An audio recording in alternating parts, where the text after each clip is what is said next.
Definitely recognizing the fact that there are other teams beginning to sort of encroach on their position. They don't want to get too caught, too sandwiched here.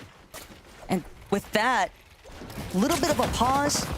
Reason Khan able to find some breathing room, but then Savage truly right back to applying more consistent pressure. So definitely a big moment here for Reason and Khan, because like you'd already said, Lev, these teams definitely trying to open up this first lobby with a solid performance, because with only 6 matches, you just don't have too many options in terms of bouncing back. You don't want to find yourself off to an early hiccup and just having to think about how we're going to recover. Yeah, and if you look at how Reason and Khan were playing the game a lot early in the season, we saw just how much a bad first game could impact these guys.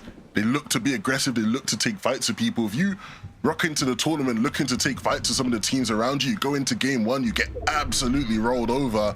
All of a sudden, you're looking at adjusting the game plan, switching things up, and it does disrupt your momentum heavily. So a good first game here will mean everything for Reason and Khan. For Akira and Podesai, they'll be looking to make up for, I guess, some of the lack of performances I think we've seen from some of our favorite and our best French players this season. Of course, I know we're not going back to France, but, you know, Belgium and Antwerp, it's not too far away, right? We want to see the French supporters out there in full force, and I think if we're going to get that, we need to see more French players added to that Globals lobby.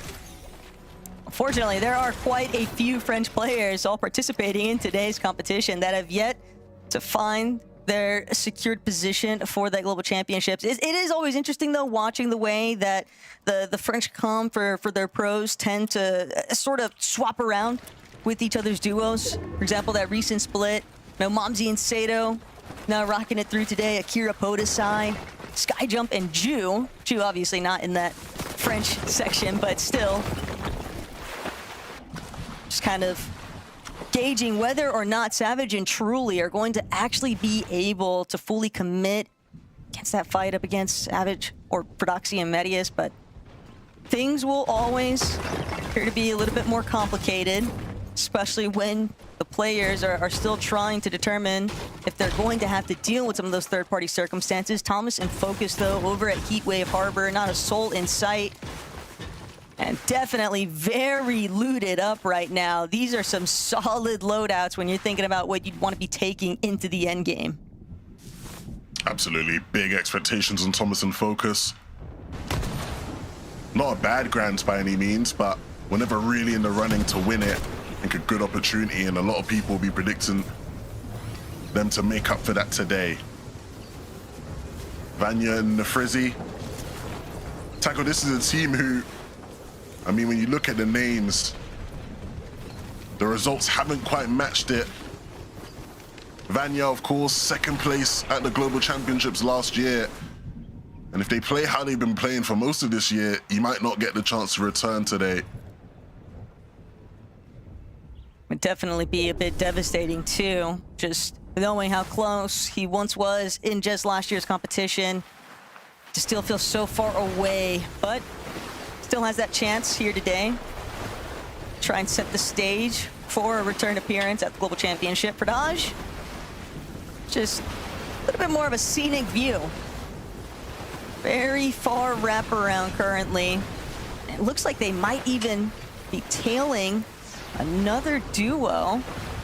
So very curious to see whether or not they'll be scouted out before they get a chance to get closer, but so many teams definitely taking their time. This is a bit expected from a lot of duos.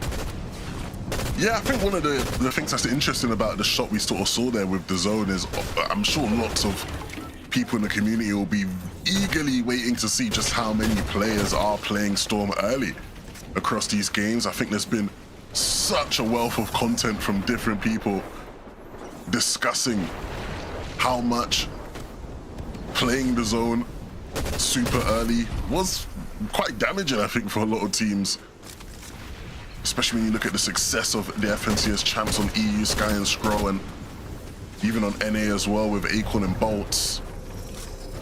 On our screens here though, Ghost, Lemon, Ghost will be looking for just a much better day than what he experienced in the Grands in general, regardless of the whole story with Lemon being, you know, his div-free friend who's managed to sneak his way into this lobby. Ghost and Ping in Grands did not have a great competition whatsoever, Taco, and so just anything better than that, I think, will be a big plus. For sure. And obviously, they're not the only ones. You could almost say the same for Stroky and Noah Riley, who we're starting to see a glimpse of success in that initial day, and then things just kind of went south. Too many issues with off-spawn contention that just continued to sort of disrupt and prevent them from really being able to continue finding a little bit of momentum and rhythm. But here today, obviously, looking to try on 180 that conversation and make sure that they'll be able to ride things through consistently here. But Flixie and Chap, just another duo sort of littering inside of the storm, waiting around, playing through their vending. Just makes perfect sense that Hallie and Lusha also have very similar intentions, but at the same time, when they first enter and they don't beeline players rotating add these rotations to that grand final. Of course, so close are contesting each other, Vinny. looted up and begin to make their approach. Not too surprised, though, to see teams just continuing to take advantage of these vendings. It is going to continue to be such a prominent theme for a lot of duos that just understand if they can play through those whites in the storm, get a little bit of a better position, maybe even make that dead side approach, it's just going to net them a much easier in-game performance. Yeah, of course. It's been so documented just how you have to play Storm this season in this meta, and so it becomes an option for far more teams. For Nebs and Nathan here on our screens, they're a mid-map team, land dead center at the 0 point, and so not a team often caught playing the Storm at this point in the game. They're more used to pulling the zones. Down. Good awareness, though, from Nathan and Nebs, just trying to prevent taking any additional surge wherever possible. You don't want to have to find yourself looking for those options later on, because as the zones start to close in, as teams start trickling inwards, it becomes all the more complicated when you find yourself on the other end of things, just trying to secure damage as opposed to being able to just fixate exclusively on your rotations and positioning. Cringe and Volko, though, still maybe even held a little bit at bay here. Lusha, Hallie, I'm just looking back. Almost seems like they're trying to prevent being completely tailed through this rotate, but at the same time, just very aware of the fact that there's always going to likely be another team already boxed up somewhere ahead of you. And you just don't want to eat that damage, especially when you're already sitting 132 below. In fact, they maybe should have just looked for that fight right away against Cringe and Volko, because either way, they're going to be forced to engage soon enough. And, well, picking your poison, Pablo Chino, not exactly the team you want to see. And already Pablo shutting down Lusha. And Hallie, unfortunately, just nothing left to work with in the tank. Yeah, and you always have to be aware that in that situation, you're down on surge, you're rotating into zone. In this meta, there's gonna be people, even if you think you're rotating into that side, there's gonna be people there. You have to be ready to deal with that possibility. And they just weren't. Even if they're able to stay alive, that attacker, you sort of alluded to it, they're gonna get tagged up so much, and they're just in an even worse surge position. Chino and Pablo doing exactly what they've been set up to do this season. And that'll be some of the freest damage and a freer limb for them. Oof, I saw Skyjump went down in the field at the hands of Ghost. And we pick up here with Jude, who will try and pick up the pieces of this game. Not a great spot to be in, though, Taka. Now, but at least he was slightly above on surge in comparison to Nathan and Nebs, who are just slightly under that threshold. They're trying to get some additional shots in onto a little bit of a box fight scuffle just further off, but the surge is relentless, just ticking away 25 at a time. And with Swizzy Pixie so nearby, likely able to even sense that this was a duo that was struggling. Nebs won't even get the chance to be taken out by the Surge. Nathan now forced to try and decide, do I even opt to use the last of this Chug Jug? Do I just try to secure some additional damage? And it's just not going his way in the slightest. Every single player just shutting off those opportunities. Finally, he'll get some damage off onto Pixie, but sometimes the damage may have already been done. You're left as a solo. Placement not exactly there either. And obviously, Nathan right back to suffering because the threshold just not high enough to put himself in a comfortable spot. And Swizzy Pixie, they'll get credit for it anyway. But they're also still just above that third threshold. Definitely going to be looking to potentially get a little bit more aggressive later on here. Savage truly, slight leverage. Playing off a little bit of elevation here, taking some good shots over towards Poda's side. Great punish even out of Savage and Truly, really lining up the shots there. And that also just kind of guarantees them to have that overall eagle-eye view of the lobby for the time being.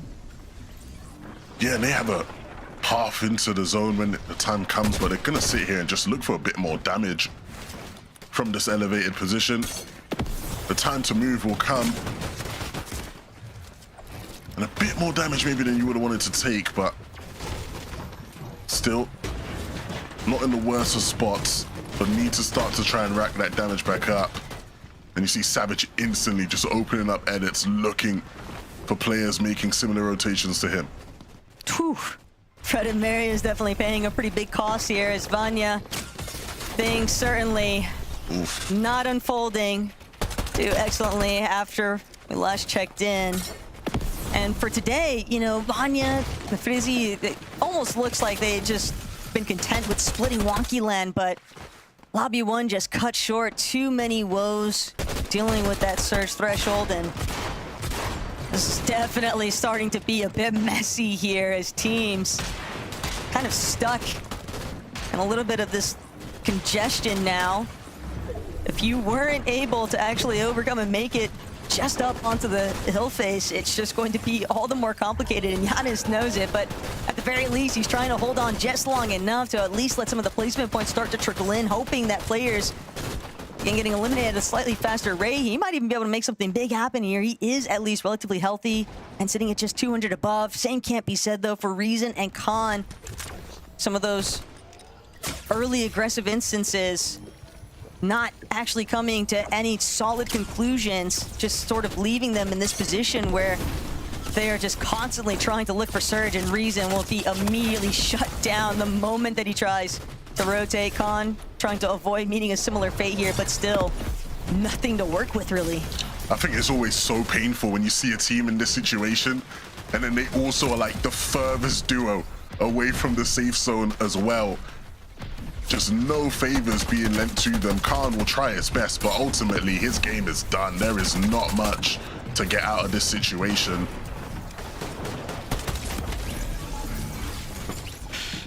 Just couldn't even get that final opportunity, but hey, where we see some teams sort of suffering and struggling, on the other hand, we've got Shark and Teeny doing what we know them to be best at, and Shark just open season. You would think that he's just running it through on aim labs right now, having some fun there.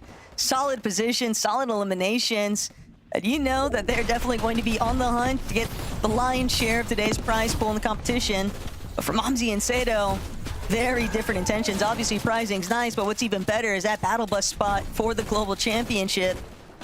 And now, Momzi, Sato, they've done a decent job at separating from where the rest of that congestion is really starting to build up, but they're still having to keep tabs on what's surrounding them. Momzi even potentially need to set up here for this next move. Good wraparound, but they know they're heading straight into some traffic, so they're gonna have to continue trying to just open up their own opportunities. And it starts with Sato just capitalizing on taking out players that happen to get too close. That's a great way to just open up some space, but space is gonna be hard to come by when Chino and Pablo are making excellent use of just overtaking height, overtaking the front side. Chino, good amount of materials too, and builds. This is a really solid spot for these two to be in. Yeah, every time we've seen them in this game, they've been in an elevated position, and that will not end here in the moving zones. Shark and Teeny, we know they're going to be a duo that might look to try and take it. They might look to the skies at some point. 7 eliminations already on this game. These guys remember the pain of missing out on that FNCS championship, and they do not want to miss out on $20,000 each tier today. They want to end in first. Savage left in a clutching situation, one we've seen him in many times this season, but this roll of the dice has to be a better one. So much on the line across these games for Mr. Savage. But all he needs is one good shot to connect. Unfortunately, the lobby is just looking his way, forced to drop and just go straight to the clutches of more players in the lobby. But Chap and Felixi, they've overtaken the high ground. iDrop also going to pay the price here, won't be able to just skirt underneath. And now Chap, Felixi, they've really got to keep an open eye out because Shartini, they're ready to make their move. They've decided that height is where they want to be.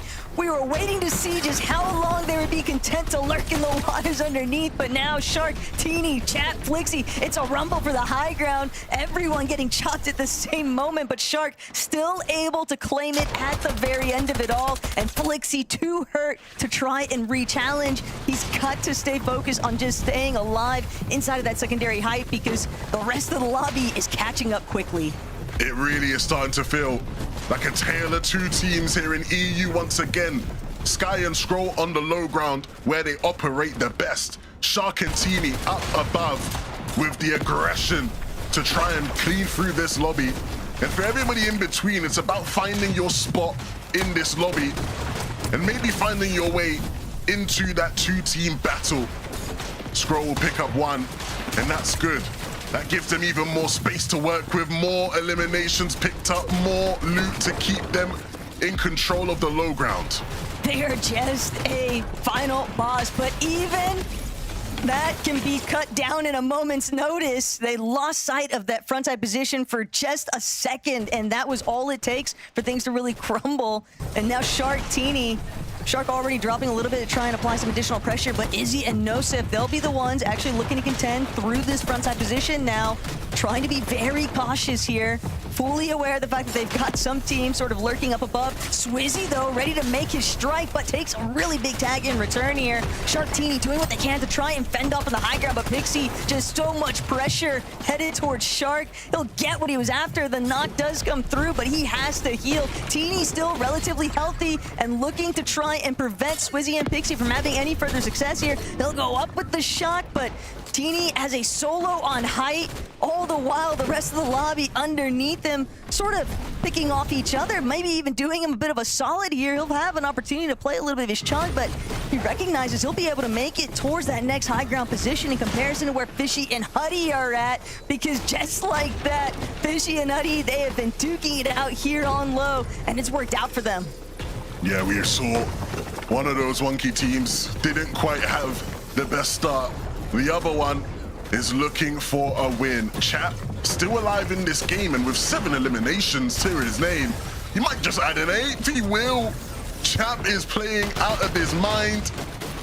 He's showcasing just how talented he is, and he's going to look to try and end this game up above, up in the face of Teeny, his former duo partner.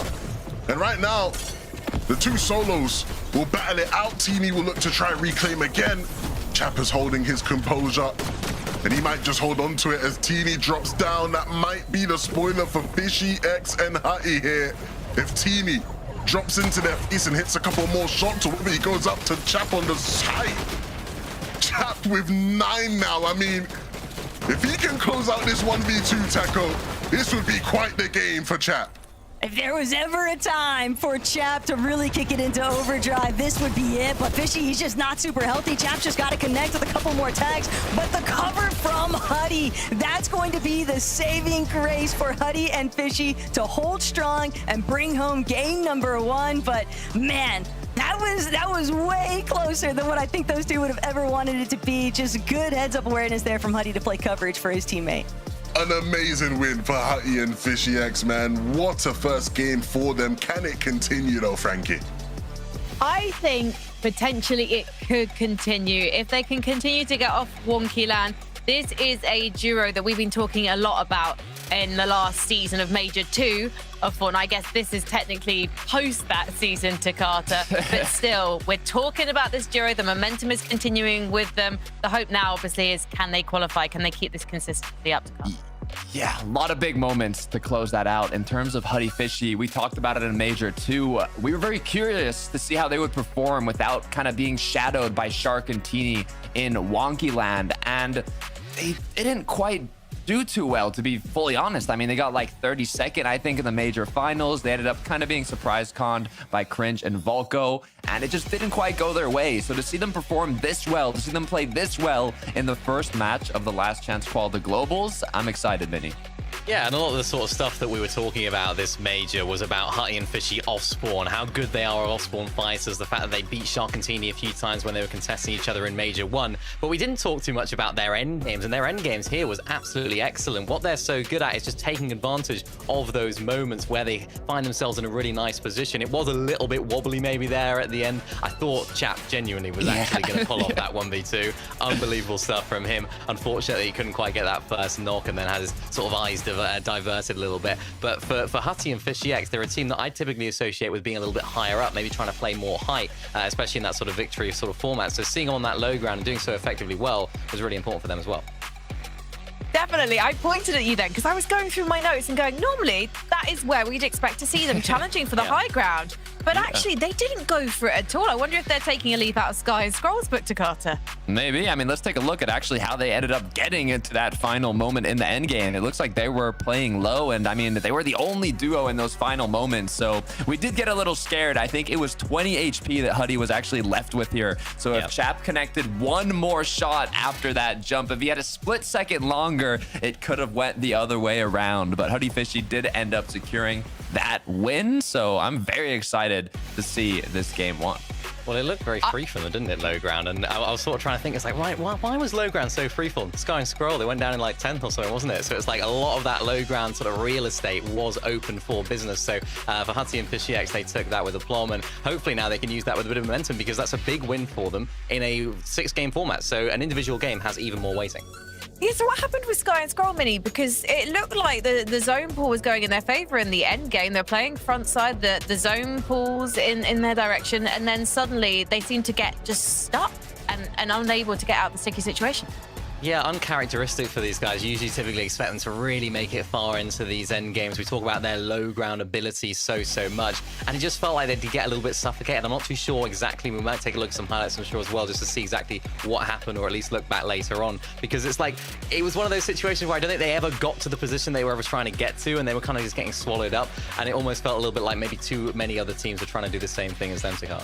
Yeah, I mean, I'm curious now how the environment is going to be changed based on how Major 2 ended, right? We know after Major 1, I'm actually going to pause my thought really quick because I do want to look at this leaderboard. So Chap Flixie are in first place despite not winning that match. And what's interesting here is out of the global qualified teams, I mean, there's some who have not yet made it up here, but Shark Teeny is one of the global qual teams that are in third place, Mini.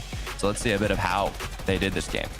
Well, I thought they were going to win this game. As soon as they were doing that little sneak play up on high, it was Pablo and Chino, wasn't it, that were really holding down the fort, and it looked like they were looking pretty solid. And then there was just a sneaky little shark in the back door trying to look for that entrance point for the high, and they did so quite well. It just seemed like, I think it was Swizzy and Pixie, actually, that ended up sort of causing them a lot of problems up there. But it just seemed like these guys are maybe reminiscent of their grands. They couldn't quite get started particularly well, and then on day 2, they really came back. Maybe we'll see a similar sort of performance on a much smaller scale here in this last chance qualifier, but in very similar fashion like we usually expect from them, getting so many elims as well.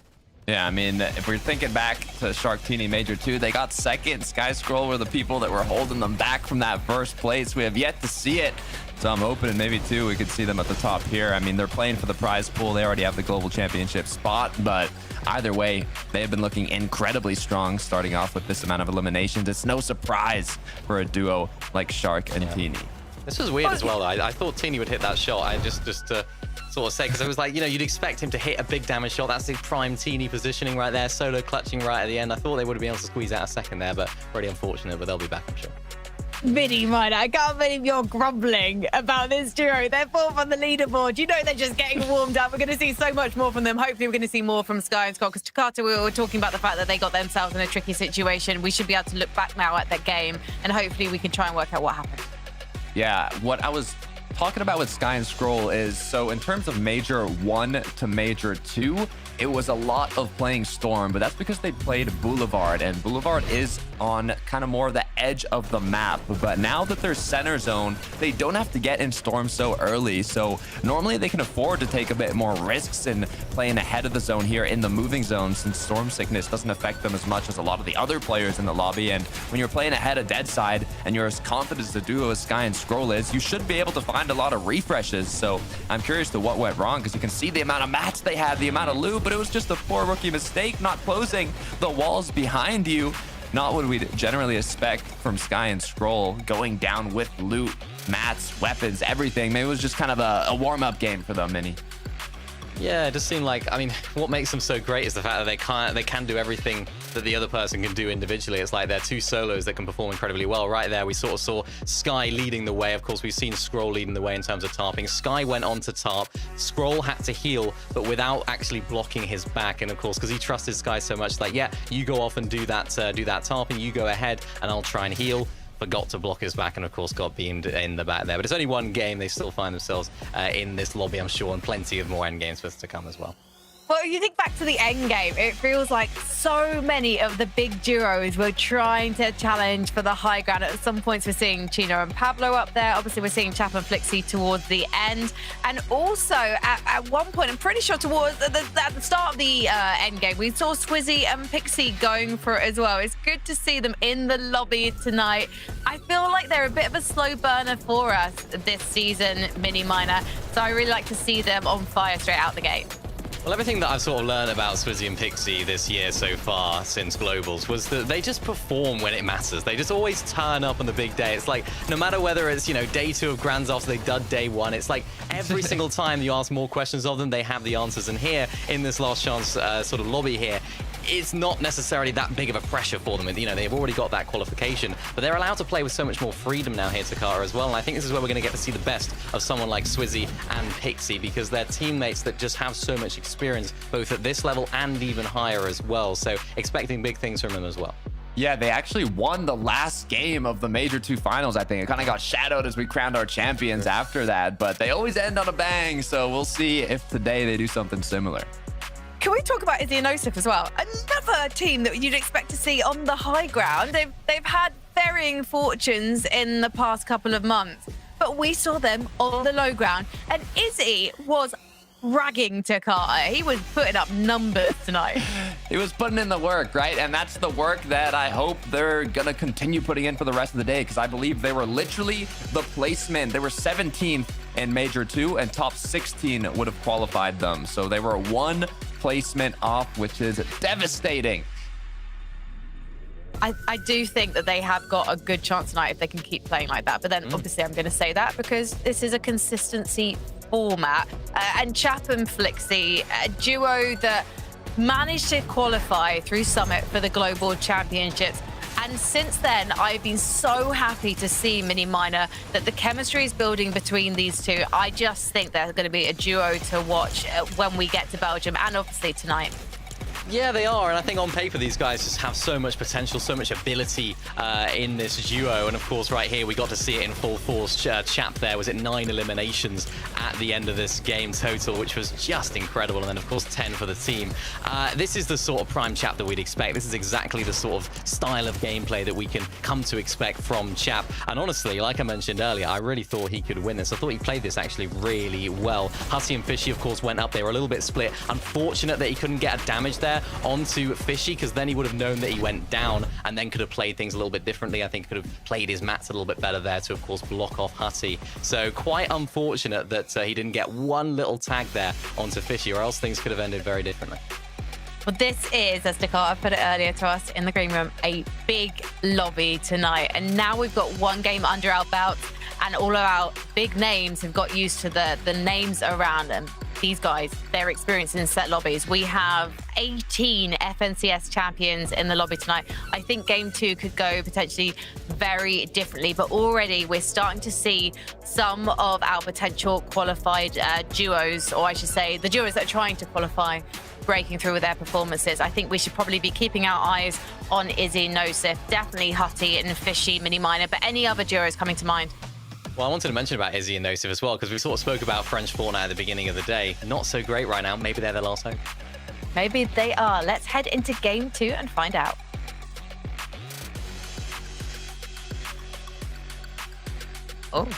Oh, I thought we were going to be going to the gates. Did you? You know what? I'm so looking forward to anyone memeing on us on TikTok. Please get those videos coming in, because we are actually ready to go into game 2. There's the horn. Hey, as you know, sometimes we just got to get right back into it, okay? When the action is that good after game 1, Levin, I'm ready to see just how the rest of it is actually going to pan out. But the score has been settled a bit here in some places across the map. And for Sato and Momsy, they're looking to get a little bit more proactive, off to a decent start, but obviously still hunting for much more. Everybody just trying to do what they can to try and create a little bit of separation and push themselves one step closer to getting inside of that qualification spot for the Global Championship. But obviously, Shaken Sanctuary comes with its own slew of problems. Just so many other teams kind of scattered around the area makes it very difficult to navigate, because you want to look for surge damage. At the same time, though, you don't want to overexpose yourself. And for Momsy and Sato, just sort of hovering the outskirts of it, hoping to maybe get some shots inwards while using some of that natural terrain coverage, but none being provided just yet. Yapko Seti, on the other hand, they know they're going to have to kick things up a notch here. Surefour, Fincheck, a lot of good pressure. Surefour also having a little bit of that shield advantage. Yapko doing what he can, trying to get a little bit more material, but he's running out of builds. He's running out of HP too. Solid shot return, but Surefour still has at least 1 minute to work with here, as now Seti, alongside his duo, is hoping to try and see if he could maybe switch things up a bit here, but even with Surefour being a little bit injured, Seti and Yapko just could not hold it strong. And that's back-to-back off-spawn losses now for Seti and Yapko, 2 players in EU who we have seen so much of over the years, 2 players who we've become accustomed to seeing them compete at LANs. And as things currently stand, it would be the end of an era. Still 4 games for them to try get back into things, but unfortunately for them, they're just playing against 2 top players off spawn. Church and Fincheck are going to be no slouches and won't make it any easier for them throughout today. It's just crazy to think that there are just so many teams looking to try and just run it back-to-back with these off-spawn fights. And Frozy, Fatal, whole world of different problems over here, though. CK just not healthy enough, but will be able to return fire. He knows that this is the fight that gets separated, but he's shut down just in those final moments. Doesn't get a chance to even go for the siphon play, so a good hold there for Frozy, but they've still got a bit of an uphill battle. You can already see just outside of where that action was taking place, Jake Kuka closing in. Twy and Cringe, also no foreigners when it comes to off-spawn battles, something they had to contend with a decent amount throughout Major 2 finals. And while we saw them have a good portion of success here, Rickbord and Leo just stuck underneath, so we'll see whether or not they actually choose to surface in a position that Cringe and Twy can take advantage of. Tuning into Rax and Yanis. We saw their struggles in that first game. This is a team, though, that I think we've seen a lot of positives from them throughout the season. And so, aggression here early on. Just want to get their surge dealt with. Make the rest of that mid game a bit easier. Give themselves a bit more to be consistent. Truly and Savage was a similar story to what we've seen a lot from them this season, Taco, as far as tuning into one of them solo. In this case, it was Mr. Savage. We're gonna need to find a different recipe for success here today. I think what makes it so much more tough, though, is just this disruptance factor. out of Howley and Lucia's presence here at Shaken Sanctuary. Savage and Truly knew that they were going to have to contend with Prodoxy and Medius, especially after how the Major 2 finals actually played out. But when you throw another party into the mix, it just makes the situation so much more volatile. So can't blame them for wanting to take a little bit more of a passive approach here if they can't find that initial 50-50, for example. But at the same time, they're going to have to get involved one way or another because, yeah, we just did not see them in a healthy enough spot. They did not have the surge that they needed either. And obviously, you know, playing mid and end game as a solo, especially in a format that's very dependent on consistency, it's just always going to be rather complicated. But for Podesai and Akira, hanging out over by Lifty Lodge and definitely scouting out the fact that there is a little bit of action taking place north of the map, and they might want to take a couple of shots in, see if they can play some disruptance here. Pradaj, no strangers to the storm. It's an awkward situation here, but one that they can come out of fruitfully if they're patient enough. Of course, damage already being done, so they might choose to just get out of it. Yeah, they realize the player's been eliminated. That's not going to be as free damage as maybe they would have hoped for. Akira and Podesai will still commit. Akira knows that Alba's still there. Does he? He's running in. Don't give up anything too free now. Ooh. Don't fall for the bait now. No, he knows. He's very, oh, they see her. Ooh. And that'll be a quick cleanup. Seems like the bulk of Alba's resources had kind of been expended in that initial fight, so just nothing really left over to try and contend with here. So great cleanup crew out of Akira and Podesai. Start things off, getting so much surge in this early on. It's just going to allow them to have much more free time, sort of dictate how they actually want to make their approach towards some of those later zones. Definitely expecting a lot of teams to still be spending some time inside of the storm, especially as we start to approach the partial zones territory. But for Khan and Reason, even though they didn't have to deal with Alba this time around, still Doom and Matisse gonna pose a bit of a threat here, and Reason as a solo, he's gonna have to see this one through all by his lonesome. But if there was ever a time for the pop-off, start to build some momentum, confirming this elimination could go a long way here. But Reason not gonna get the opportunity he was hoping for, will fall back into the tunnels. Might even opt to just take that teleporter out and look for reboot play later on.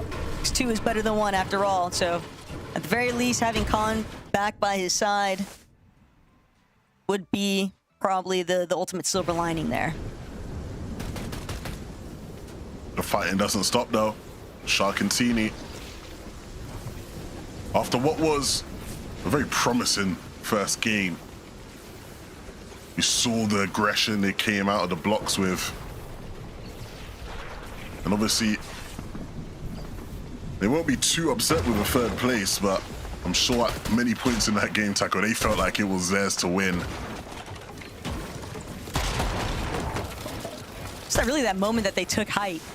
You could kind of see it in the way that they were moving. You know, they managed to overthrow everyone. They felt very confident in their ability to just close things out. And, well, spoilers are always going to present themselves when you least expect it. And for Sharktini, they've gotten what they needed for the most part out of Calamari Canyon. Vending machines maybe going to be sought after there from Comeback and Kaiser is probably a big part of the reason why they even opted to head that way in the first place. But for other teams, our Game 1 winners, Fishy and Huddy. And, you know, Levin, that performance, I think that's what everyone was kind of waiting to see happen in the Major 2 finals. Yeah, I think when you look at just the off-spawn situation, right, it was just so weird and so messy. And I know day 2 ended up being a bit better for them once they sort of figured things out.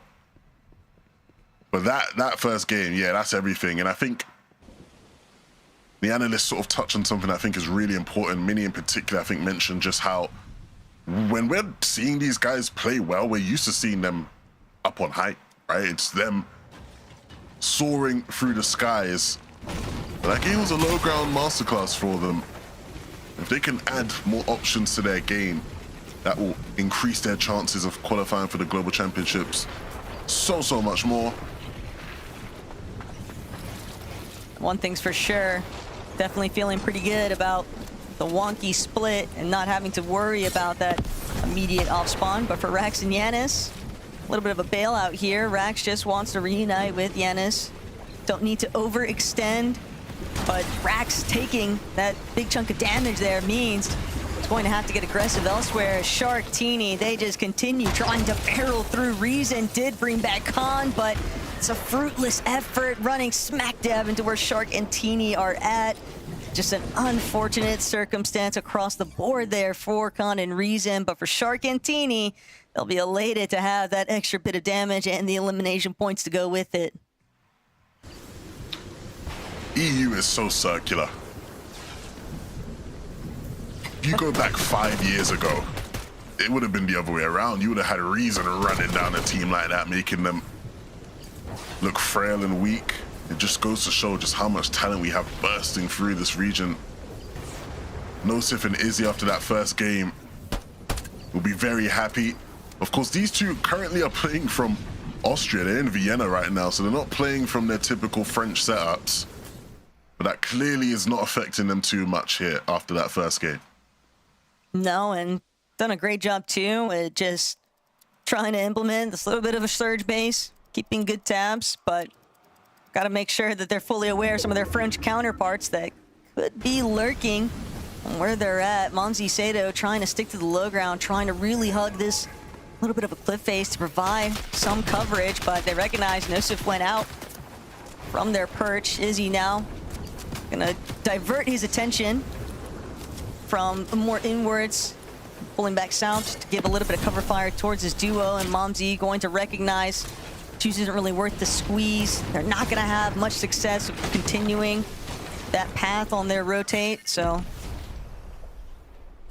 every second really counts in these types of circumstances. Really curious to see how that's going to impact Mumsy and Sato later on, because that backtrack could end up putting them in a much worse position later on down the line here, as Zengi and Gebix, another team, very similar thought.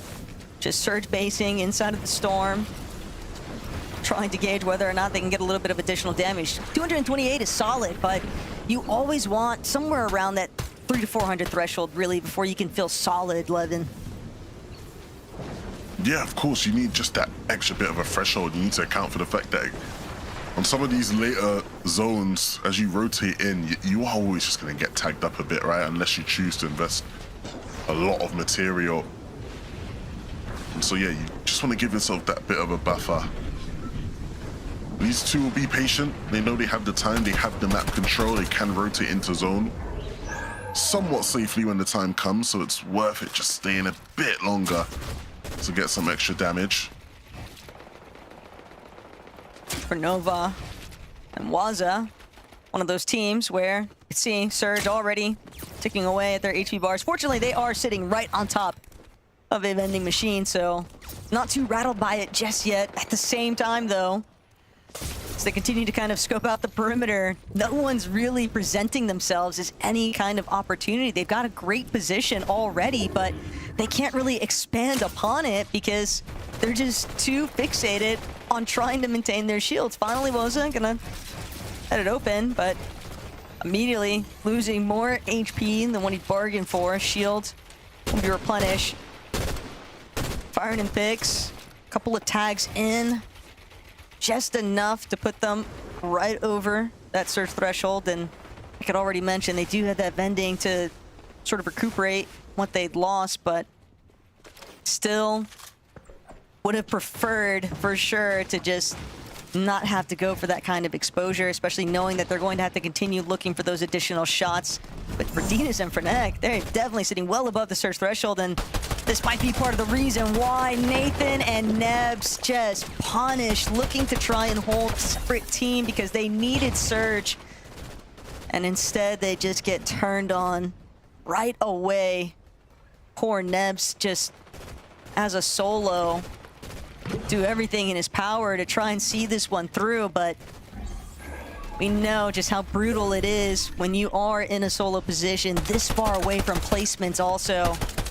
It's just going to be quite a lot of willpower involved here. See how far you can really take it. Savage truly 93 above.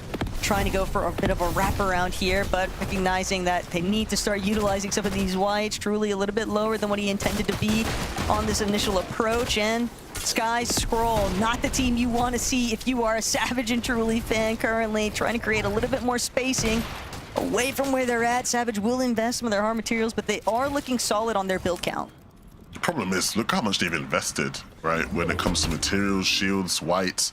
They're still not even in zone. Like, they still have to get to the safe zone. So, not a great spot if you're a Mr. Savage fan. Sky and Scroll, though, I think are going to show us sort of how to do it, right? As far as how to make this rotation work. We saw them do this quite a bit in Grand. They're just going to tank here in the Storm a bit more, wrap around just a bit more, and when the time comes just to cut back in to the safe zone, they will. And didn't use as many mats, won't use as many shields, and just a medkit popped each will be enough to put them in a really good spot moving forward in this game.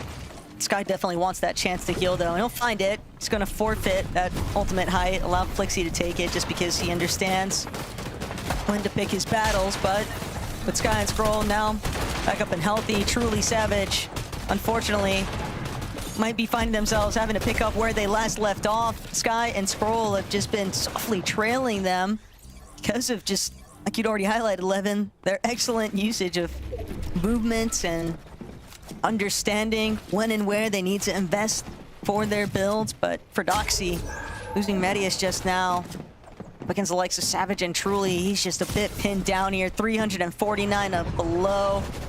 Not going to allow anyone to take over his builds. Quite a lot of material there. Don't know if anybody will realize it and be able to actually pick it up, though, from where he actually ran out. But Twy, Cringe, just holding strong. Much more separated. Shep and Flixie, again, still with the highest point of view. A little bit of punish there against Pablo and Chino, and it's going to force Chino to start make his way out.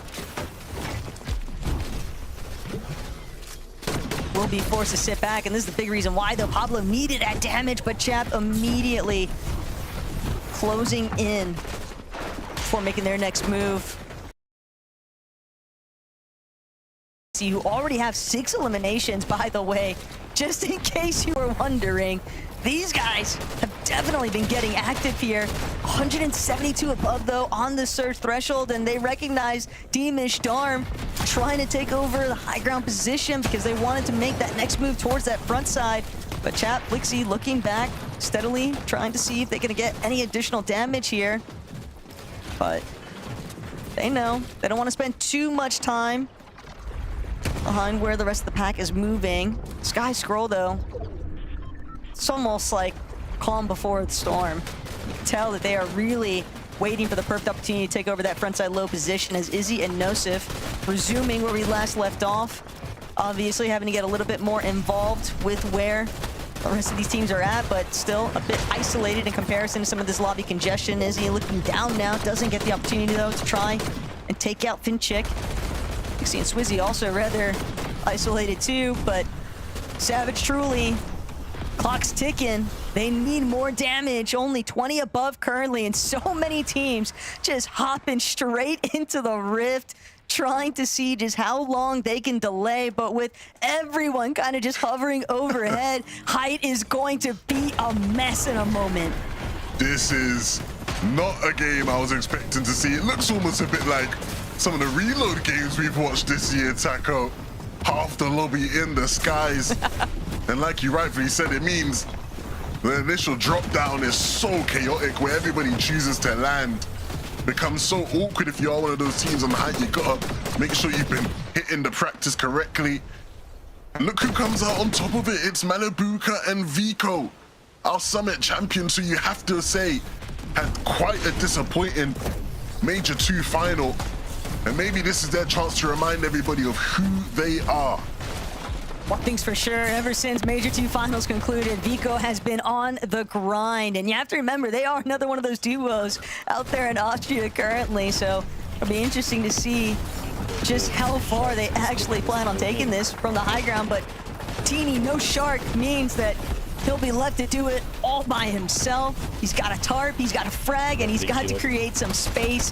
But he does find a little bit of wiggle room here, trying to get some tags in onto Swizzy, but Swizzy just doing an excellent job holding his walls. He's also still got his duo Pixie to work with. Kaiser's immediately collected teams that are starting to trickle in a little bit after the fact, being punished by the duo on height, because Vico and Malabuka are not letting anyone cross over without having to take in some additional damage here. But Mr. Savage, 0 builds remaining, trying to collect whatever he can find, whether it's a tree that he has to chomp at the final seconds here.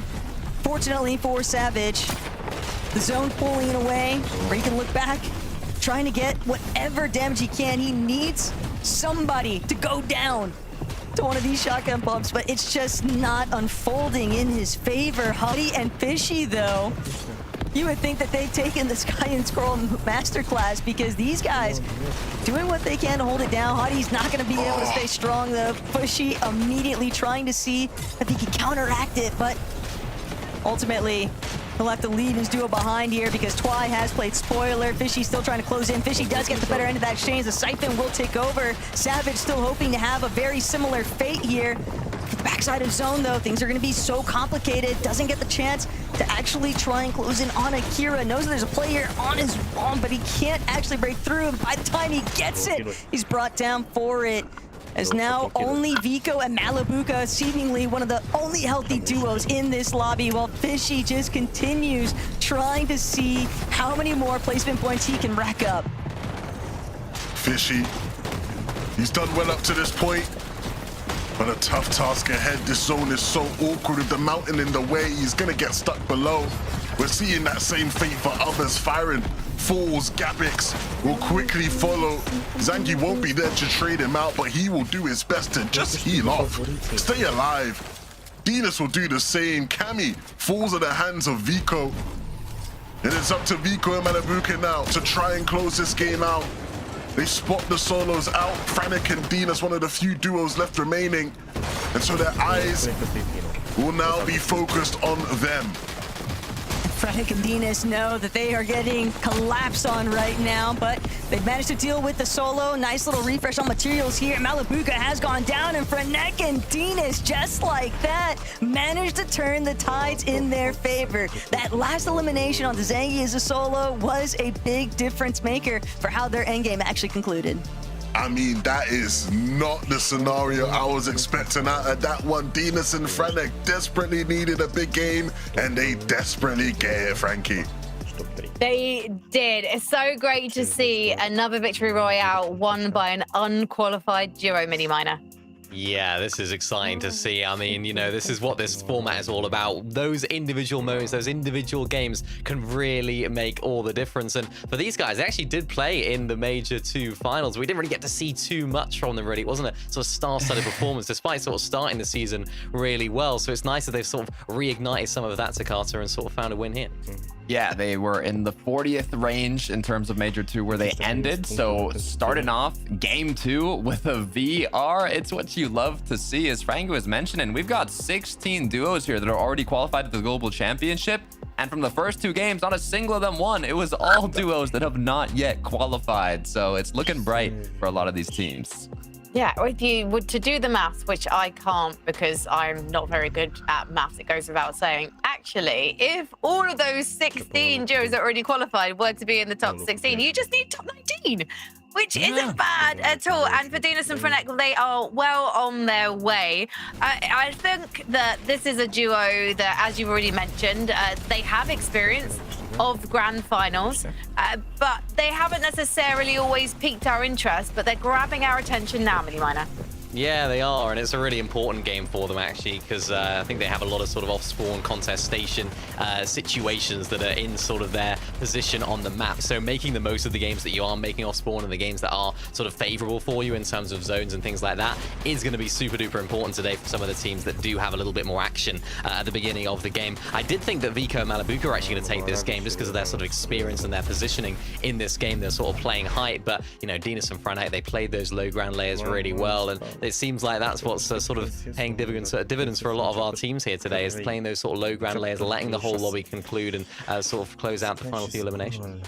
Yeah, they're going in an off-spawn situation against Pix and Feren. We did see Pix and Feren actually in the end game. So it'll be interesting to see if they continue to let each other live after the break. Deja calificați.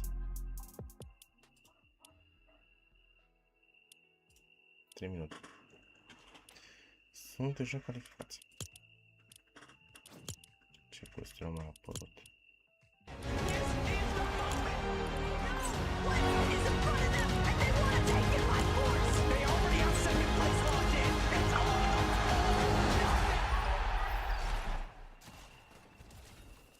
Belgia.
Da, ca să nu mai o copyright, da.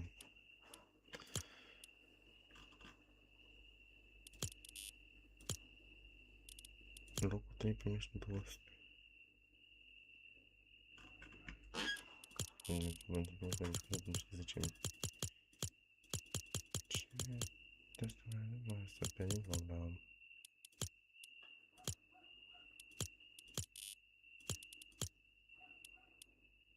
Top 20.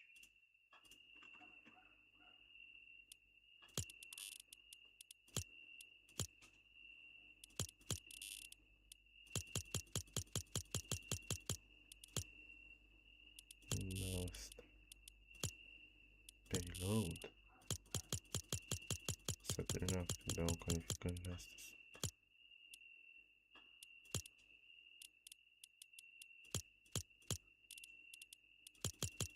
Șalman. Trebuie să jucăm peste două.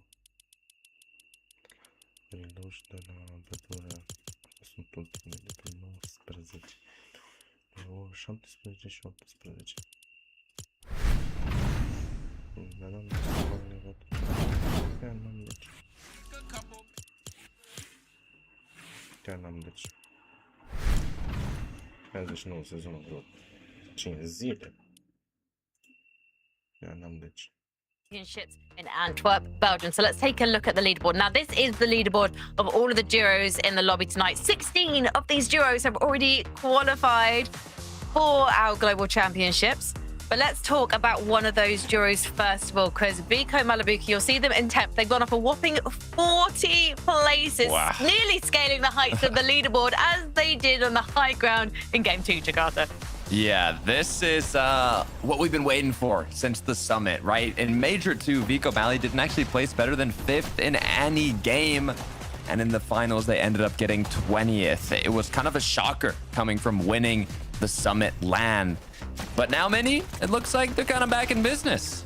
Yeah, they said it themselves. They weren't really prepared for Major 2 finals. They didn't really VOD review. They didn't really prepare too much overall. They were on holiday after that Summit win. They were quite in sort of the chill mode leading up to Major 2 Grand. So I think they were very much still in that mode during them. But now they've had a little bit of time to sort of recharge, reconsider a lot of their strategies. And it's nice to actually see them still playing height as well and still trying to go for height because it's an area in which I think they can really be a lot better than a lot of the teams in this lobby as well. If they can really sort of lock down that height positioning, they can really do well. It's just going to be some of the other teams that are maybe looking at it. Pablo Chino and Sharkantini are going to be their main sort of concern. But if they can keep playing like that for the rest of today, they definitely have a good shot of winning it. Would you like me to do a magic trick for you guys?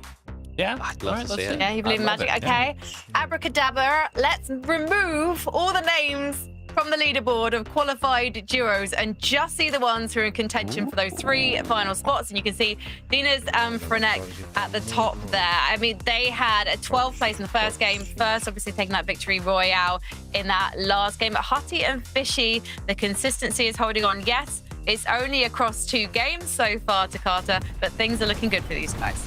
Yeah, actually the top 3 all in the 100-point threshold. 3 duos qualifying. I'm liking how this is looking so far. Hutty, Fishy, very well what we're seeing from these players. Like we were mentioned previously, I mean, we'd expect to see them hype, but they've had back-to-back games now where they've been on low and they've done, I'm going to say pretty well, because they did do incredibly well in the first game after winning, but got 8th this game, which, you know, isn't terrible. Could be better, but it's what you need if they can keep it up for the rest of the day. Well, I think they're playing the format really well. They're not really trying to sort of go for height when there's a lot of those big teams in the lobby like Vico, Malibuca, who just are so good at playing in that position.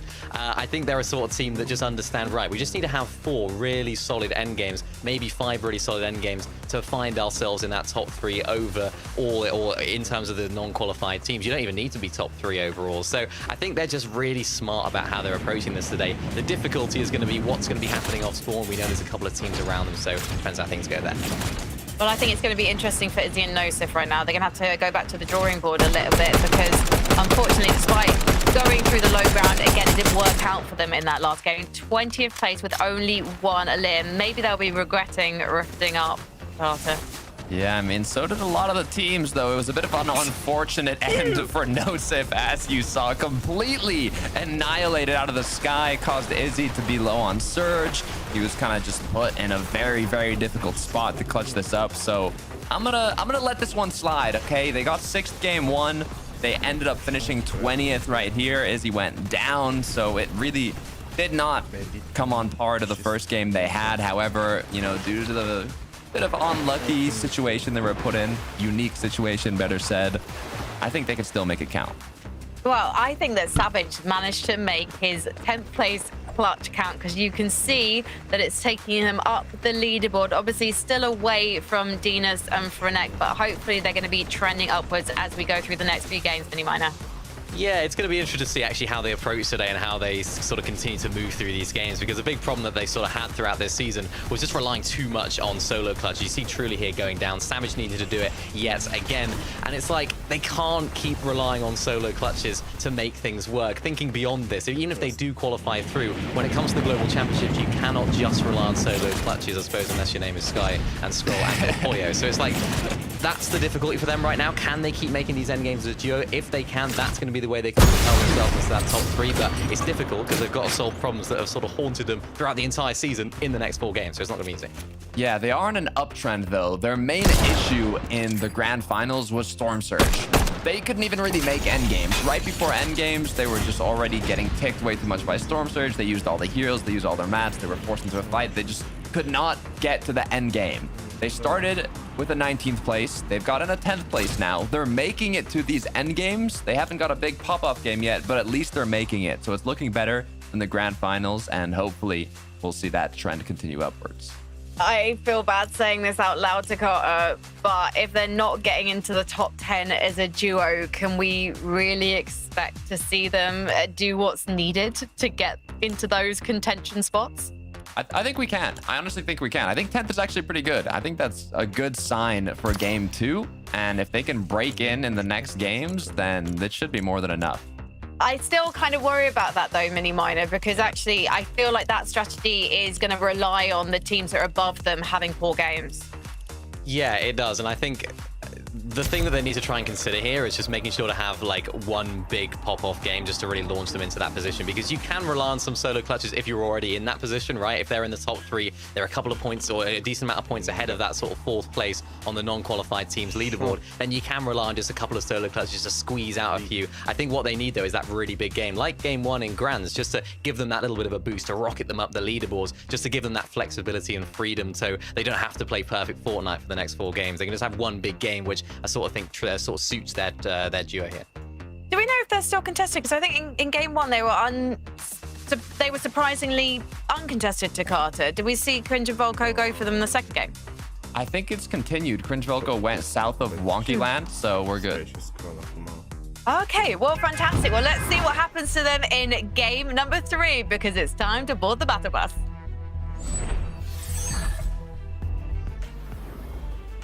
Hey, if you aren't Dinas Frenek, Huddy Fishy, or Zangi and Gabix, the race is on. Right now, that is the cutoff metric for qualification towards that global championship. And for everyone else in this lobby, it's all about playing catch up to where these guys are at. And it starts with getting off on the right foot from the get-go. As Yanis, Rex, in a bit of a pickle here now. Yanis going to get caught in the crossfire even. No options to escape. So it's all down to Rex. We know that he is a very strong fragger in his own right, but even Rax understands he can't afford to try and tango. He's going to have to forfeit Chop Shop this time around. And to sort of add a little bit more salt to the wounds here, Dex not really allowing him to budge, doesn't want to give that recovery opportunity here, even with Rax just trying to gather whatever little bits of scraps of loot on the outskirts here. Ellie and Tex just still sort of honing in on his position. It hurts even more because Chop Shop being that legendary POI this go around could have definitely gone a long ways for them, but instead we'll have to see whether or not he can even escape as Fishy Huddy over at Wonky Land. Back-to-back matches now, Levin, of them making their presence known from the low ground. So they've certainly been hitting the drawing board for strategizing, and we can see where things went so right for Huddy and Fishy. And it was just that off-spawn. Cringe Volko decided that they wanted to come back to Wonky Land, but they picked the right team to try and duke it out with. Huddy and Fishy got to be feeling really good because they didn't even eat that much return damage, if any at all. So just a lot of surge to have hot off the gate. Yeah, that couldn't have gone any better. Like, you know, you see those guys going in and you're like, hold on a minute, what are you lot doing here? All right, I guess we got to deal with you, and deal with you they did. And for a team who, I think you'd argue probably their biggest struggle has just been consistency in early and mid games, to get that extra bit of damage tackle, it's going to go a long way. We might see a third impressive game from these two. Clearly firing today, but still much to do. The job is not finished. And that's why there is still hope for teams like Podesite and Akira.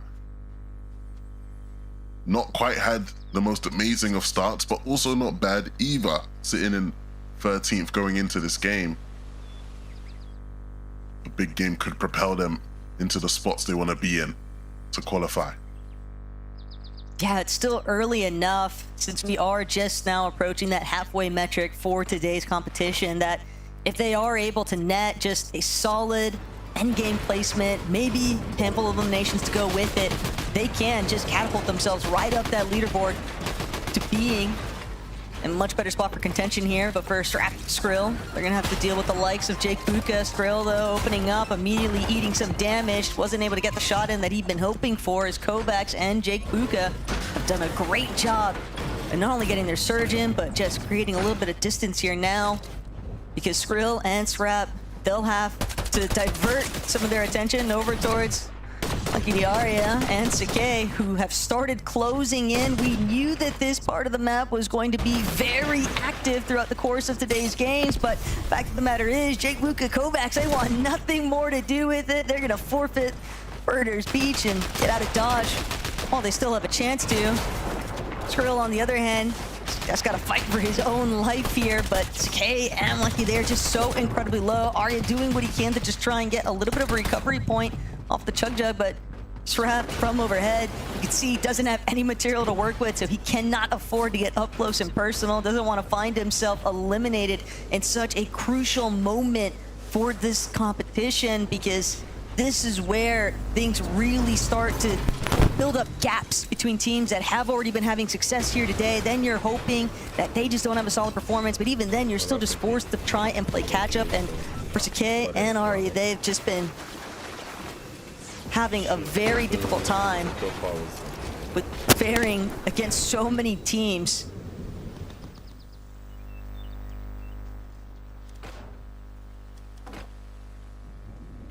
What a start it's been for this duo, Flixie Chap. First in the day so far. And I'm not gonna lie, Taco, we ain't used to seeing these guys been first in any leaderboards this year, I feel like. But hey, if there was a time to show, and they are still a top duo, would be now, right? Obviously, team that is qualified already, but one that has yet to show us, I think, their best this year. What are they gonna do here up against Axe Force, though, is the question. Is this just a hot start to the day that fizzles out into nothing, or are they here to play and win first place? They're gonna need to continue that consistency if they want to bring home that 40K prize pool. Still, other duos just in a little bit of a different predicament here. Prism and Casper, certainly a team that has just had really rough time at trying to get their bearings here. But for Ghost and Lemon, holding strong, even though Ghost looking rather injured, so might be difficult for him to actually make it out. But for Vico and Malabuka, immediately capitalizing elimination onto Nova. Just a matter of time before they try and pick up Waza along the way here, but additional tags coming in from teams a little bit further out. But Vico and Malia, they are just super fixated on Waza. They want this elimination. Waza just barely managing to escape the clutches of Vico and Malabuka. But where he's headed might not be any better here, as now Blaha could potentially try and play a little bit of a spoiler on that escape route. He will. Sure enough, Waza did not get the opportunity to bounce back here. It's just how the cookie crumbles sometimes when you are left in that sort of position, sandwiched between other teams. And Vico and Malabuka, hey, we saw the sparks of life from them in the last lobby, and now it's just all about them continuing to build up on their form. It's good to know they're alive. I mean, yes. You wouldn't have been able to tell after watching the last Grands, to be honest, but the talent is still there. And I think one thing we've always given this duo credit for is their great chemistry. Both these players, again, similar to some of the other players in the lobby today, playing from Austria, boot camping together, I believe, so Venus and Franek, what a last game that was for them. To get the win in the fashion they did, it was always an awkward one, right? With the way the zone pulled up the hill. Looked like one of them was just gonna get stuck. We saw that with so many of the other teams, but they got back together and did enough to win the game. Not only that, but like the desk had also mentioned, it's just so much more difficult too. When you are in those off-spawn contention periods, you've really got to make every single lobby count. And, well, sure, in FinCheck, they might have a bit of a tough time here. It all depends. Don't really have a whole lot of material to work with. They will be able to create some space. But for Darm and Deemish, whether or not they're actually going to forfeit that opportunity to continue the aggression, we'll just have to wait and see, because now it's all about Chat Flixie continuing to remind everyone just who they are and what they're capable of. And Podesai and Akira aren't careful, might find themselves getting lined up in the distance for some surge damage. Already alerted. Wasn't Chap and Flixie though. Another team instead taking note. Axe Force Bevies going to be the ones to try and get some additional damage in, but Vico and Malabuka have now decided that they like fighting, and they like fighting early on, and they're going to keep trying to force these engagements with other teams that just barely manage to start getting a little bit of underneath them, but those shots are just too menacing right now. Vico and Malabuka, they've got so much coverage here, and Alba trying to do what you can, but it's just not enough. One of the things I'm interested to see if they learn from Grant is just when it is time to leave. We saw them taking fights here at the bus stop a bunch in Grand, but a lot of the times it would just take way too long, right? We had that one game, if you cast your linebacks, where it was them up against Hink and Haris, and it felt like they were there for half the game, camping and waiting for a chance to get the LM. We know these guys are always going to be scary in these types of fights, but when you're not getting the damage you want out of it, it comes a point. You have to know whether it's worth the investment to stick it out till the end.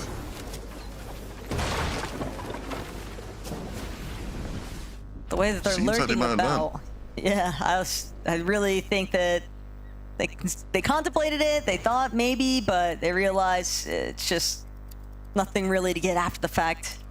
And it does look like Vico, having taken a little bit of damage there, means that they are going to have to maybe try and rebuild some of that surge, but they have still done a pretty solid job here to open the door, at least for creating those opportunities later on down the line.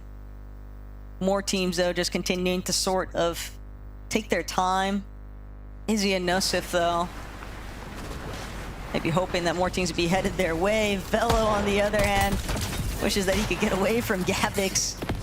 Thought they were going to have the advantage, considering that Zengi's already down, but that is a big recovery point for Gavix to buy himself a little bit more time, spend inside of the storm, and actually try to see things through here. But just like that, Zynox eager to shut that one down. Yeah, he got his lick back. And he'll have an opportunity here to get Bello back in the game.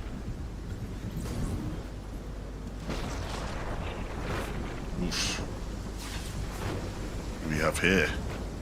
Vanya, maybe an easy damage opportunity if he can get there in time, but nothing in life ever comes easy. He will take some damage himself. Who even shot him there?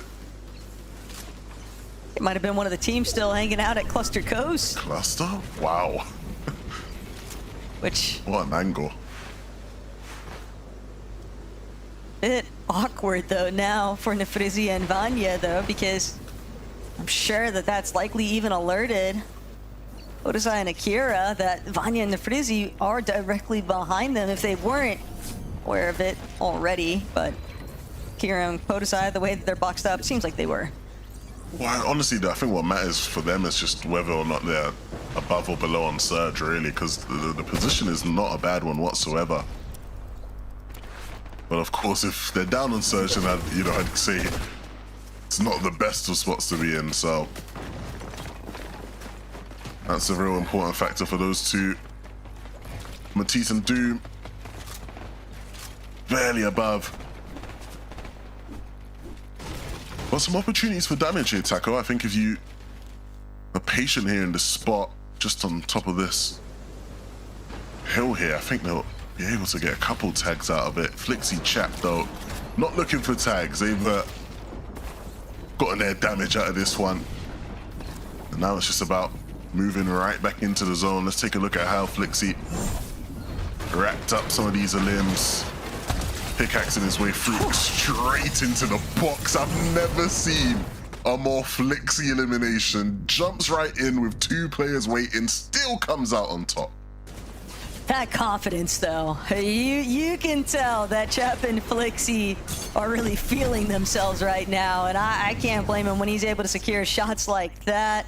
Tough break, though, for Khan and Reason. Don't know how long they were waiting around for an opportunity, but yeah, just a really tough spot to be in. Zynox and Velo, though, Ari held at bay. And this might even become one of those, if it's not me, it won't be you either circumstances here. The way that Ari's just continue to try and apply a little bit of additional damage, but Velo, Zynox, they've got the positional advantage. They're the ones who are looking back, continuing to get those tags in, and now Hari underneath the search threshold won't get a chance. He'll be brought down. So Velo and Zynox do end up profiting, and they know that they've got a clean move in, but a lot of time spent inside of the storm there for Zynox. Storm Sickness could pose a bit of a threat for that duo later on down the line. Savage and Truly, though, they get a zone pull over towards Shaken. Levin, this is the game where if you're talking about pop-offs, we're gonna need to see it out of these two because the gap is growing. You know I'm on the Mr. Savage train. You know, I'm there. I'm supporting my boy Truly as well. Big fan. If we cut back to them in a couple zones and one of them is solo, I'm done. I'm off the train. I'm out of it. I'm gone. Everything looks set up here for them to have a great game as a duo, and so we want to see that happen.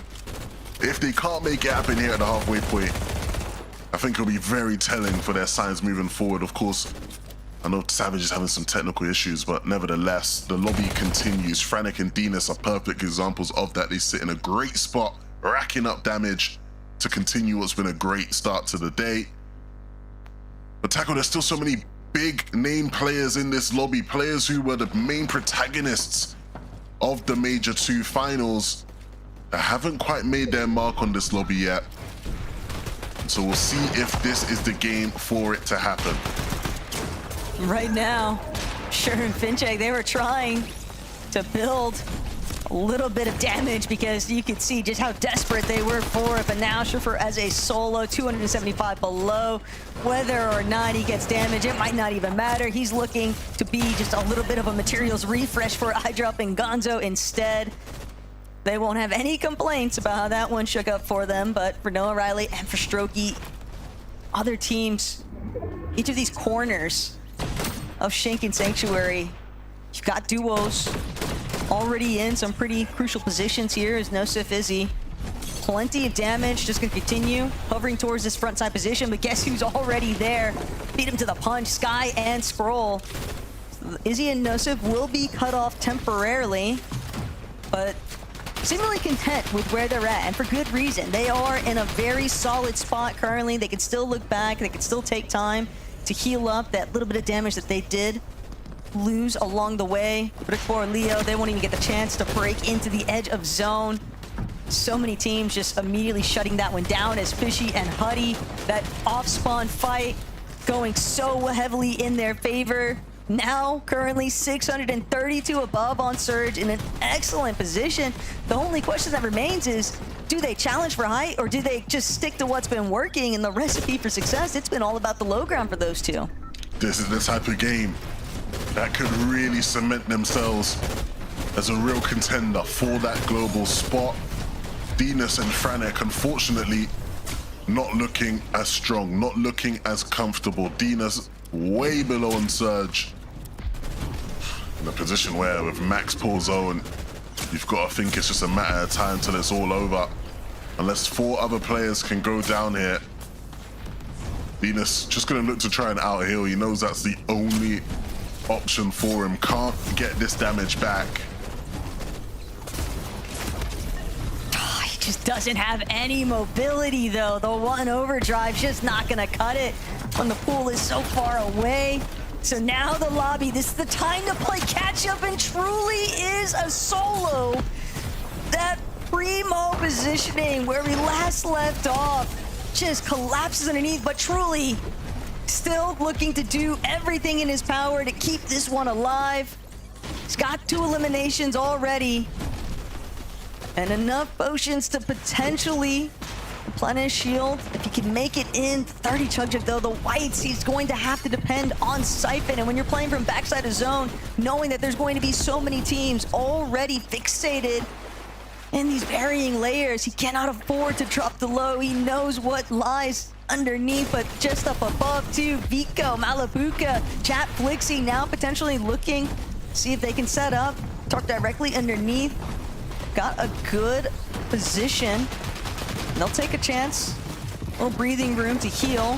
See players on their wall, won't get the chance to collect just yet though. Izzy and Nosif starting to crumble a bit here under the pressure, but truly he's managed to find yet another elimination for himself, and that siphon might just be enough to carry him forward, but had to use his last overdrive grenade. He's gonna have to depend on another refresh to get even more mobility, hoping that the lobby continues to thin itself out. Every single bit of placement making such a big impact for their score overall. And what could also end up helping him out is if Huddy and Fishy meet a similar fate to Dinas and Fernek, taken out of the lobby too soon.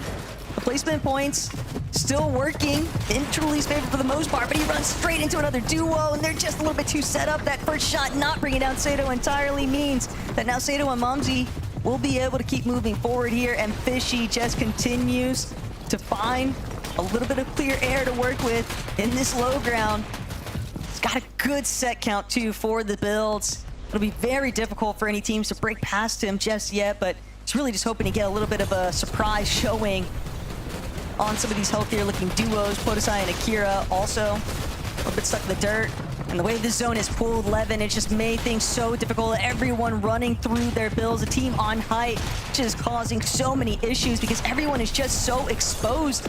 And if you don't have the builds to work with, you're just going to start getting beamed here. Momsy, Sato, that little bit of spoiler, but Momsy still able to collect. Chap gonna be brought down. A great shot there out of Momsy to keep things kicking, but Fishy in a very similar position, refuses to fall over here as Gonzo and iDrop will take out Pablo on height, and now they'll be the ones to see whether or not they can actually fare even better still. Fishy with one more elimination.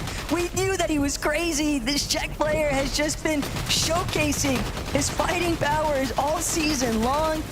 And if you're a Huddy right now, you've got to be so excited seeing the amount of placements that he's actually managed to secure here. Another knock onto Twy. Cringe. Praying that nobody realizes where he's at, just on the outskirts, but Fishy, he's got to break past. He still has some builds. Picking up his leftover chugs. Moment to heal. Cringe. Could be that little bit of a saving grace here for Fishy.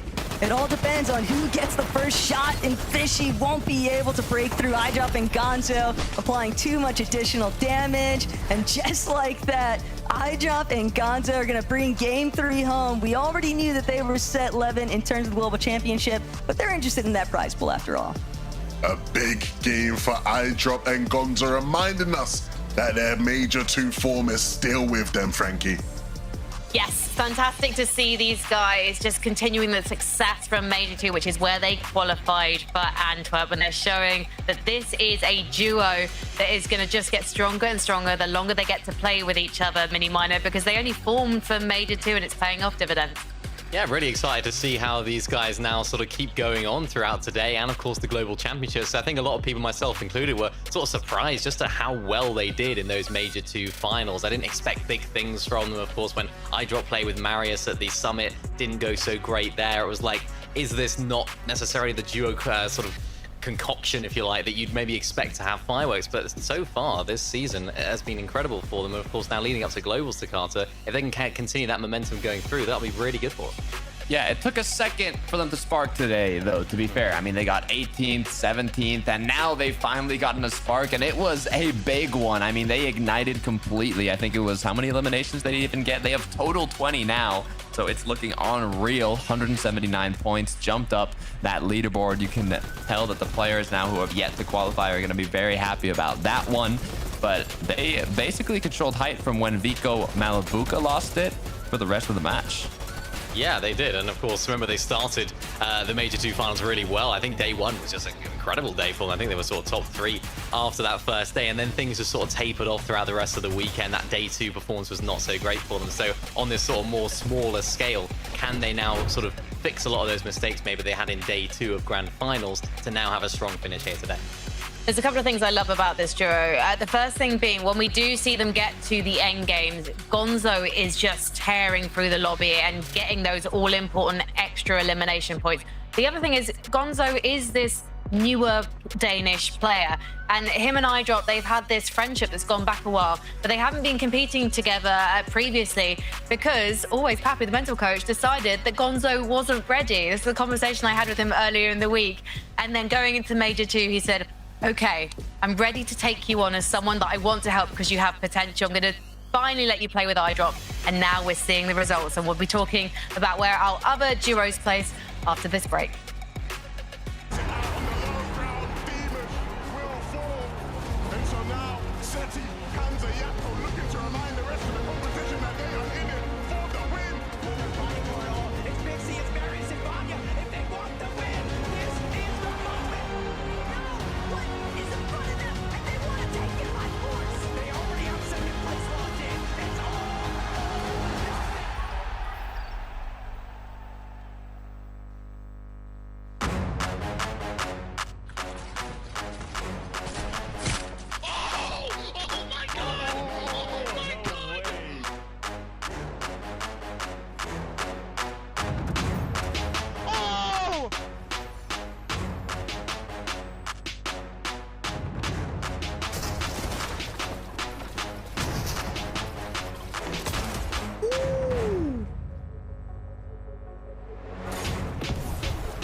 I got hit with that one low.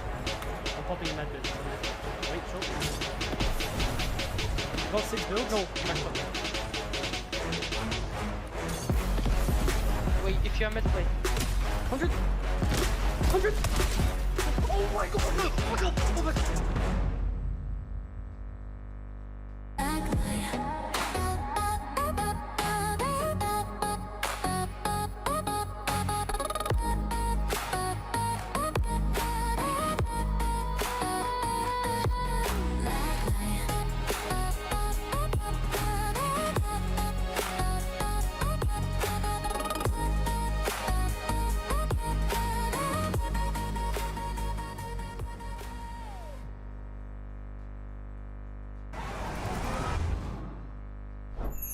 Milk can help you grow.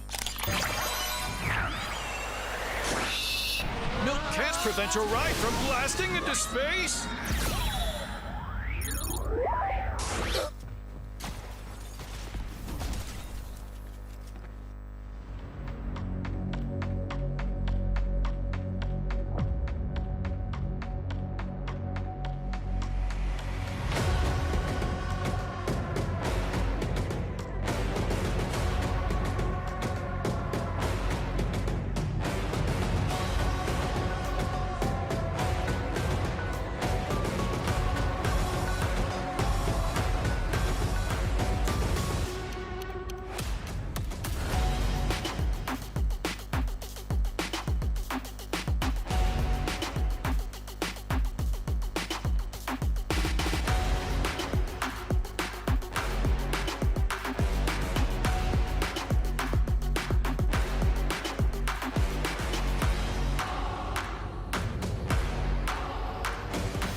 We are already at the halfway point of tonight's lobby, and there are 3 more games and 3 spots in the Fortnite Global Championships in Antwerp. So let's find out who is going to be taking them as we head into the next few games. But before then, let's take a look at the players in focus powered by Milk.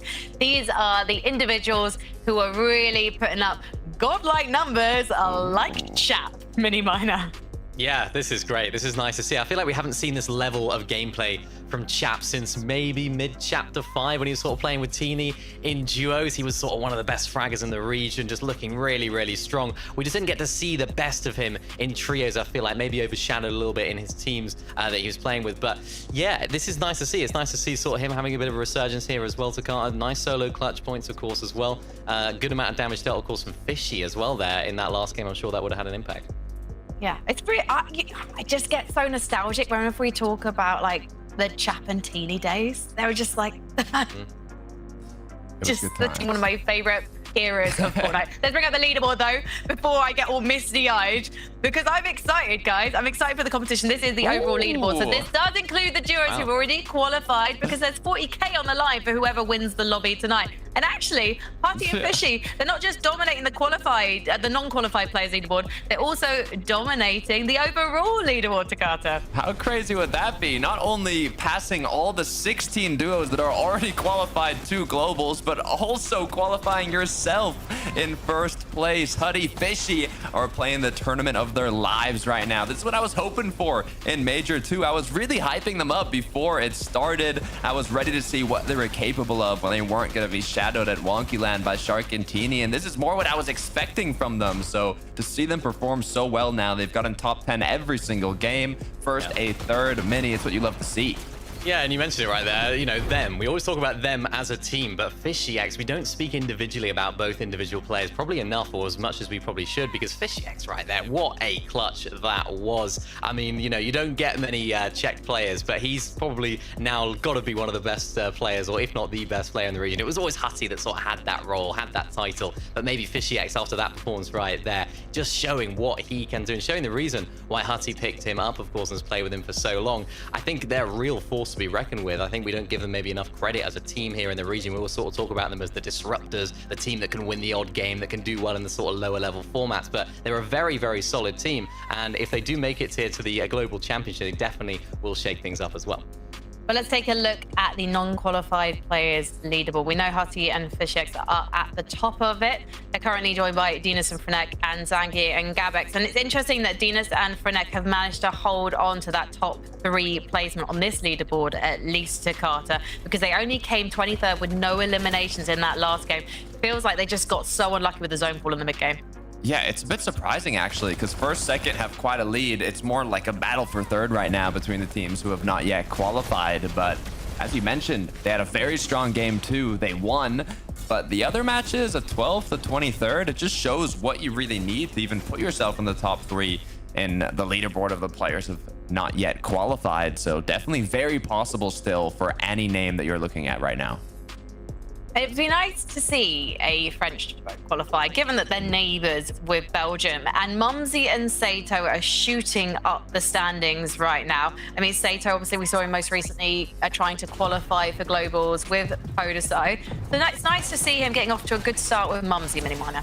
Yeah, it feels weird to say Momsy and Sato. It's always Momsy and Skyjump, isn't it? This is sort of the new team that's forming here for this one. It seems like they're playing incredibly well as well. They've just stayed consistent, doing very well on the sort of mid-ground layers, as we can see right here. And I think both of these players individually, we've spoken a lot about Sato as sort of an upcoming player, sort of new to the scene maybe in terms of this top level of Fortnite. We just haven't really seen it at that level from him as of late. So very much like, I suppose, a lot of the French players that were in this lobby and, of course, that don't find themselves at Global. It's like we just haven't seen the best of the best yet. So maybe this could be a sort of slingshot for them for the rest of the day. And of course, Globals if they do qual.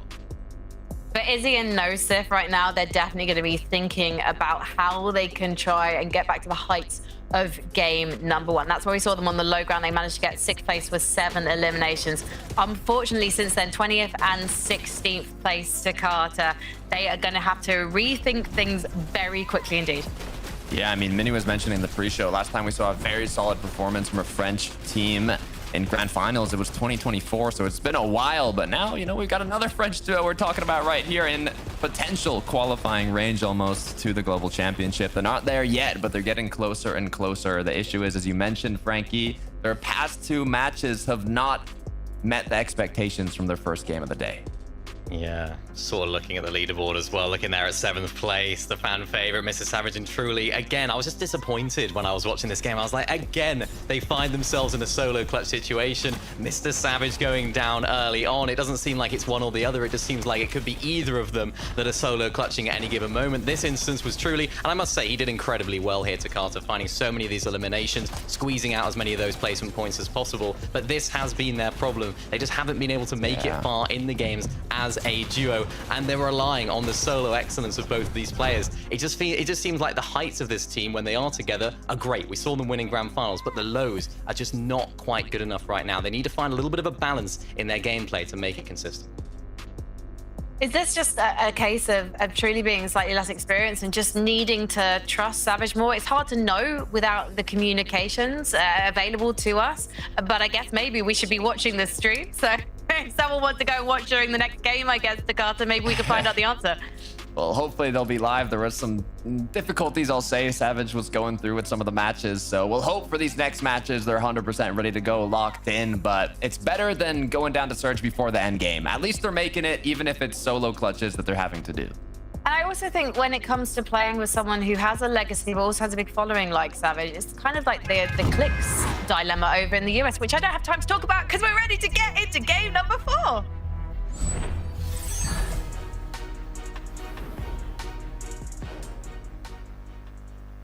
We are past the halfway mark. Game number 4 is here.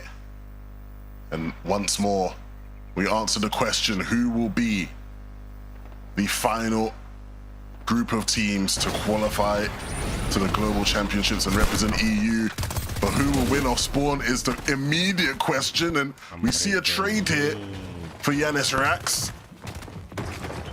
But will they be able to close things out? Tex scurrying away. The SMG5 from Yanis, just forcing both players here to potentially look for the res. I mean, Rax will be picked up. I don't know if Tex is going to be able to return the favor. He will begin now. An awkward start here for both teams. 1 for 1, just never the clean exchange. A bit messier than what either side would have hoped for.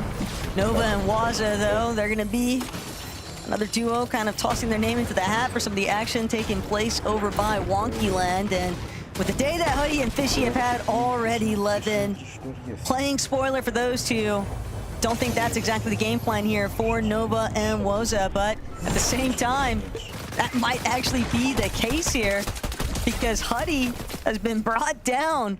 That surprise contestation just not going their way. Start things off hot here. Also, maybe opens up a little bit of opportunity for Nefrizi and Vanya to sort of get involved here, but Yanis, Rax still find themselves in a very tough situation. Combat Kaiser's closing into Chop Shop. These are the types of fights that just are so awkward.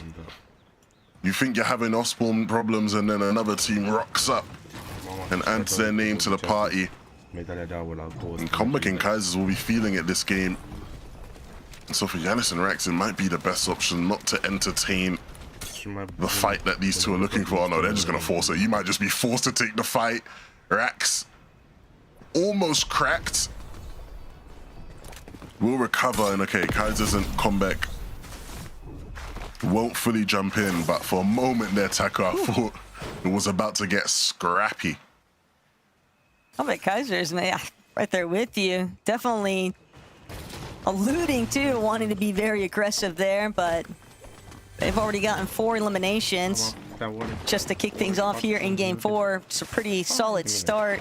The elimination feed, though, continues to showcase just who's been struggling and who's been taken out, as Huddy and Fishy fully eliminated. And had that not gone down, Levin, we might have been looking at a situation where it's teams playing for essentially top 2, because Huddy and Fishy, they had started to build up a pretty solid lead away from everyone else for the consistency metrics.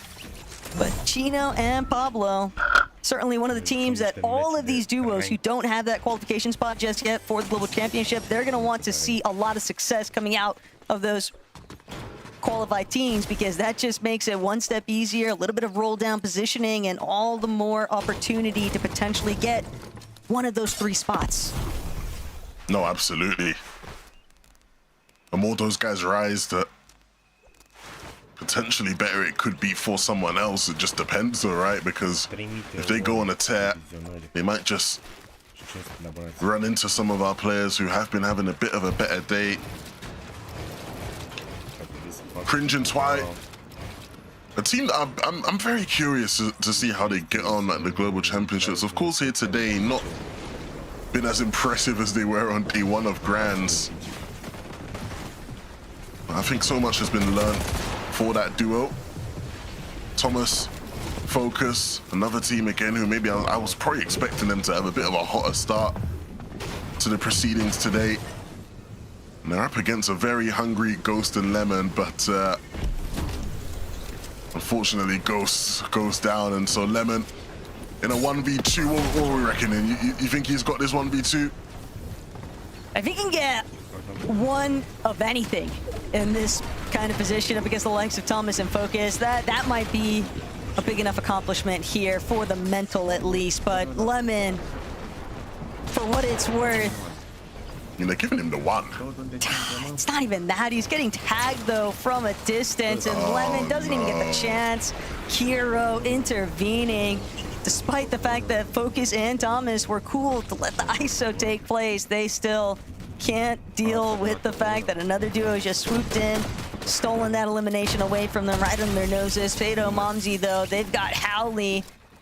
Might have even taken out Lucia already, given that Sato has 2 eliminations, but this is usually the turning point of a 6-game format. Game number 4, teams have already sort of been hit with a dose of reality after that halfway segment in Game 3, so now it's now or never, essentially. They are just going to be sending Hail Marys every which way to try and Counter-Strike put themselves Global into a fighting position for those pre-qualification spots, but that just Counter-Strike makes the game Global so Offensive much is more officially unpredictable back on. because teams are just recklessly throwing themselves into any sort of fight if they feel like it's going to net them even the slightest bit of an advantage here.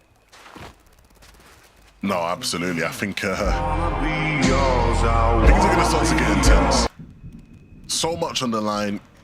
So many players fighting for these spots. I'm actually kind of jealous of the analysts of that leaderboard they had. I ain't got that tech, you know. Fortnite track ain't got all that. So I might need one of those just to see again who is in contention as far as the global spots go. When you have a lobby filled with so many players already playing for,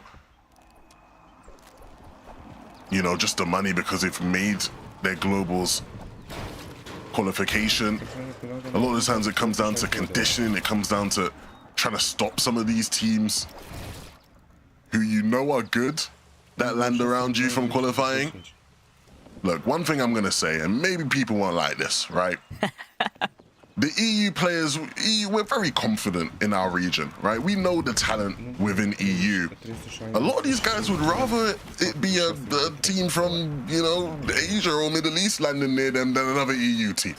If you ask them, they're going to tell you, yeah, I'd rather not have another EU team near me, you know? And so they'll do anything to stop some of those teams from landing and qualifying for globals if it comes down to it. And so if you're one of these teams, if you're a Nosif and Izzy, you want to get the job done, you know, sooner rather than later, right? You don't want to be in a position where that could be a problem for you. Rickball, Leo, 46 de ore din 3000 plus need to do so much in these last couple games to be able to push themselves back into contention. Akira on the back foot. This isn't good whatsoever. Especially not with Chap and Flixie being the ones to aggress because they've got absolutely nothing to lose, all the time in the world to work with, and Akira is going to be brought down. Podesai have to see just where exactly he's ended up, but just so split, no real way to try and back up his teammate. And not only that, but he's a sitting duck here essentially at Golden Grove. He won't really have a great opportunity to try and escape and even look for a reboot because on his way out, we saw all those other teams sort of lining up in the area around him. X-Force Bevies, though, don't catch a glimpse of him just yet, so he does manage to skirt on by. He's able to get that reboot off onto Akira. Could be enough to revitalize that duo, but they are just so close, Lev. Heading into this lobby with Huddy and Fishy having been eliminated, teams are looking at Dinas and Fernek, Zengi and Gabix to be the next to fall if they want the best odds of overtaking their position on that qualification metric. But when you've got duos like iDrop and Gonzo sitting it out at the teleporters, the game just gets all the more scary. You start to play a little bit of evil Fortnite horror game edition. Yeah, after that last game as well, they'll be looking to keep the climb going. Win would not be bad for them whatsoever. Yeah, we saw them playing this way a lot throughout Grams anyway, and so we'll see how many people have been prepping and VOD reviewing for today, expecting that. You're always going to expect someone in the teleporters. That's always the risk you take. Podesai, though, will continue his odyssey. It's just not looking good. Every time we see him, it looks like he's just going to run into someone else that will steer him off course. Should be able to get his duo back in the game, but where that leads them moving forward will be quite the precarious situation.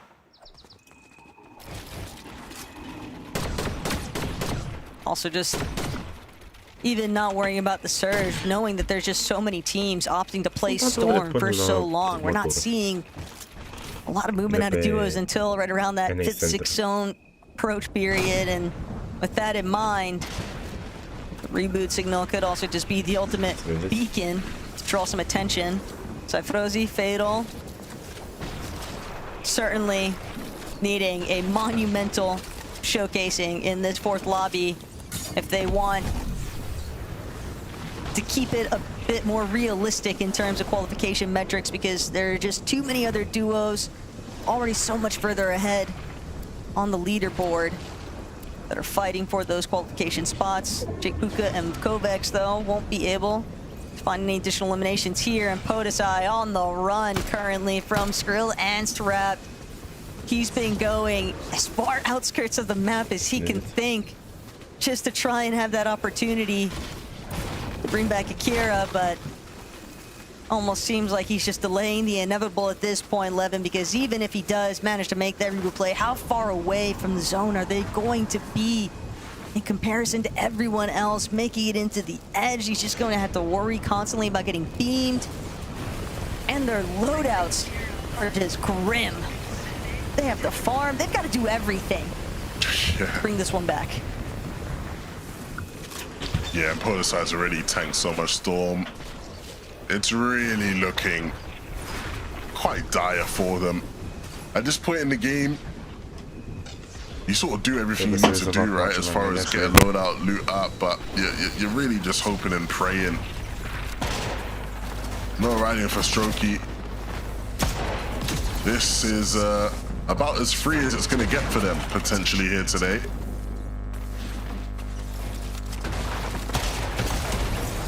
Okay, don't play with your food too much.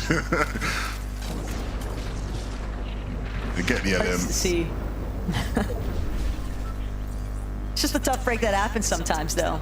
Podesai did everything in his power to try and correct course, and the issue, though, is that there's always another team inside a Storm. With the way that this comp meta has been broken down, it's now Yanis, Rax closing in. They want to try and build a little bit more points here. They're solid in terms of global championship, but at the same time, the prize pool is still up for grabs.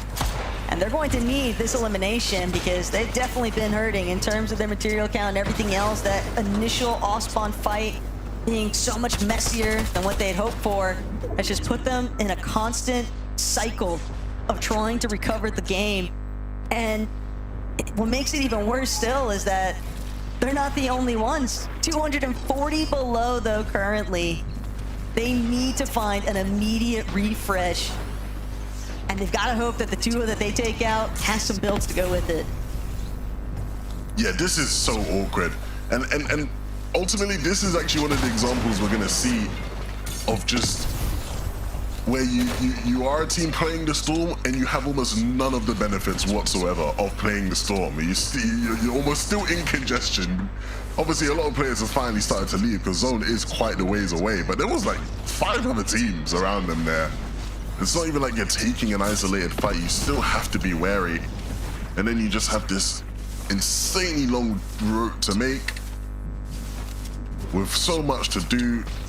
No whites. Janice, it's gonna be free loot. Frosty will keep his rotation going. But that was one of the things I was really curious about today, Taco, as far as we saw the success across EU and NA of the teams who didn't overly rely on playing the Storm. And so I actually didn't know what to expect of this lobby, right? As far as like, I'm sure there would have been plenty of the players in this lobby watching back and thinking, okay, maybe we shouldn't be playing as much Storm as we did try and play in Grands.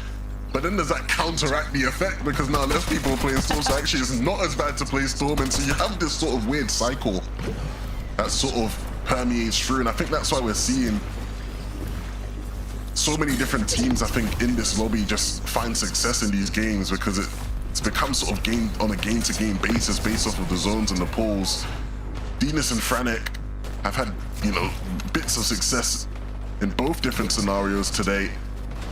But once more, Taco, we watch one of them as a solo moving into this endgame where they are still fighting for a global spot. And it just becomes all the more problematic too, because so many teams just choosing to try and reshape their game plans on the fly. Again, it just really creates so many dilemmas for everyone else involved, because you just don't really know what to anticipate. You're not really sold on playing the Storm, but you're also not super sold on wanting to be some of the first into the zone either, just because there are teams already finding their elevated positions. I know some of these duos, they are hoping that if they caught glimpse of Dinas going down in the elimination feed, or excuse me, Franek, that Dinas follows shortly after, because even with them having a pretty strong start to the day, if they can't continue to replicate those early successes, things are going to eventually fizzle out, because there's always that last push, it seems like, in these types of competitions, especially when you approach that Game 5 territory. Yeah, I'm curious to see just how he rotates this. You can see him at the bottom left there in one of the not ideal spots. A couple of teams ahead of him as he will look to make his way into the zone. Has 2 overdrive nades to use, and so the timing is going to be pivotal. Nosif and Izzy starting from a bit higher up, and so their initial nade will take them a decent journey, but making probably the right play here to just pause and take a break, not try and greed too much out of the overdrive nade. They'll invest a couple materials, and that actually looks like it's going to save them a lot of HP and get them in a really nice spot here in zone. Great rotation from Izzy and Nosif. Definitely betting from it already, because they're immediately starting to apply some pressure towards those teams still stuck behind them. Is Momzi Sato looking to take out Shark, doing everything in his power to try and hold strong here, but Kaisers can't say the same for him. So many teams just a little bit late to the party here. And for Momzi and Sato, they are hoping to have that separating moment, because this game could be the one to help them play leapfrog on those leaderboard positions. Setting up already, but it's Hari and Cammy who could potentially be caught in a little bit of a crossfire here. They know I dropped Gonzo just across the way. Gotta be a little bit cautious here, even potentially debating they're gonna drop it, looks like, before opting to go forward. But I dropping Gonzo, they might have to look elsewhere, trying to force a little bit of damage, because they are currently underneath. And it's such a shame for iDrop. I mean, if it was 12 months ago, he'd just be able to hop over and just get in Cammy and Hari's box and get all the help he needs. This time around, here in duos, that isn't an option for him, and so he's gonna have to rely on Gonzo's abilities. Just enough to get above on Surge, but not the most comfortable positions for this duo, especially knowing that there will be so many more teams in this lobby looking to take it. Cammy and Hari sitting in a prime position to just completely snake height off of them, but there's also teams on the front side that looked primed to take it, like a Chap and Flixie. So the story and the journey and the battle for height will be one that continues here. Truly and Mr. Savage, though, will they actually have a journey as a duo is the question we've been trying to answer. And it might just be the game we get to see it from them, Taco. They just need to stay together. If they can do that much, we've seen what they're capable of in those final moments. But when you've got so many other duos sort of encroaching on these mid-tier layers, Sato, Momzi, rather excellent job too at kind of wrapping Tank a little bit of that storm damage even. They've got the medkits to work with, so it won't hinder them too heavily, and they've claimed so much space already. They won't be able to find any Nox or eliminations just yet. Momzi still trying to ensure that they have any sort of opposing line of sight cut off here, but Chat, Flixie, you can smell the weakness on the high ground, and they're going to immediately launch themselves straight to the top of this lobby. And with Flixie and Chap able to overcome, now it's all down to Savage one more time, but it won't be enough. He gets shut down on the go here. Have to see just how things shake up for them in game number 5, but placement points certainly not doing them too much of a favor in this one. Izzy and Nosif on the other hand, though, they're going to need a refresh almost immediately, just passing back and forth. The only jug they have available. Now looking down, realizing Pstroki injured. They got the shield crack. They're trying to chase him down, but Pstroki barely managing. Wait just for a second there. Nosif, though, able to claim it after the fact, so that slight addition of materials helping him to just go one more layer up. Everything these two turns to gold today. But they need to find a bit of space, find a bit of breathing room just to regroup and look for a refresh here. So many scuffed players that are available, and if they can't find it, it will be somebody else. Nosif left alone here, and now he becomes the solo bait. Mumsy will fall. Darman Deemish finally starting to bark in this lobby. It's been no bite whatsoever today. But there are opportunities aplenty still in this one. They'll find a bit of a refresh, and Chap and Flixie dropping down. They're desperate to get in on the party. Yeah, but Deemish definitely a little bit more injured than what he'd been hoping for, as now Axforce and Bevies start trying to claim a little bit of this frontside territory. Looking back, Waza, Nova, not the only ones though down here underneath with them. Vico and Malabuka also looking to take a stab at things, and they've already got one piece of the pie here, taking out Axforce, and now Vico is going to be left to fend for himself. Doesn't have any builds whatsoever, though, just scrambling mental over, trying to stay out of the line of sight from these players surrounding him. Does manage to pick up some leftover materials here, though, but Bevies has got the final score. He'll take out Vico at the end of it all, and here, just like that, it's going to be shut down because Darman Deemish definitely still plenty of dog left in the fight. This is their time to make a play happen. Nova and Woza are there, but it's Chap and Flixie, the ones to apply the pressure. Deemish, 10 a limb so far today, but the one he needs to hit won't connect it. It's Chap and Flixie. After a very impressive height take, we called it earlier on. You could see they were sniffing it out, and that's exactly why they deliver the win, Taco. They were frothing at the mouth to bring this one home, and they got the job done after all. So Frankie, Takata, Mini, what do you guys have to say? I just have to say, all hail the new kings of the high ground, Chap and Flixie. I mean, no layers are safe when these guys are in the lobby, Takata. No, not at all, but I'm almost still stuck on Deemish's 10 eliminations. Going into this match, they had 3 total throughout every match. Deemish Darman combined had 3 eliminations, and just in that match, they got 10. Well, Deemish literally got 10, but Chap Flixie have been dominating throughout the whole day. I'm not surprised to see them win a match here as we get closer and closer to close it out. I mean, they're already qualified to globals, but they've just shown why they're deserving of it. Yeah, I sort of forgot that Darman Deemish were playing today because we just haven't seen too much from them. Very similar to Chap and Flixie. So they've kind of gone under the radar throughout most of this year. Yes, they've already qualified through, but we just haven't seen this level of gameplay from them. And it kind of is contrary to what I really expected from this lobby. I still expected our top teams that placed the best in the Major 2 finals to still be on top. I expected Sky and Scroll, Shark and Tini to be the teams that are dominating. But it's Flixie and Chap. It's finally sort of coming together for them in terms of what we expect from these guys on paper. And like the casters mentioned, I really like that height take. It was a really nicely timed one because they waited for eye drop just to drop on down and try and claim a few of the lower layers and try and maybe get some refreshes. That's the moment they pounced. So they were really patient, really effective, and of course closed out the game with a win. But it makes sense that these are 2 legacy players. They've played with some of the best IGLs in the game and now coming together with all of that knowledge and their mechanical skill. It's no wonder that they are managing to take so many leads in the lobby tonight. We've got 2 more games heading your way, so don't go anywhere. We'll be right back.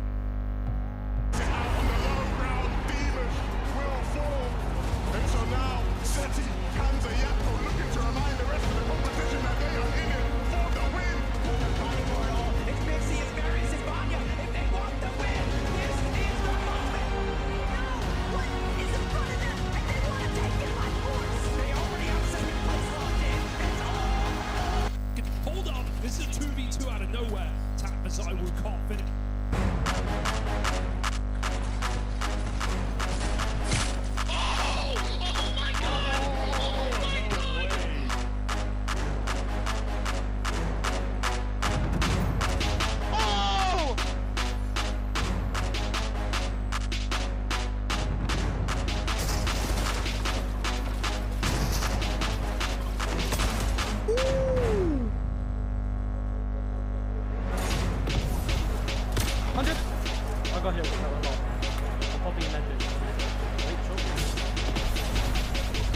No.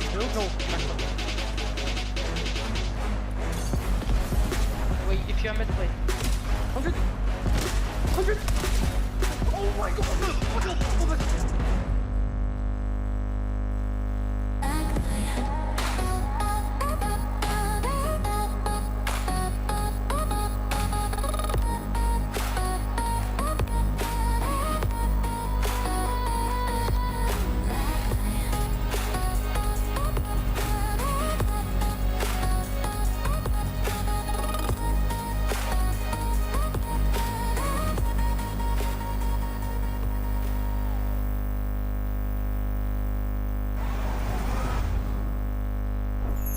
Milk can help you grow. Milk can't prevent your ride from blasting into space.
Welcome back to the Fortnite Global Championship European Last Chance Qualifier. We've only got 2 more games to go before we find out which 3 duos will be joining the already qualified 18 duos from Europe in the lobby in Antwerp, Belgium. I'm going to breathe after that extremely long sentence. Let's take a look at the overall leaderboard because we've got some big names who are doing big things today. There is a top prize of $40,000 tonight. And right now, Chap and Flixie are looking good for it, but they have got competition by a number of jurors who also haven't qualified yet for Belgium, and they have to be the hungriest of all. It's great to see Vico though, and Big Cheeseburger Malabuka showing some form again after a disappointing showing at Mage 2. But right now, let's take a look at the non-qualified players leaderboard, because really, guys, this is who we want to be talking about right now. And Mumsy and Sato, they are creeping upwards by 1 place into 3rd. They are in contention to cover. Yeah, they are, but I'm looking at how Wait, close this it is is from Konami 2nd last to time. 5th. It is nail-biting. Momsy Sato, though, so Bardzo far, szybko are z tym looking Team Bean. good. I mean, they got 10 Proszę. in the last match, so it's not bad at all, especially considering they started the Jest day trochę very do poorly, młodszy. maybe, but from a 5th Grał end, gry. they have shot themselves up quickly. Wiesz, tu It's something that we broke down at the beginning of the day with Sky Scroll really into it and using a lot of that skill, using a lot of those heals to actually get that health back up. They did that really well, which of course gives them so much peace control, so much peace to actually operate in. trzeba dać. They just need to try and stay afloat in them games because it is so Ian Fishy, of course, because Well, there's only 3 points between Mumsy and Sato. Before we went into that last game, they needed to have a conversation. They needed to work out what was going wrong and reset and Takaka.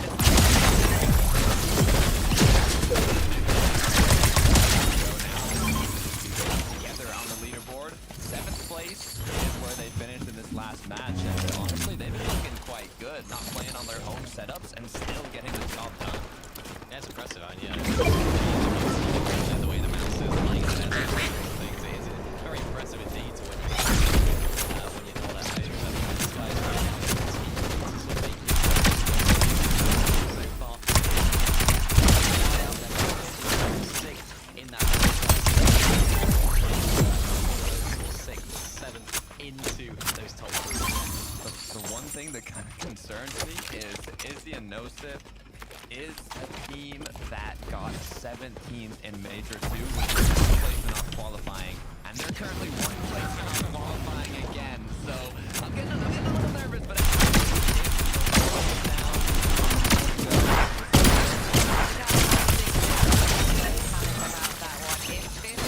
non-qualified teams leaderboard are Axforce and Bevy. Renamed themselves to game champions, but right now the game is looking like it's with him, Mini Miner. However, they are 55 points behind.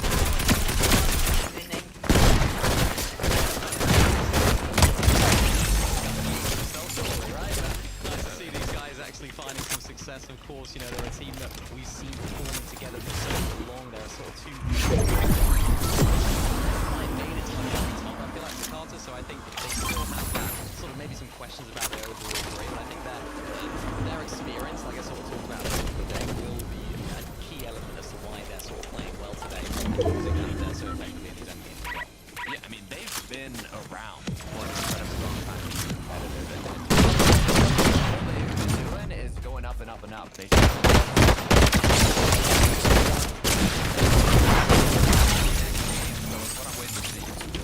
We're waiting to see Savage really place well within the top 10 as well. That they've managed so far is 10 plays, otherwise they need in the top 20. And again, this issue that they're not managing to go the distance as a duo. They're relying on each other's individual skills to clutch things out for Carter, and it's just not enough to get them to Belgium.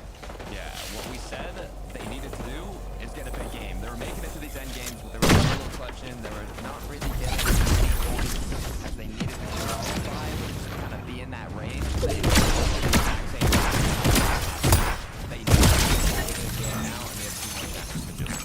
And so do Dinas and Frenek, because the thing about these guys is, yes, they got 50 out in the second game. The last 2 games, 23rd and 24th.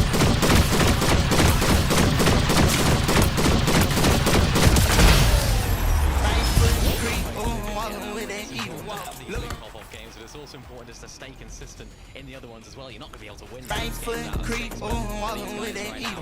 Look around, stay low, make sure they don't see. Get some bad walk down. Really let things slip now in the last couple of games. It's maybe a few of those mid-game situations that they find themselves in. We spoke about it earlier, that sort of off-spawn contest station, difficult to navigate some of those areas as well. So I think for them, it's just about trying to make it to those end games more consistently, maybe looking at a different loop path and trying to adapt the team, because so far they're on a downward trend. Yeah, they haven't been getting eliminations either in these recent matches. I mean, when they won the game, they did incredibly, but in the games where they kind of scraped their way to the end game, they're just not consistently getting these refreshes that you're alluding to. So hopefully they can make some switch-ups coming into these last couple matches. Is it important now, Mini Miner, for these teams to have a real balance when it comes to risk-taking the end games? Because actually, yeah, you can get inside the top 10, but if you haven't got any eliminations, you might potentially not make it by a couple of points. It depends where you are, I feel like. If you are one of the teams that are sort of lower down, you're not qualified at globals, why not try and take a lot more risk? But I think it becomes really awkward if you're in that sort of 5th, 4th place in that Of all. Doesn't matter about the other one, or you try and guarantee and try and sort of rest in your laurels a little bit. The fact that you will get that last game if you're a team maybe that's contested, and try and play things out a little bit more carefully and calmly. So we'll see what happens now. But Frankie, I want to take your job. Let's go to game 5.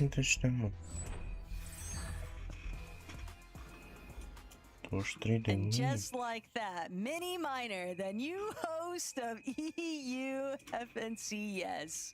What a time. What a journey here, Lev. He saw you step up to the plate one time. He decided, you know what, I think I can do better than that. But Putty, Fishy, problems already here at Wonkyland. But it's Waza who's going to actually need the help from his duo here.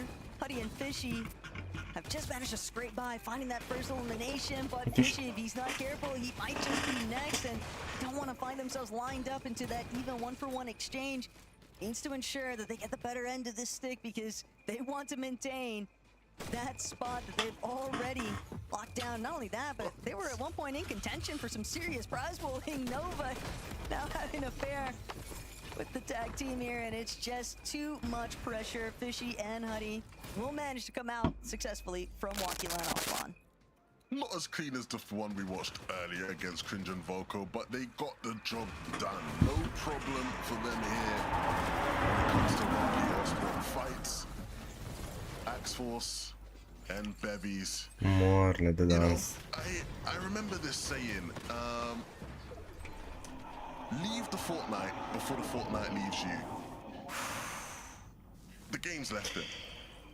At this top level, he might need to call it a day. Sunt până pe la pauză dacă nu. Fighting here at the chop shop. And this time it's not 2 ore as și scrappy 15 as what minute we saw in the live. last game. Both teams gonna get the chance to Și tot am început loot up and teoretic târziu. try and get their best.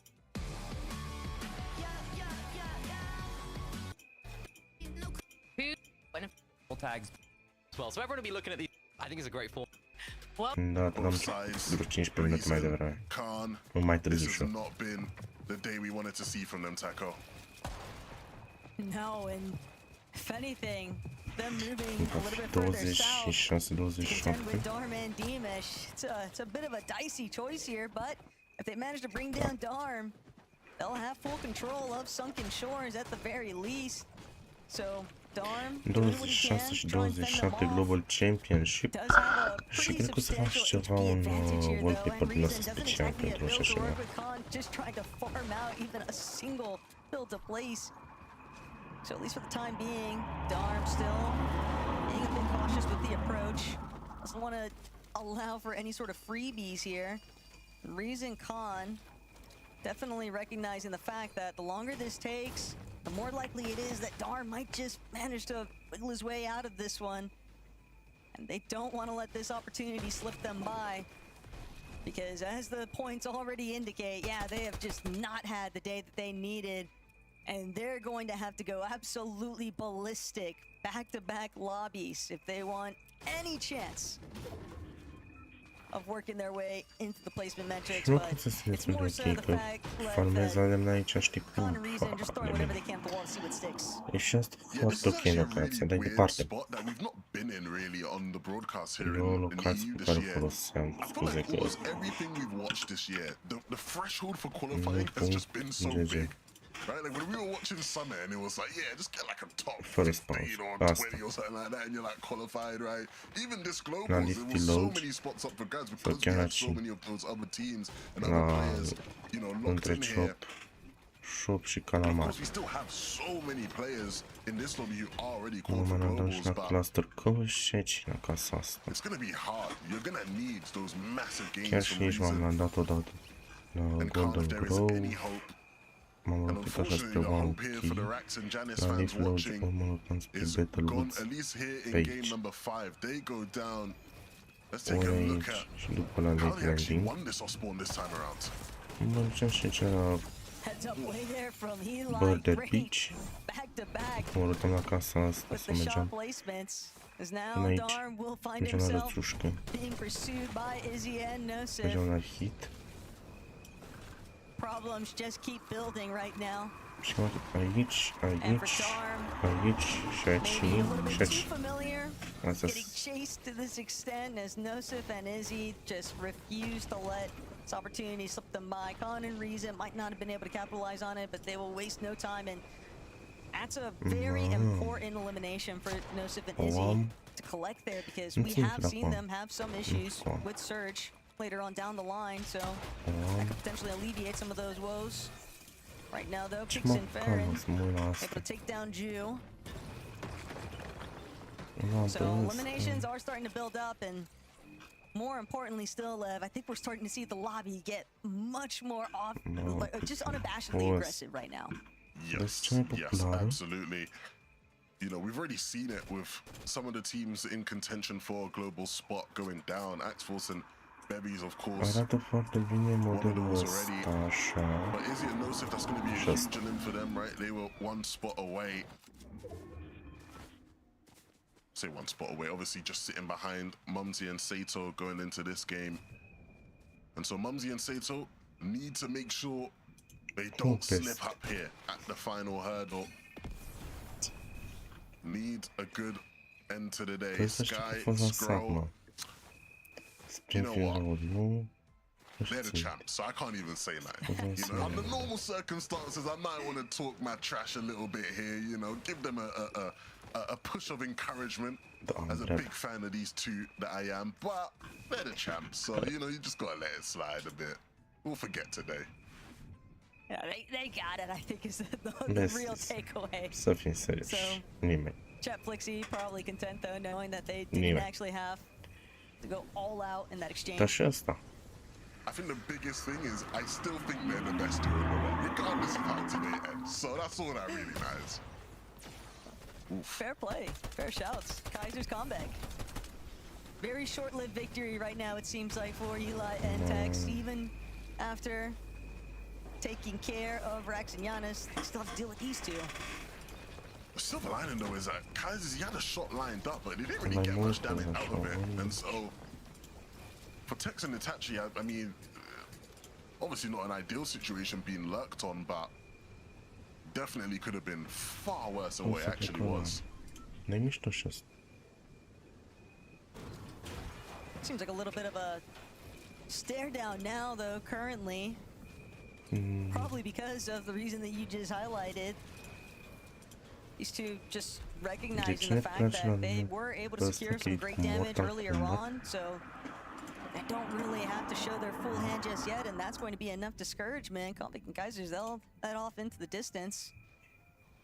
They might want to revisit that conversation a little bit later on, but Como opcji nie jest. certainly not willing to all in invest from the jump start here. Zengi, Gabix, a duo that was in contention 300, jeszcze 600. earlier on in today's competition, and then have just been steadily getting knocked one place further down, other teams catching up essentially. And it just goes to show how cutthroat it can really be in terms of these consistency metrics and making it into every single one of these end games, because all it takes is 306. one or two lobbies to go south, and all of a sudden those duos that were 5-10 places behind you have suddenly caught up. Yeah, it comes at you so quickly. And we've definitely seen that. I did screenshot the non-qualified teams leaderboard this time around, and they come into this game 7th on that leaderboard, a big drop from them as well, so No, hai să revenim la ce need to turn este things around. important. Chap and Flixie, they've had quite... Sometimes it's good, sometimes you need to remind people, hey, we aren't just lobby fillers here, right? Like, we actually can be a threat, we can be competitive with the best of them. And they've shown us quite a bit. I think I had almost stopped considering them as far as some of the better height teams in EU. But they've been impressive up there today, Taco. Without a doubt.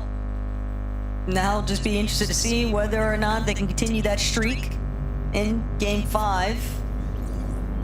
But ultimately, so many of these other teams that are just praying that they can catch a bit of a break here.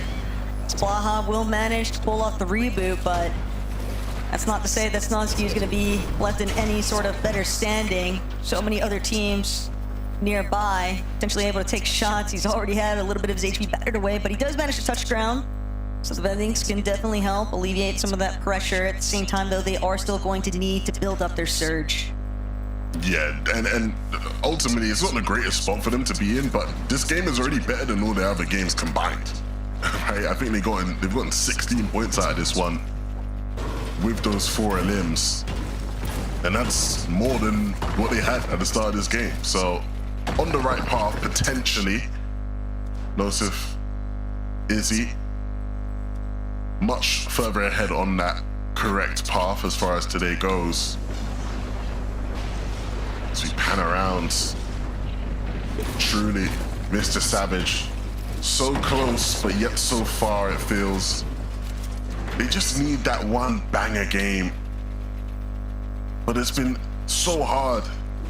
It feels like even in situations like last game, or the game before, sorry, last game, game number 3, where everything looks set up so perfectly for them to have a good game, and they just couldn't deliver. I fear that those problems may only continue to build for them also. Teeny and Shark, though, Not what you'd expect, but at the same time, Shark closing out an elimination. We're right back on course. Still losing Teeny along the way. Now exposes Shark to any other duos that might be lingering nearby. Vanya and the Frizzy, though, don't exactly seem too eager to get involved just yet with what's going down. So Shark likely going to look for his reboot ban opportunity shortly.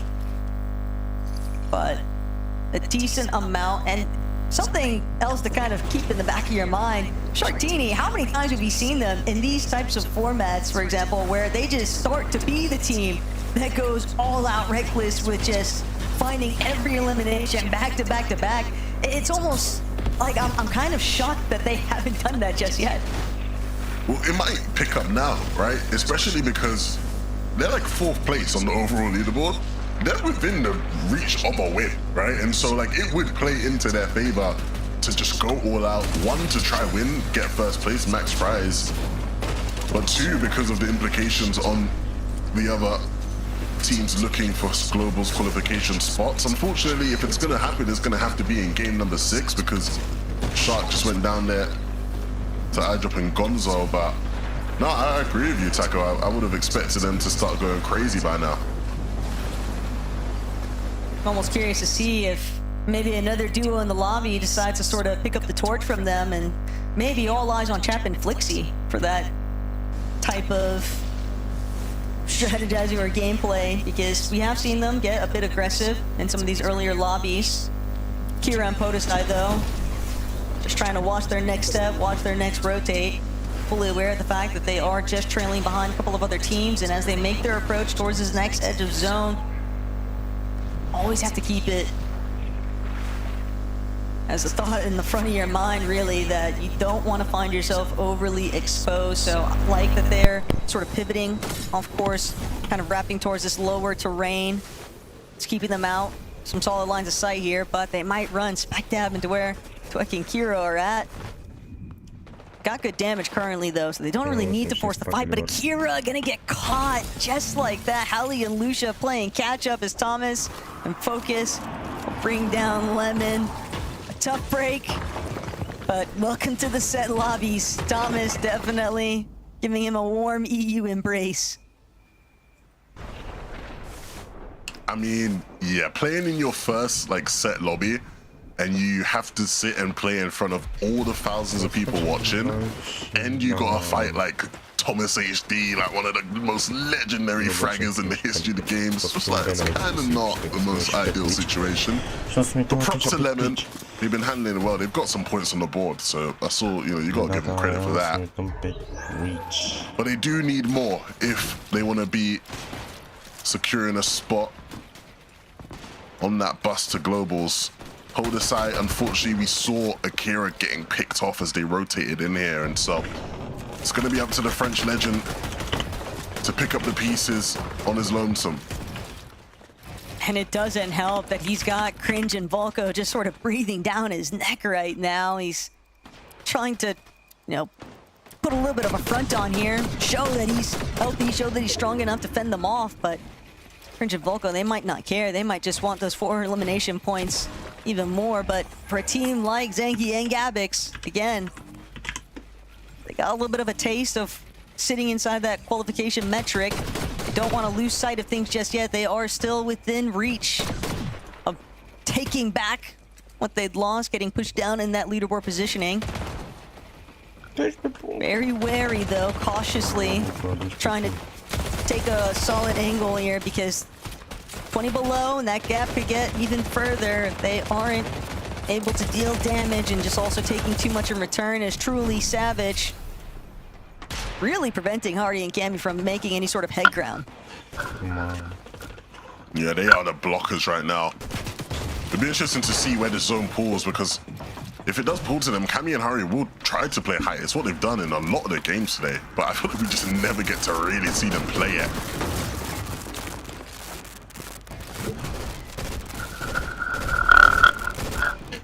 Starts to be the point, though, for a duo like Savage and Truly, where I think it can be difficult to completely brush off those instances of the past where they've come close enough. They seem like they, had it together, and then it just falls short. So this game 5, better late than never. It would certainly be a perfect time for them to really strike up some big points here. Fishy and Huddy, though, they just want to make up for some lost time. They're being eliminated early. So many other teams having the chance to catch up. Chap and Flixie even able to overthrow them from that first place position overall because, yes, they're fighting for that Global's qualification spot, but with the day that they've had, Lev, it's also pretty realistic to imagine that they might just bring this one home. Yeah, that is how you can do things in style. I mean, would be the ideal end to your Friday evening. Gabex will just fall. And Zangi not in a position to really do much to help, and that actually sends them below on Surge. How things can turn around in these games.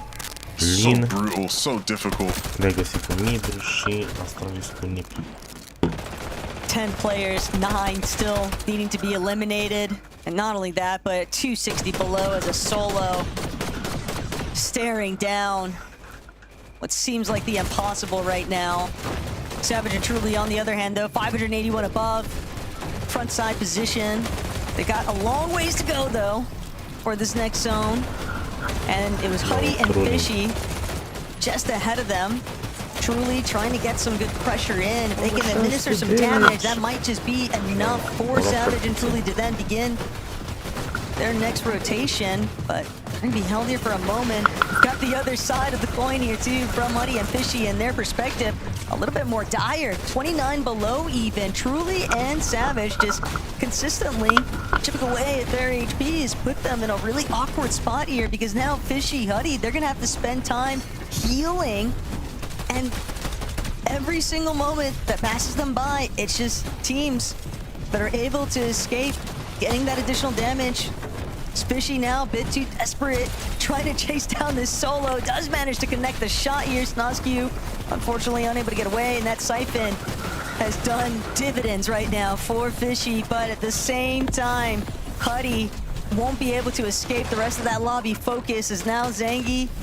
While he's out of the thick of it in terms of the Surge threshold, he's still only 30 HP in a dream currently. Hardly any materials to work with. Fishy off of that last elimination, though. The Siphon materials definitely doing him some pretty big favors here. Fishy's not done, though. He's gonna look for more. He might just find more. We'll make the rotation now with the overdrive. Finds a decent position to just give him a bit more space. The material's running low. Yeah, it's just enough to build a box or two. We'll look to find something again on any solo scurrying around. Savage and Truly. Could this be the game? We've been waiting for it all day long. And height might just be theirs for the taking if they can find the right angles onto them. Focus dropping in the feed. It's a possibility now. Fishy's solo clutch will continue. Mumsy and Sato finding space in this game as well, but need to hold on to it. When Mumsy just taking a little bit too much damage. He can't afford to actually tank up the storm as he continues trying to wrap towards that frontside position. Sato, though, picking up the pieces. A great knock, just waiting for that Siphon to start ticking over in his favor. But Izzy and Nosef, another French duo, completely overhead where the rest of this lobby is at. Fishy has run out of materials entirely, but he doesn't get to connect the shot there. Pig's gonna be able to take him down. He was crouching, lying in wait. Another solo that just found the perfect opportunity to get a little bit of an extension here in this game. But now Savage, Truly trying to make their way forward. Running out of materials at a rather rapid rate. Truly looking up, contemplating going for the chop instead. Diverts attention downwards. Needs this Lilam onto Fastroki if they can find it. A little bit of materials could go such a long way for Truly as he'll be forced to play this one out as a solo now. No Savage in sight.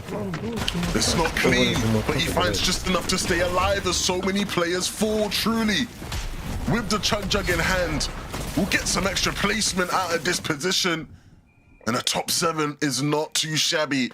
Nosif and Izzy, the benefactors of this zone, pulling up this hill. Everybody stuck beneath. Nathan will make it up. Combat following just behind. But the keys to this win have to be in Nosif and Izzy's hands. This is not the time for them to take their foot off the gas either. They know just how weak so many of these other players directly underneath them are. Nosif and Izzy collect yet another. Nosif now continuing to just build out forward, trying to make sure they stay towards that front side position. Comeback, similar beat, but just stuck in the underbelly of this lobby.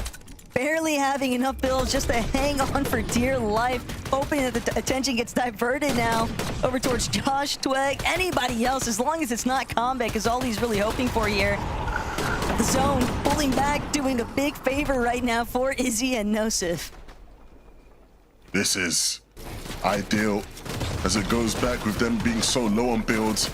But you've got to give them props. They've done such a good job of applying pressure to where nobody left has been able to look up. Comeback is forced down and he's going to be forced into the face of Josh. If not, both of them are going to just go down at the hands here of Nosif and Izzy. Everything playing out so perfectly. And so now as Josh makes his ascent, they will piece him up and get the dub. What a well-played game for Nosif and Izzy.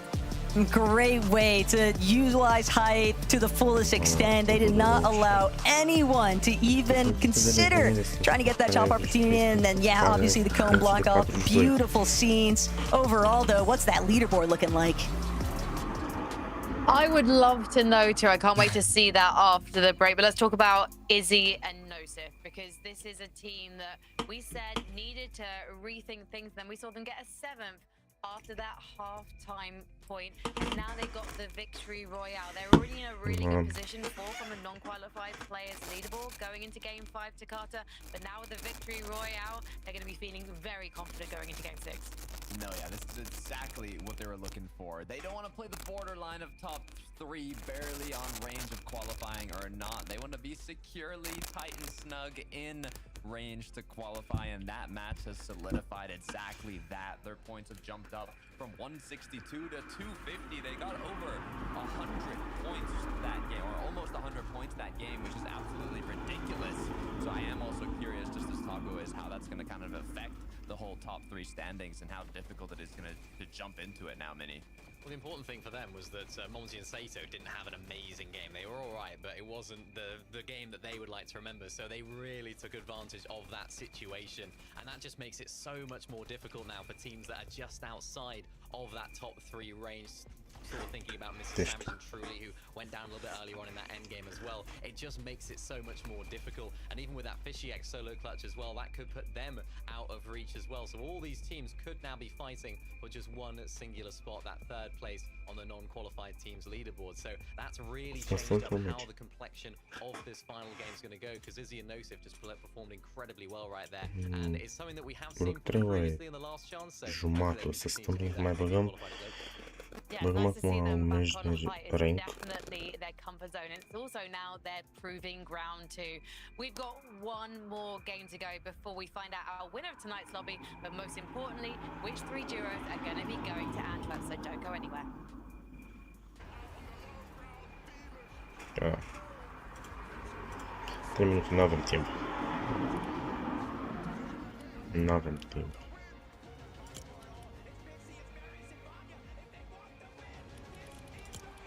Let's deploy channel landing.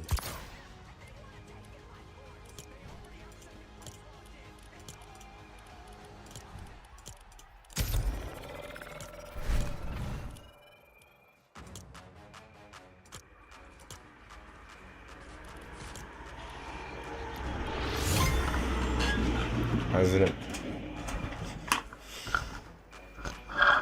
Sınıftım.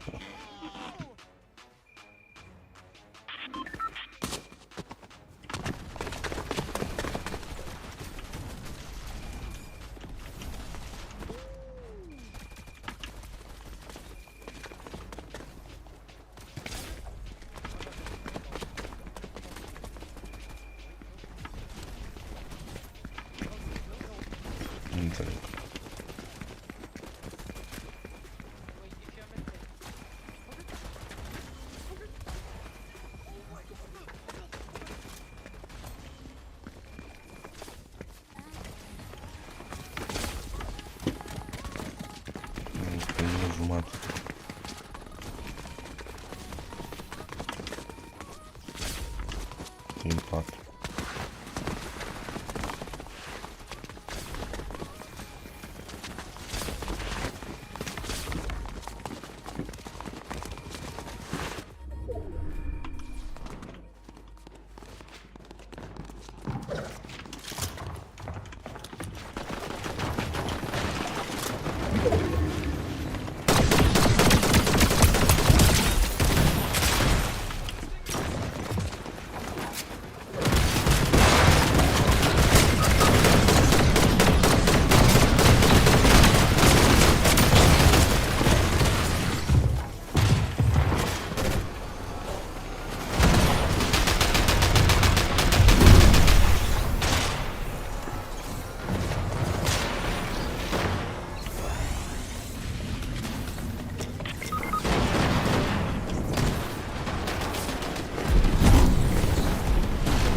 I cannot believe that we're about to find out who our final 3 duos are going to Antwerp are going to be.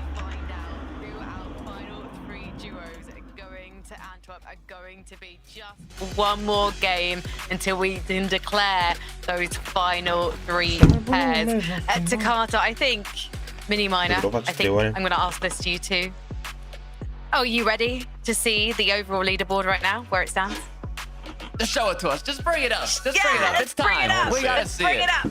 Let's have a look. So this is all of the duos in the lobby tonight. Interestingly, though, we've got some big names who aren't even inside the top 10. Sky and Scroll, for example, but I think we can forgive them. I mean, they're probably still getting their energy back.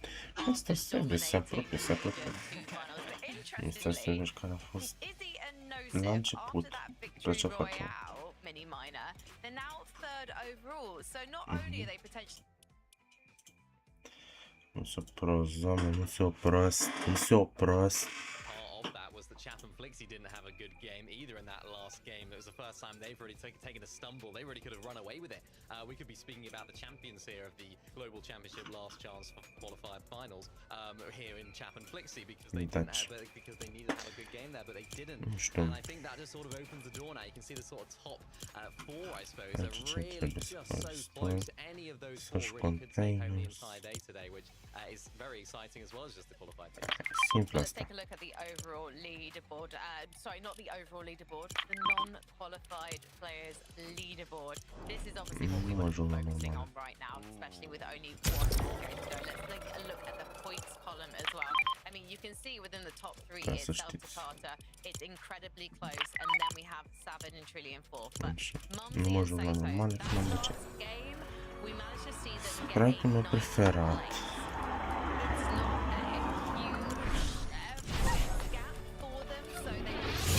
N-am apucat. Școală meci acum era normal. Nu jucăm la rank. Atât tot.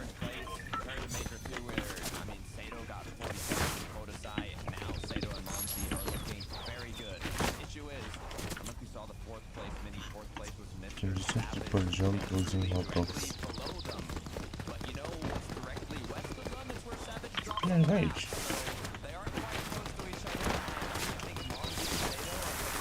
E o masă de extractabil.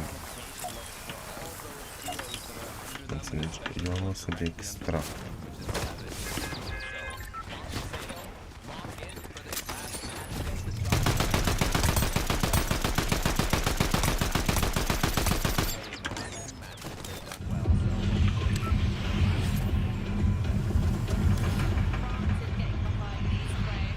Deci mă mâine aici și o să fiu pe telefon, cred că o să fac, să filmez. Nu se mișcă așa. Da.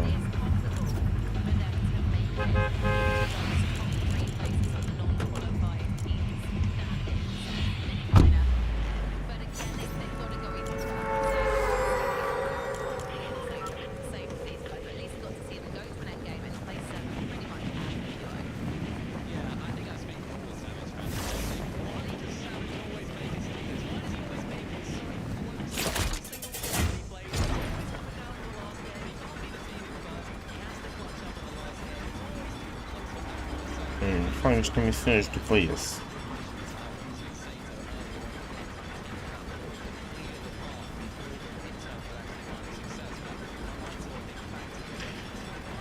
Fac niște episoade de pe telefon.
Răspuns la 60 sub eu poți?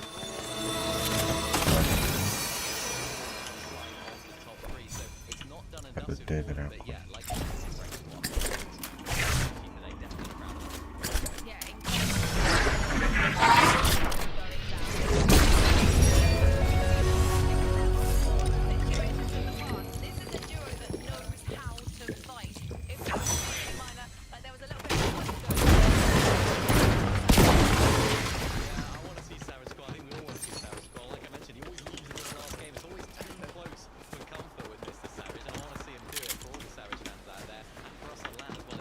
Nu așa.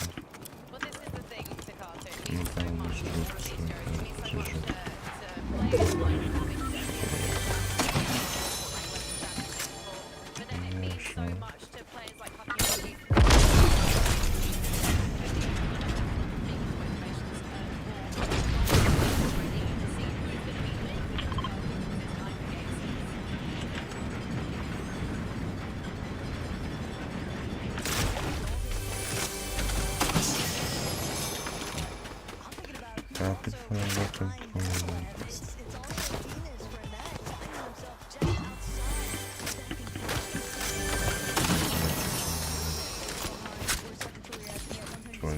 Stingere să înjuri nu mă bă.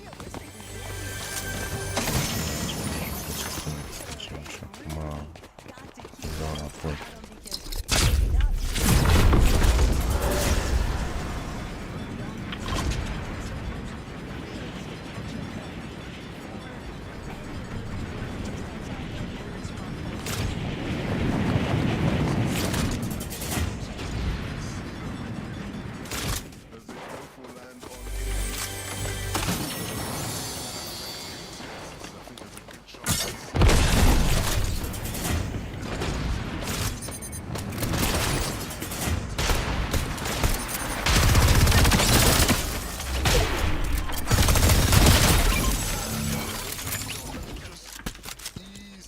Și tu.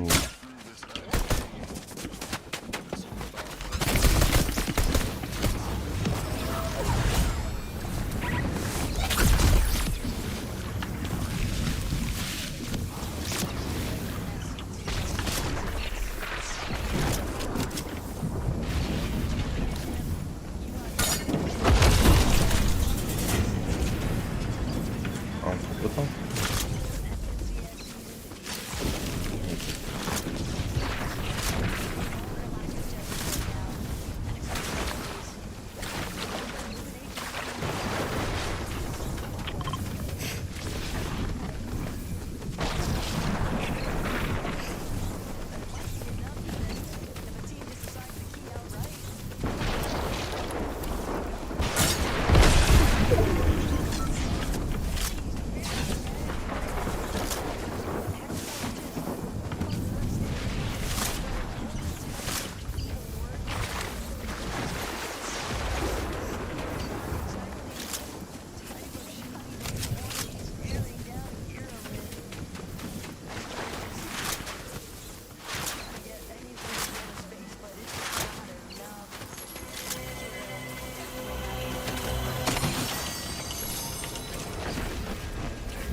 Ну что? Я не хочу. Тут зачем?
but they might know he's here.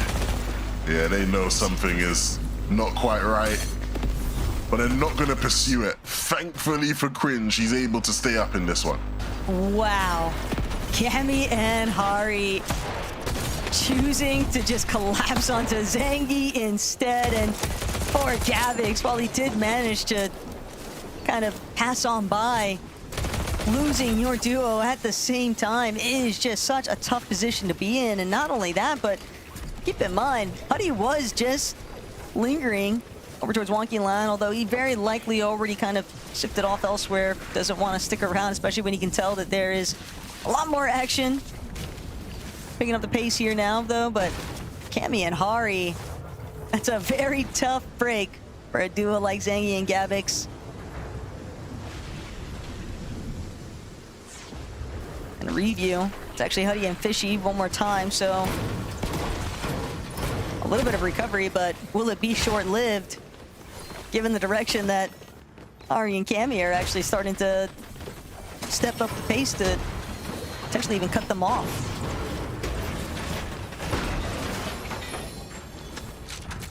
Huddy and Fishy. Such a big game for them now. Of course, we know just how much these two have been through this season. The journey both of these players have been on. Oh, Mo. Oh, no. What's happened here? Fishy's down. Huddy is on 25 HP. And all of a sudden, Huddy and Fishy, there is no cause for celebration, no cause for fireworks right now. This is completely flipped over its head. What happened here? It was Gavix. He gets away from Hari and Cammy. And while I'd initially believed that that was going to be, you know, something that works against him, running into Huddy, instead he's able to catch them completely off guard. Just swoops in, disaster strikes yet again. And now that might even be the green light for Cammy and Hari to potentially just pick up and continue the pursuit here, because why not? They've got so much time. They've got so much time now to work with to just keep trying to play spoiler here. But for a duo like Savage and Truly, we said that we wanted to see them looking to just take affairs into their own hands, and it looks like they're doing just that. Yeah, and I think the good news for Huddy and Fishy fans is they were on 255 points, which means they overtook Nosif and Izzy and should be safe. The only other team close enough to reasonably catch up will be Mumsy and Sato, who of course themselves are in a qualification spot. So I think we're going to say job finished. Job finished for Huddy and Fishy. Not in the way you wanted to see. Of course, they were pushing for more than just the global spot at this point of how well they've been playing on the day, but we said it. Things get crazy in these final games. Mumsy and Sato will continue their pursuit into the safe zone. Barely making it in HP-wise. That 5-tick is so tough to deal with.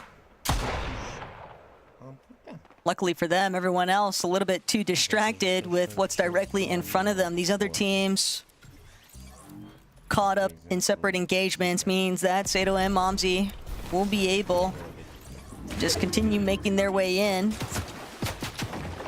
Zangi, though, gonna look to try stop them, hold them a little bit.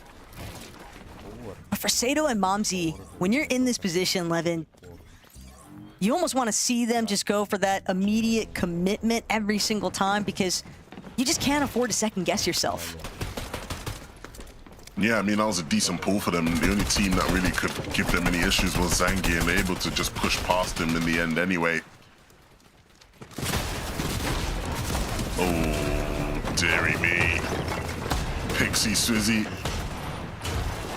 It's too hot. You gotta get out of the kitchen, lads. Way too much pressure coming in. And they're struggling to deal with it. Pixie will just be able to be picked back up, but no. Fincheck and Church will make it awkward. The only benefit that Pixie has is he is playing with one of the greatest players to ever touch this game, and so Swizzy will handle the pressure. get him back up. And they will continue this game. One chug jug being put to use isn't too bad. But a max distance pull on this zone is pretty bad. So we'll see just how they fare with it here. Where Truly and Savage were just at, though, they were sort of leading the lobby moving into that next position, although they did pay a pretty steep price for it. They're gonna have to pause, wait for Savage to recover some of those shields. And now it's all down to just Savage and Truly trying to not get caught yet again.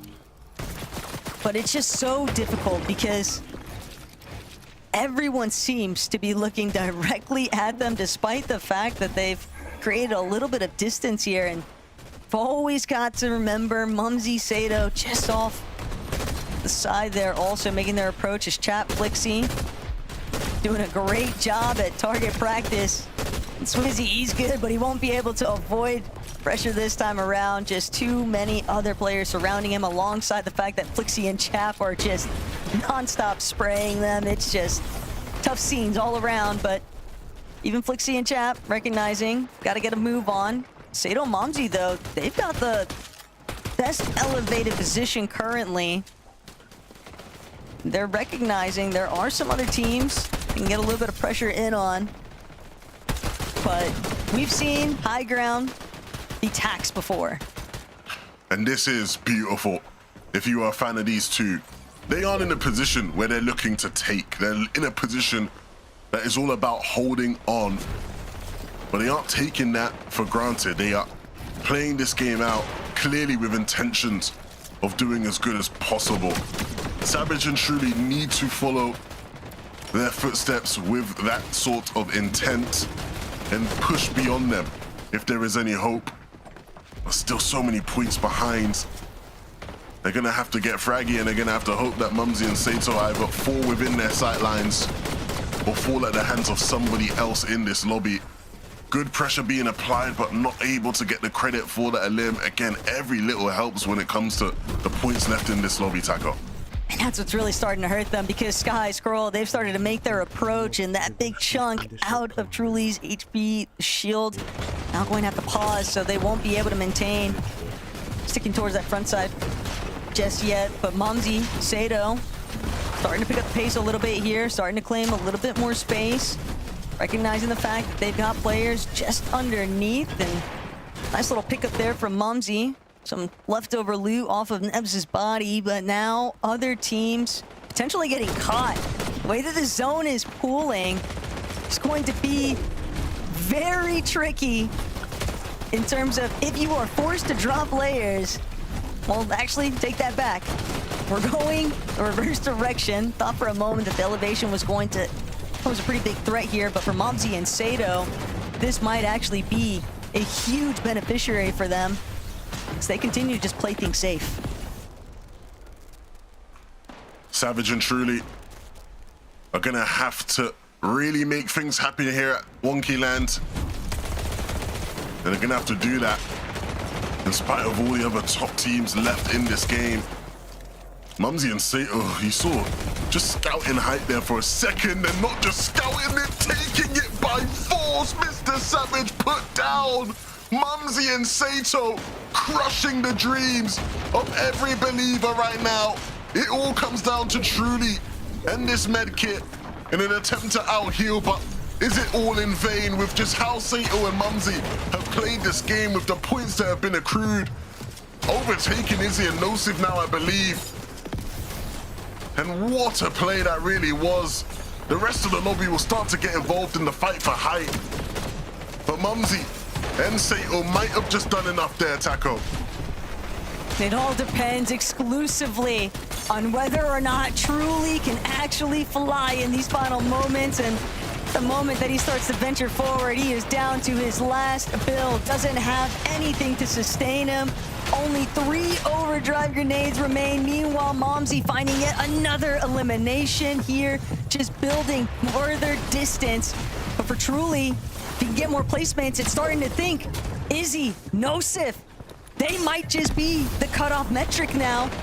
And Truly, he's starting to build, but but he needs this shot onto Scroll. He needs to get Siphon. He needs a refresh, but it's a healthy player and Truly won't be able to close the gap. Savage and Truly will find themselves looking on for the Global Championship later this year as Vico and Malabuka trying to see whether or not they can find the Victor Royale they've been hunting for all day long here. Vico won't be able to connect the shots just yet onto Sakei, but Vico one more time. Revisiting, gets the knock, and now Arya will be next to fall. It's always heartbreaking at the end, though, Lev. We knew that only 3 teams could actually confirm their spot for the Global Championship in September, and man, what a day it's been, though. But yeah, big congratulations to Vico and Malabuka, obviously, for finding that Victor Royale, but we got to see what happened with that leaderboard, Frankie. We do. We were doing the maths during that last game, just trying to work out if anyone could overtake the likes of Izzy and Nosif in those top 3 spots, because obviously we had our eyes on Savage and Truly there and on Mumsy and Sato, and both of them were having a fantastic endgame. It's just a case.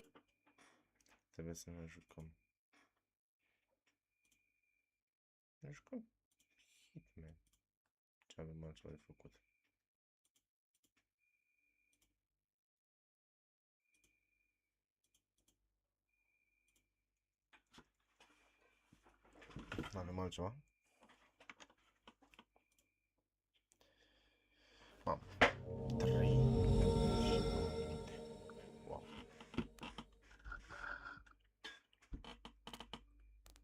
Mai avem încă o oră și 10 minute.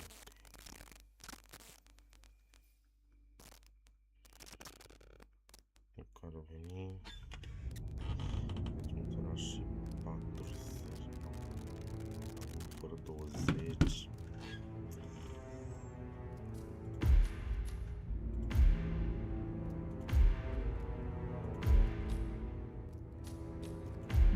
Facem tot.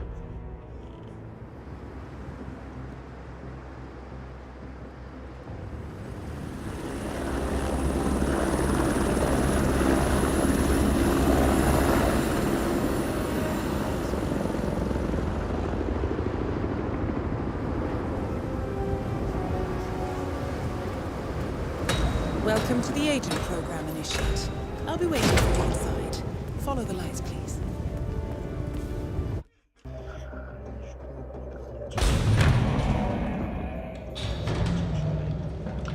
Majestic, isn't it?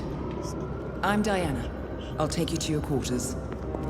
Someone likes to keep secrets. Secrets are our stock and trade. Besides, from what I hear, you have a few of your own. I'm not like you, in case you're wondering. I'm in the Handler program. Agents and handlers work in unity. You know the expression, know your enemy? Well, that part is my job. Knowing your enemy is only half the victory. I know. You also need to know yourself. I'm working on it. I read your case file. Impressive work. Hardly textbook, but I suppose fieldwork never is. Tell me, what did it feel like, taking lives? Random. Disordered. Is that why you came here? Why you let us test you? Maybe I'm not the only one being tested. Well, we are here. Basic training starts at 0600 hours. I should leave you to prepare.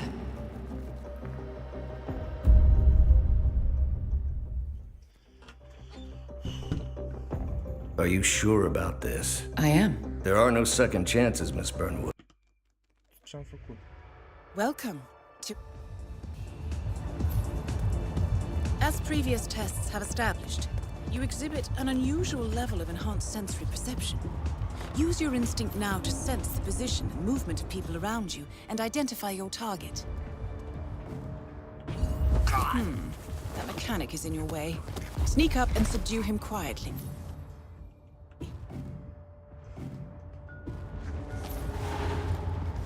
You put on his clothes. That's a first. Might just work, though. People do tend to see uniforms, not faces. Be cautious, though. Some people are more observant than others. Not bad, Initiate.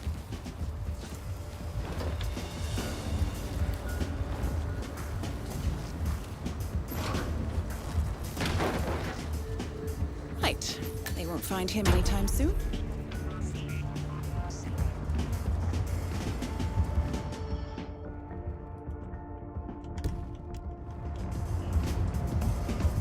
This particular uniform should get you access through the staff entrance. Just act normal. Hold on. That mechanic with his back turned? He's what we call an enforcer. He knows his crew and he'll see right through your disguise. So stay out of his line of sight. Right. Now for the tricky part. Start by locating your target. Intel suggests he's around the bar area. You're in. Well done, Initiate.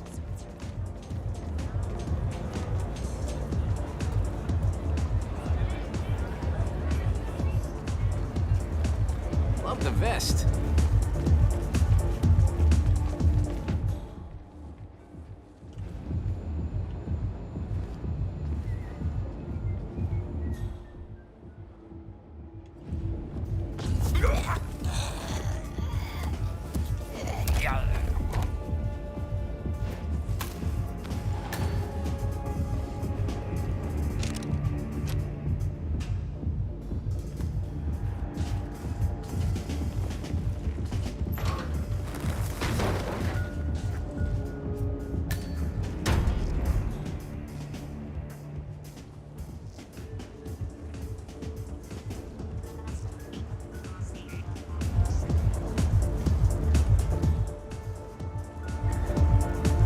Hey, you seen Ramon?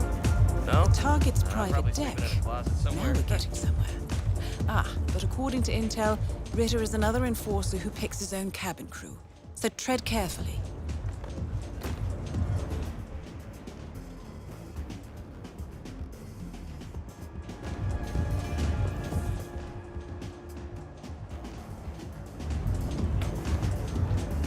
I don't like your face.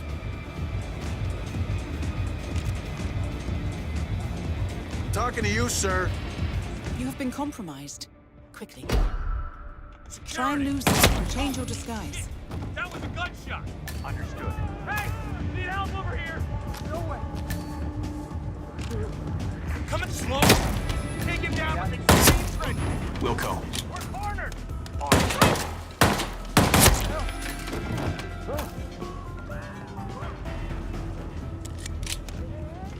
I can't find him. I lost him too. Where'd he go? Hey. Don't touch me. Don't touch me. Help. That doesn't look good. I'll check it out.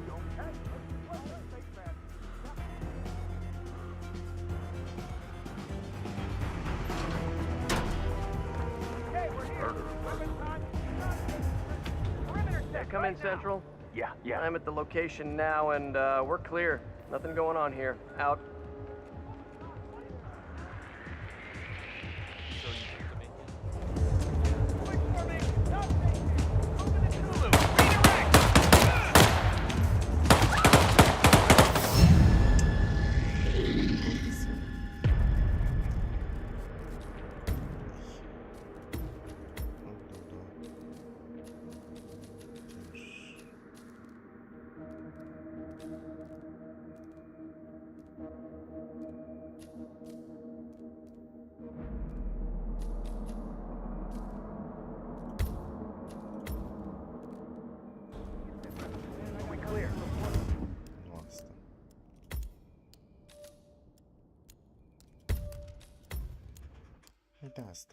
So stay out of his line of sight. The colors, the fabrics, the art, all curated with so much love and care. It's okay.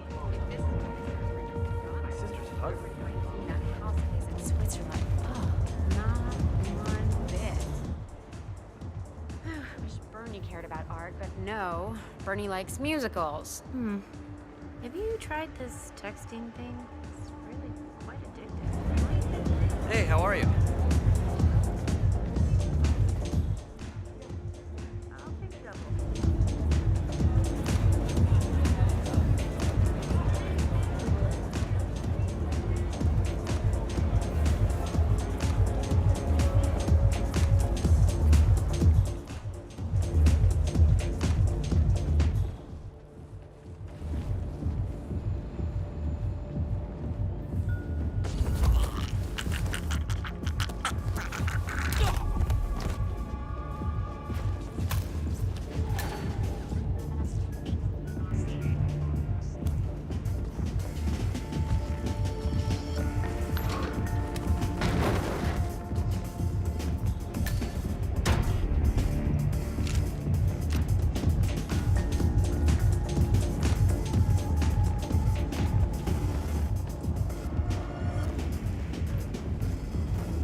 private deck.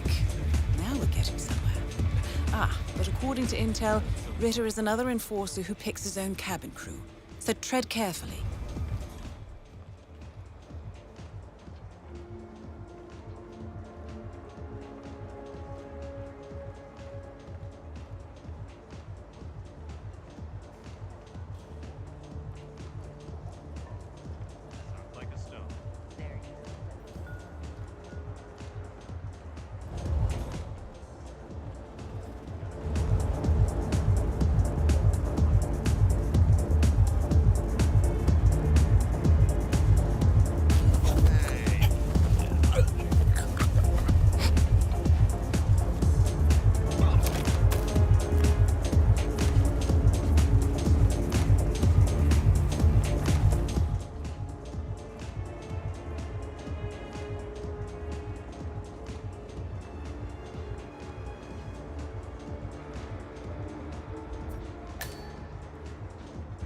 What the hell is that?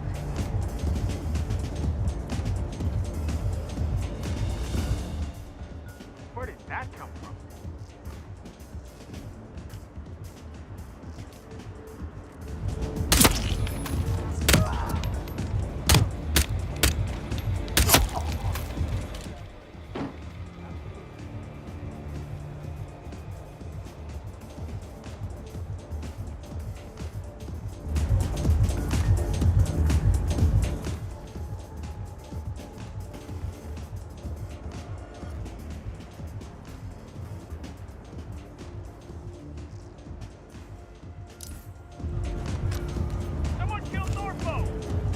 Assistance! We got a situation here! Better lock and load. You should leave the area. We might have trouble. Okay, we're clear. What is it? Command, how do you read? Over. Norfolk is down! Someone killed Norfolk!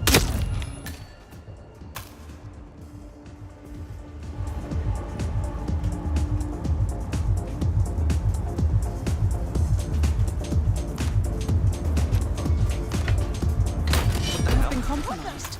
Quickly, try and lose them and change your disguise. Hey, man, I need some help here. Command, I've arrived at the location and it looks clear. Over. What the? What is this? What the? Hey, go, Command. We have a man that needs to be set straight. He's making a real mess out there. Sort of situation. Keep calm, please. Come on, talk to me. Are we good? Looking A-okay, sir. Command, to move. Come on, think we got some trouble. Safe, okay? Let's move. No. Give up the heat. I need help. Moving on to sector. Echo Charlie. Command, area's clear. Please advise. Over. Hey. What? You are not safe here. Clear out. What the? Oh my god! Whoa! I need you to do exactly what I say, and we'll get out of this in one piece. Someone please Got it. help me! Huh? You better get out of here before you get hurt. Sure thing. All clear as far as I can make out. I'm still looking around, but stand by for an emergency call, okay? Sir, there's Better not something we wander need to off take for a look coffee at, like last please. time. Nearly got my ass shot off.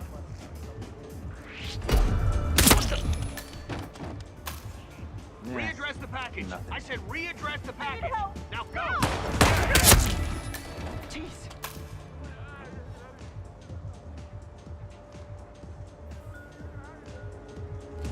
Oh, we do. No. This is not good.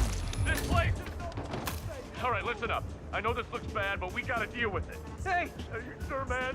Are you sure about this? Jesus! If I'm gonna do it, you gotta. No!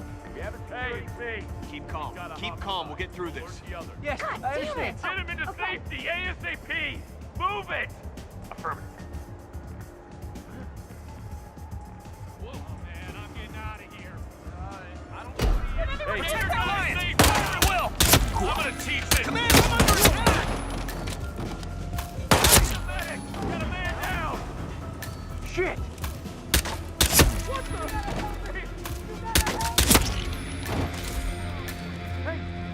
Your target is down. Now head calmly towards the next. Who blank is that? Come on, go! No!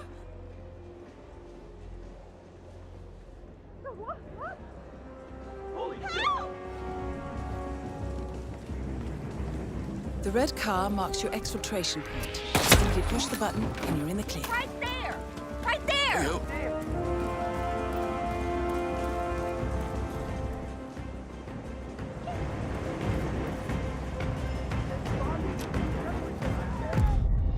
Advanced mission training complete. And may I say, elegantly done, Initiate. I guess my hunch was right about you. Hai de ne timp filmăm. Următoarea. We'll test.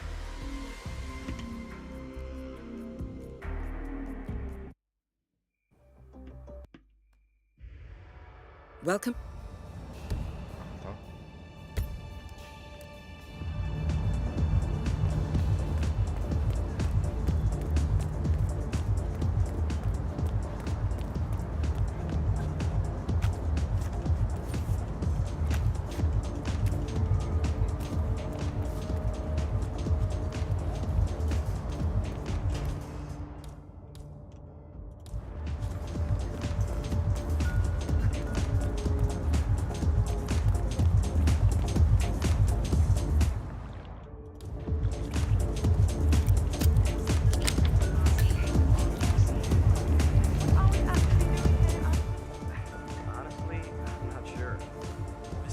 Said he'd watch me at the Olympics.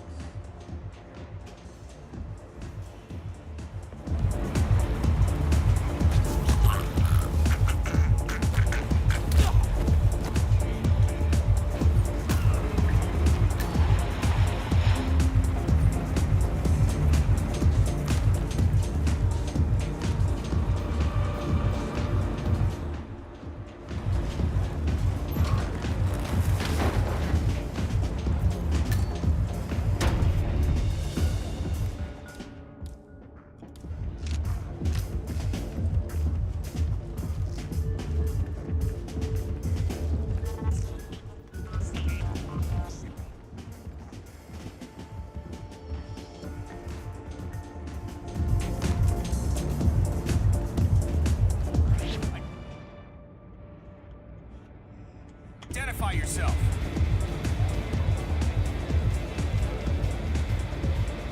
Hey, I am serious!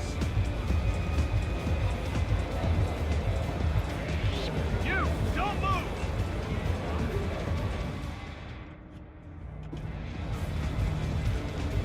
Shit!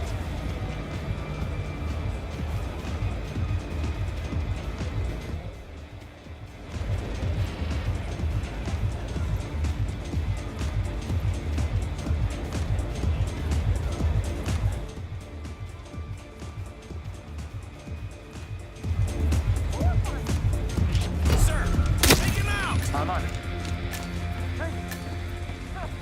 Help! Help! Shooter! Possible pacify this shit! Holy shit!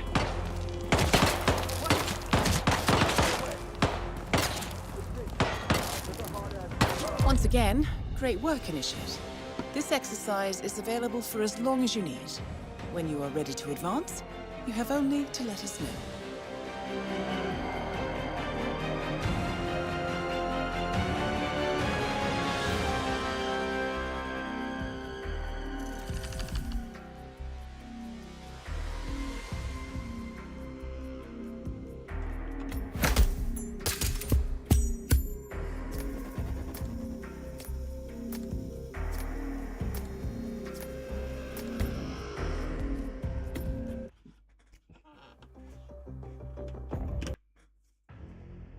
The final test.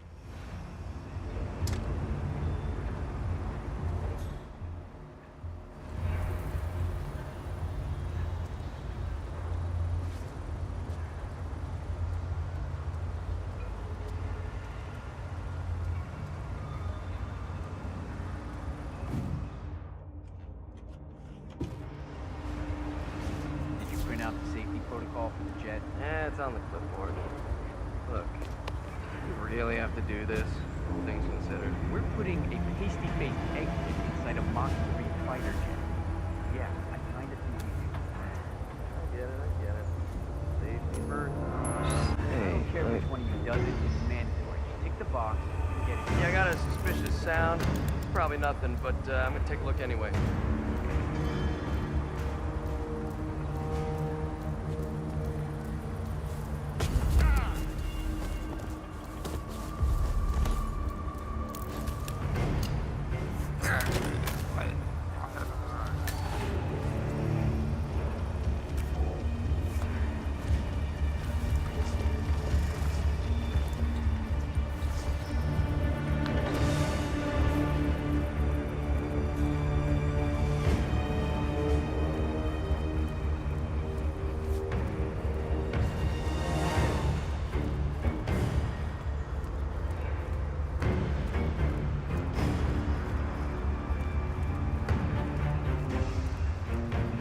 Doesn't make sense. Man, it's like a sitting duck staying in Cuba. It's only a matter of time before Langley catches up. If I was Knight, I'd be long gone. That was the plan. Then Knight pulls a fast one. Now he wants his girlfriend to go with him across the curtain. Got documents on the Soviet spies in the U.S. Documents that are in hands in case anything happens to him or his girlfriend.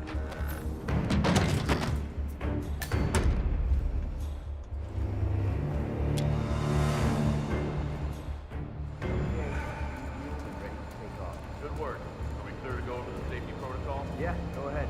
I disabled the ejector seat mechanism. Good man.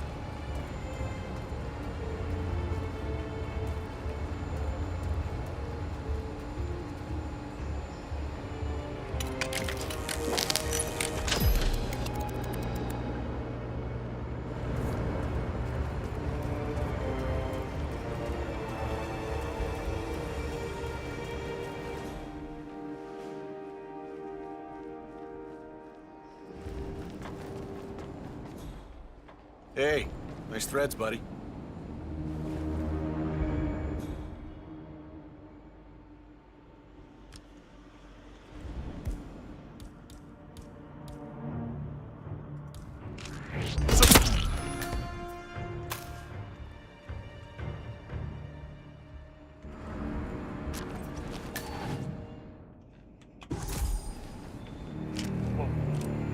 Knock it down. You did it. Now head towards an exit. I don't have a visual.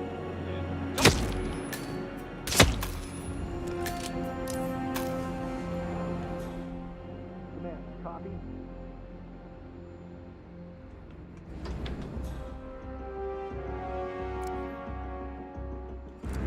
Come on!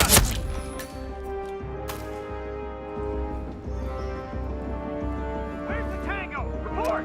Take him out! Shit, you hear that? Somebody's got a new toy. Let's move.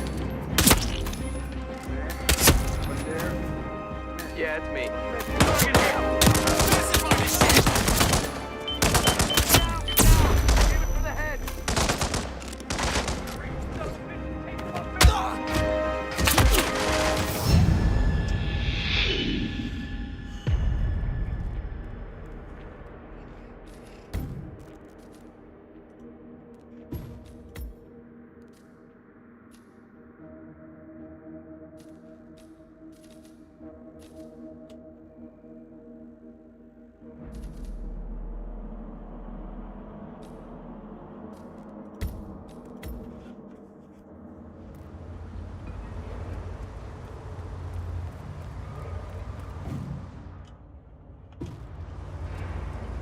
Did you print out the safety protocol for the jet? It's on the clipboard. Look, you really have to do this, all things considered. We're putting a pasty-faced egg inside a Mach 3 fighter jet. Yeah. I get it. Safety first. Hey, you hear me? I don't care which one. We might have some disturbance. Tick the box and get it done.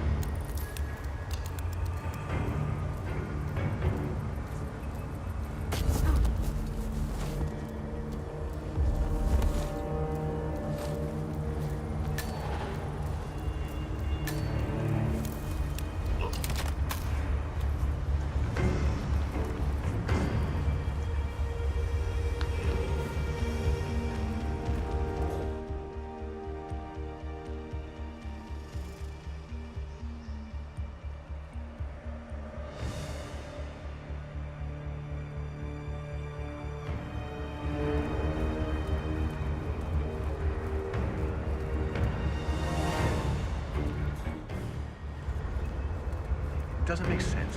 The man is like a sitting duck, staying in Cuba. It's only a matter of time before Langley catches up with him. If I was Knight, I'd be long. That was the plan. Night will fast. Now, possibly cross the curtain. Naturally, the rebel said no. Wasn't part of the agreement. Knight says he's got documents on the other Soviet spies in the U.S. Documents that will be on hand in case anything happens again to his girlfriend. Okay, fueled and ready to take off. Good work. Are we clear to go over the safety protocol? Yeah, go ahead. I disabled the ejector seat mechanism. Good man.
Down.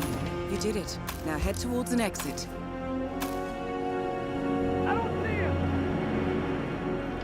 You know that guy who flew in from Moscow? He's the real McCoy. Can't you be honest?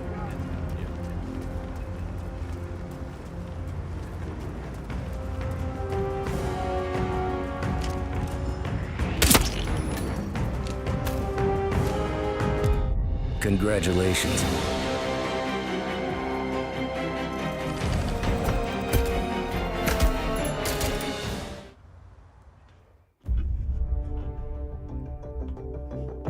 I hope you know what you just did. The chopper leaves at dawn. Now get out of my sight.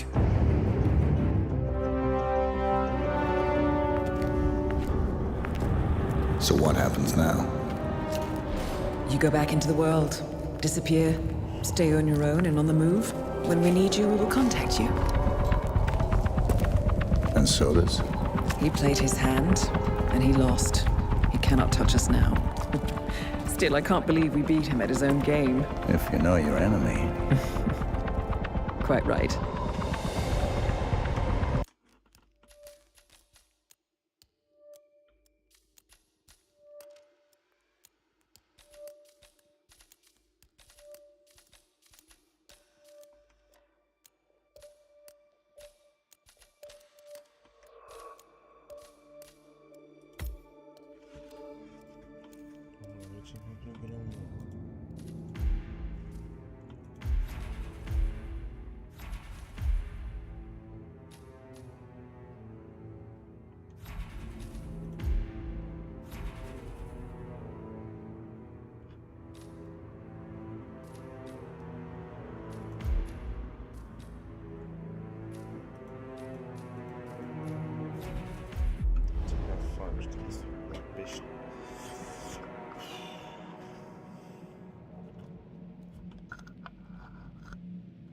Welcome to Paris for...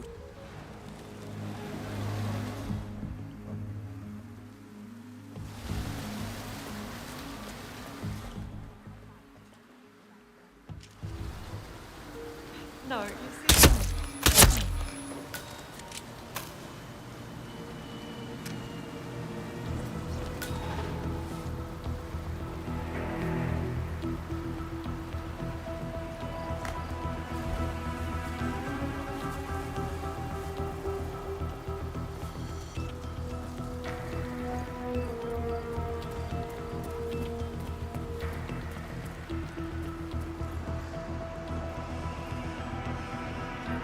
Hey, fellow guard. What's up with you, big guy? What's his problem? Anybody know him? You are seriously testing my patience. Hey, stop. Please. Really, stop.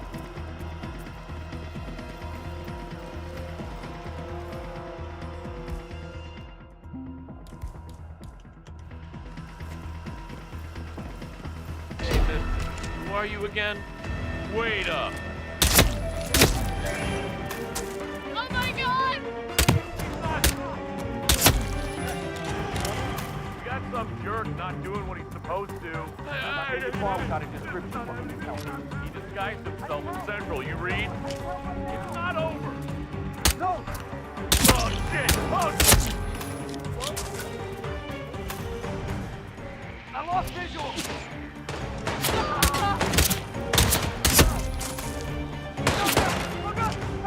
Help me, please help me!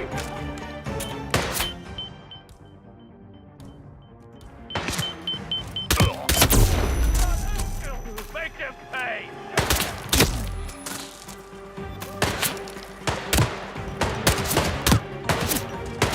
I'm under attack!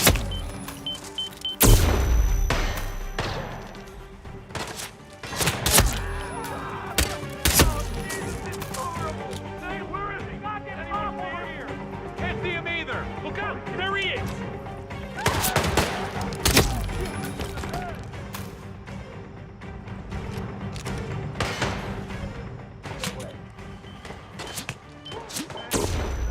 Come on!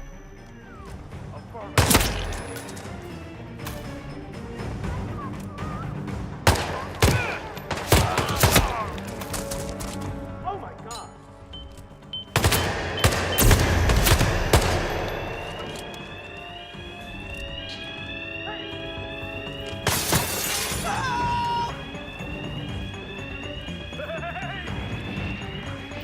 Shit, he's right there! Yep.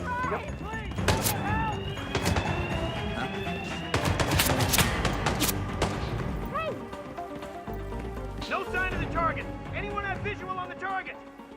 Goddamn disappearing! I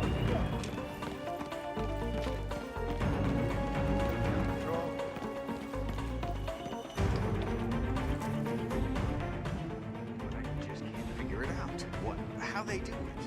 Marco?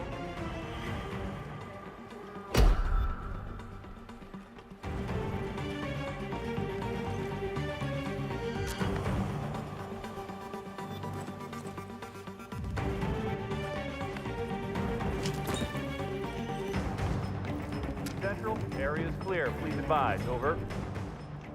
Zilch. Check your flanks. Understood. Command, suspect is wearing a security guard outfit.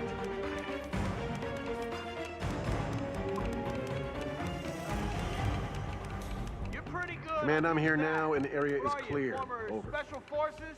Delta? We could use Tango on the wire. Look sharp. Casualty!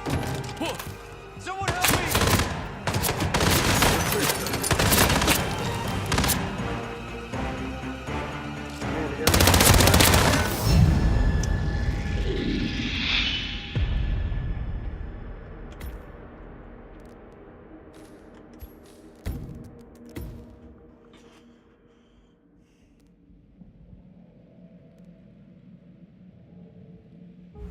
Welcome to Paris for...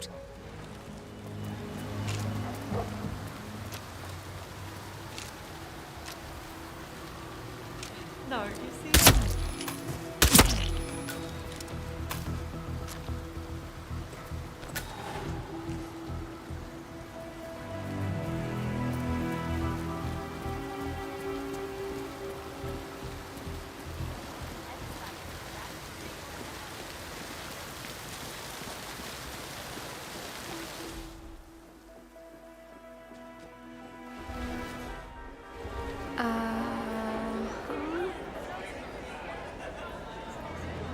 That is Viktor Novikov, head of Sanguine and ringleader of Iago.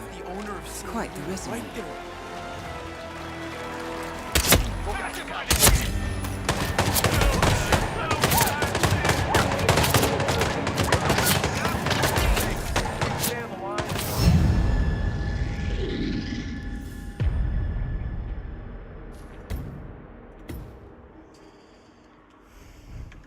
Este ora 3:45, peço de 3 horas ceva să se Welcome to Paris.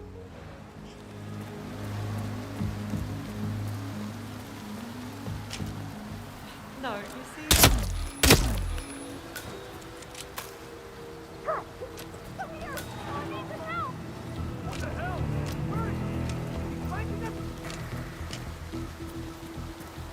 Command, do you copy? We got a psycho on premises. Might have a potential threat here.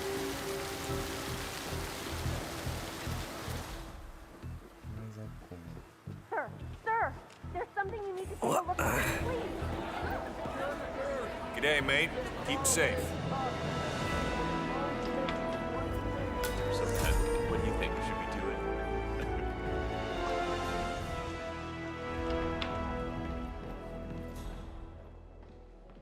Shit. Still no answer. Look, Daniel, she's nice. Well, I don't know. They're so thin looking.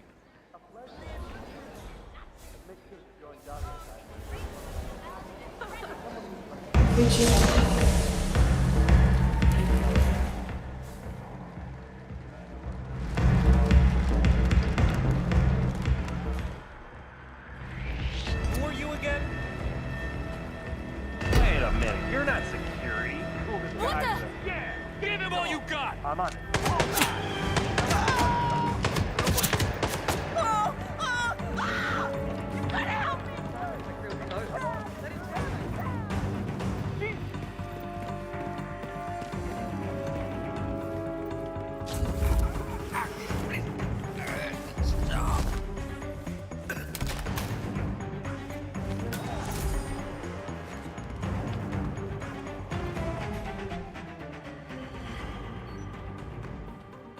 Huh. Wow. Hey, got it. Fireworks. Something's going on. If I were you. Coming up, next to catch up.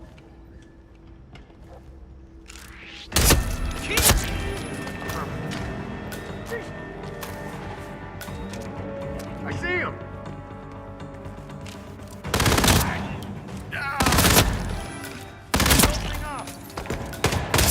Don't do anything, please! I'm not gonna Jesus Christ! I'll do anything!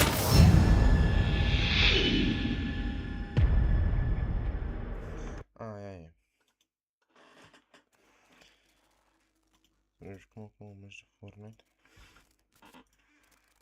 Chiar nu știu. Ca să umplem timpul.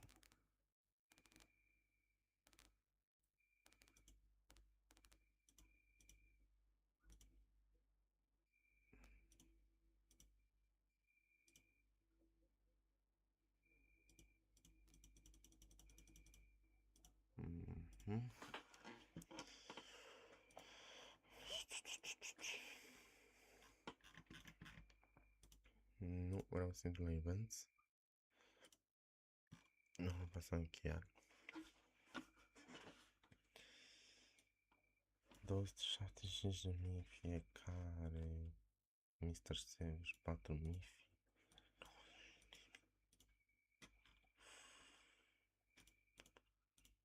Deci 2 puncte diferență. Și aici foarte multe. Că average place, average points putea să-i ducă dacă avea un meci bun.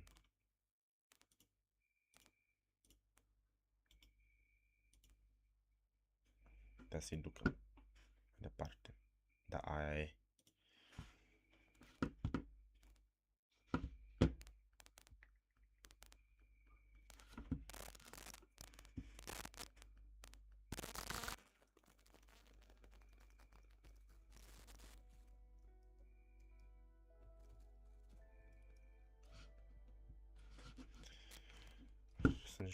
aici. În Unreal. Hai că ne jucăm.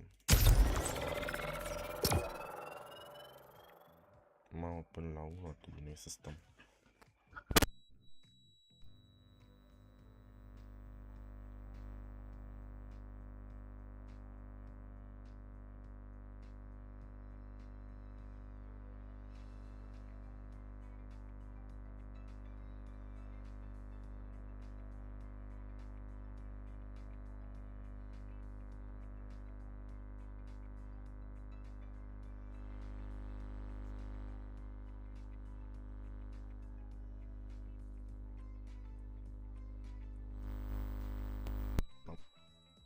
Pe la 1 pe live, insane, chiar insane, pe bune. Stăm până la 1 pe live.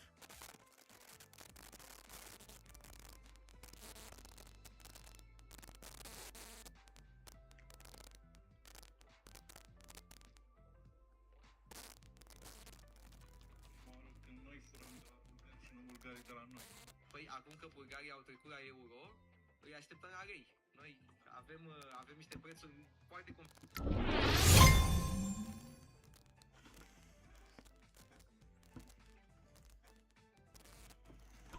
Cred că o să reacționăm la ceva. Dacă nu ajungem 50 de euro. Dacă nu pot 50 de când reacționez. Dacă 2 minute să băgăm.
a apărut. Acum e first rank protection, nu e o problemă de asta. Dar vreau să știu de unde a apărut. Mamă, încă 20 minute.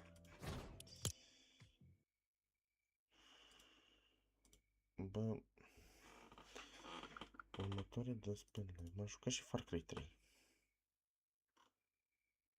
Sincer. Să facem tot frumos să fie.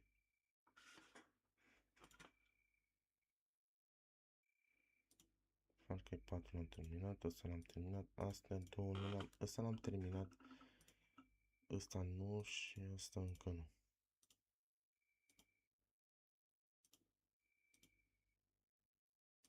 La library. Bum, bum, bum, bum, bum. Ne jucăm și un pic Far Cry 3.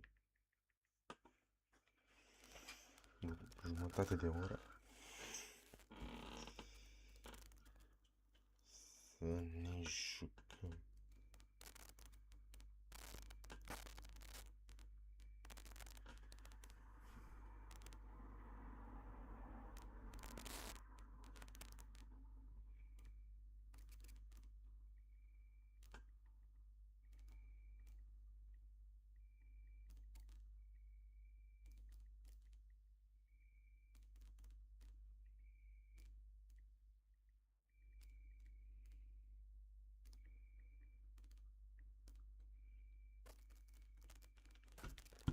Și mai faci o scenă neagră.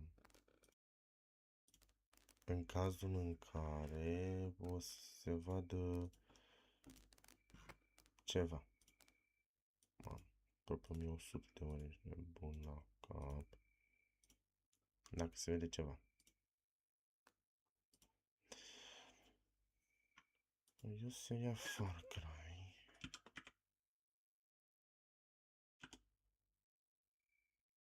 A, și la reducere.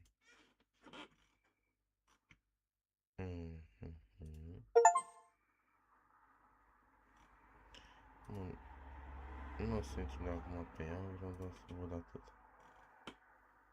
Blood Dragon... A, uite asta. Asta se mete când prinzi reducere la toate. Atunci să merită să o iei. Nu acum.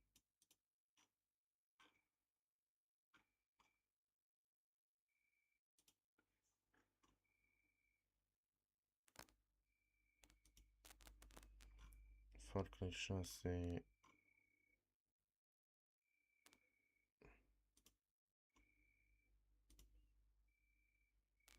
Mă jur, m-am plictisit. L-am jucat deja de 2 ori și m-am plictisit de el. Nu l-aș mai juca. Oricum, este și pe ăsta de la Xbox.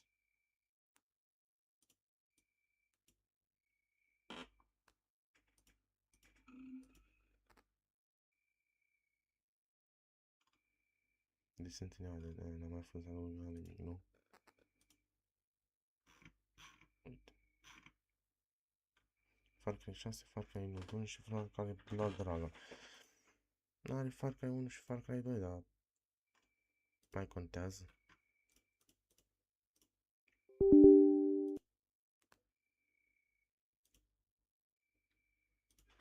Nu contează. Și pe alt live, cred că pe următorul, cred, o să ne jucăm și Phasmophobia. Nu ne jucăm acum, o să ne jucăm și Resident Evil 4 din nou și Silent Hill, vedem.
Gata, am revenit.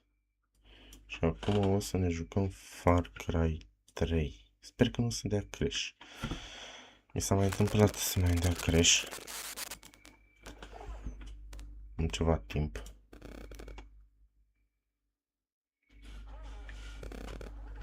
Încă am depășit recordul. Oficial cred că am depășit recordul. Mai avem un pic. Cred că merge să dăm la proprietăți un pic. Gaming Corner, DLC-uri.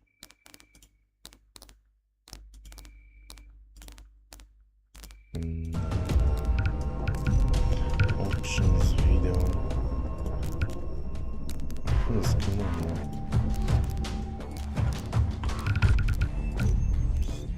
Continue. Continue. Să nu dea crash. Gata. Jason, did you find your friend? Yeah, she's fine. Thank you, Dennis. You made this happen, not me. It is your victory. Where are the others? Is there a way I can search for them? Anything to help me find them? You know, Jason, the pirates use a satellite dish for communication on the Medusa. You could enter the comm room and listen in on the signal. What's the Medusa? A ship that has been beached nearby. With pirates guarding it. The path of the warrior, Jason. Train your body and your mind will follow. The Tatao will bring you closer. The Medusa Call. Medusa Call. Uite aici. Dar până să facem asta, să facem asta. Vreau doar să dau fast travel ca să urci o mașină.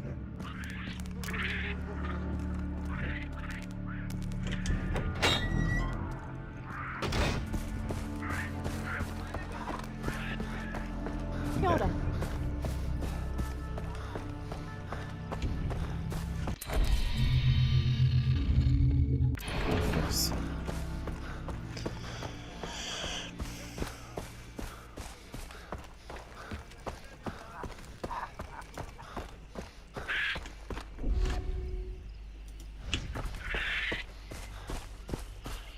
Face și zi acum.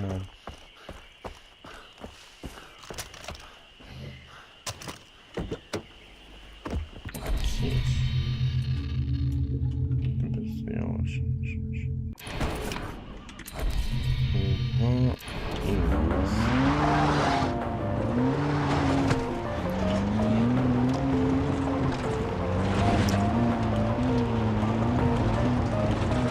Să fac așa o postură. Nu mai au postură, nu face atât asta.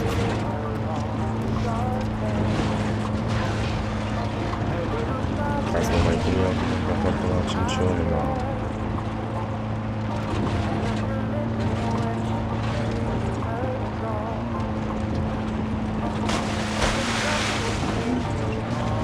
Nu aștept pe aici.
getting bored now.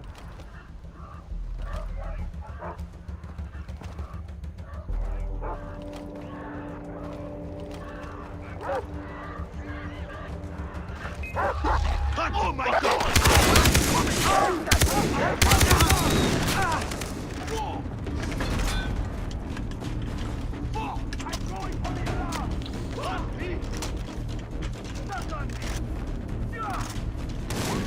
I'm hit! Oh!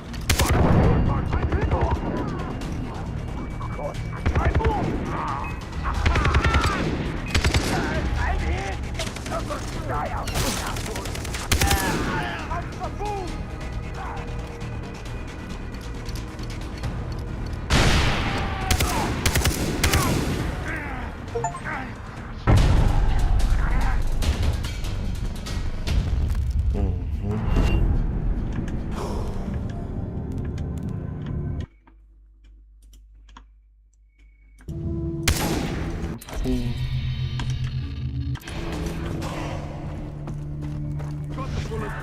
Nothing to be afraid of.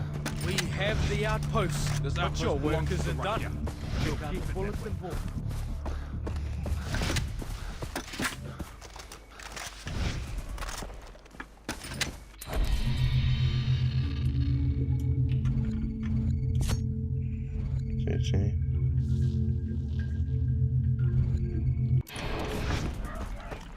Damn pirates. They're scum. To continue in the path of a warrior, you should take a look at the jobs on the bulletin board.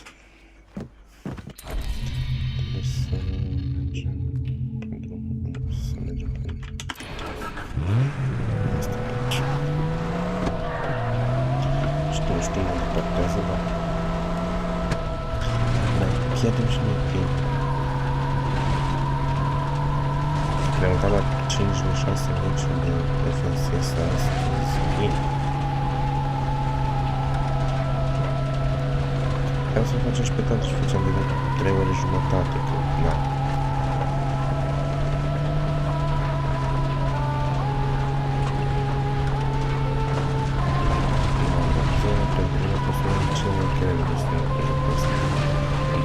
Flăcările, care banii mea a fost inspirat în încerca să ne dorească.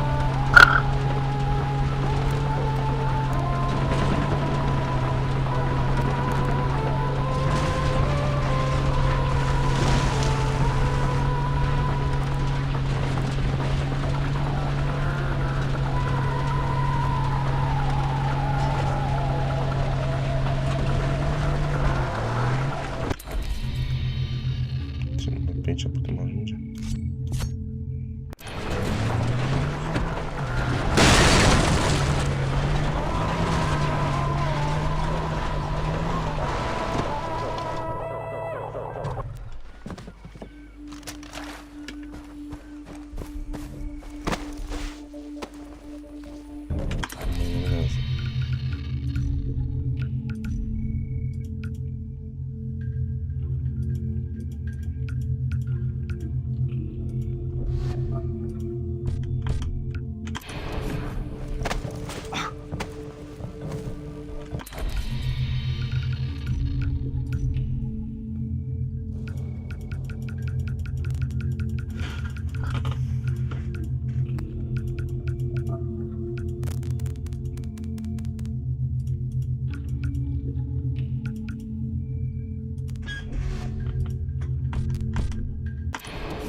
Where'd you go?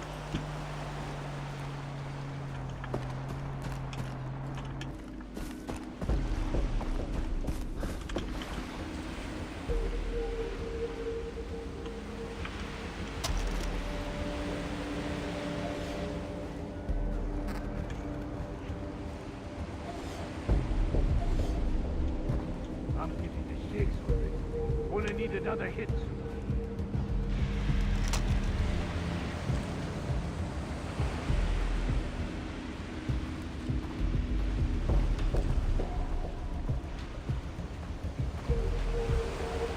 I'm sick of this place. This island and everyone on it can barely handle.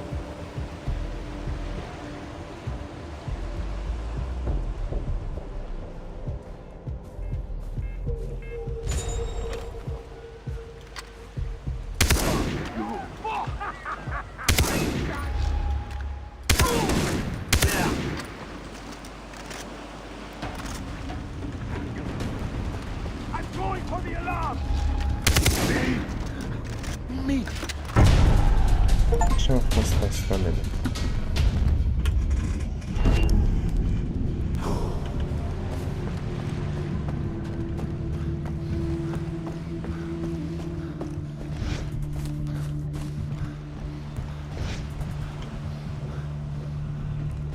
This outpost belongs to the Rakyat, and we'll keep it that way.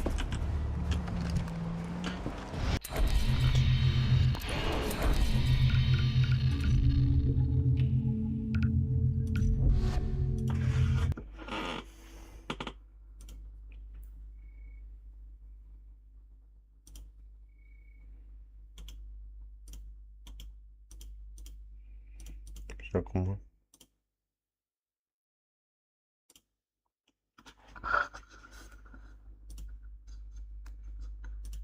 Că eu în teorie mi-am depășit recordul de pe canal cu live-ul.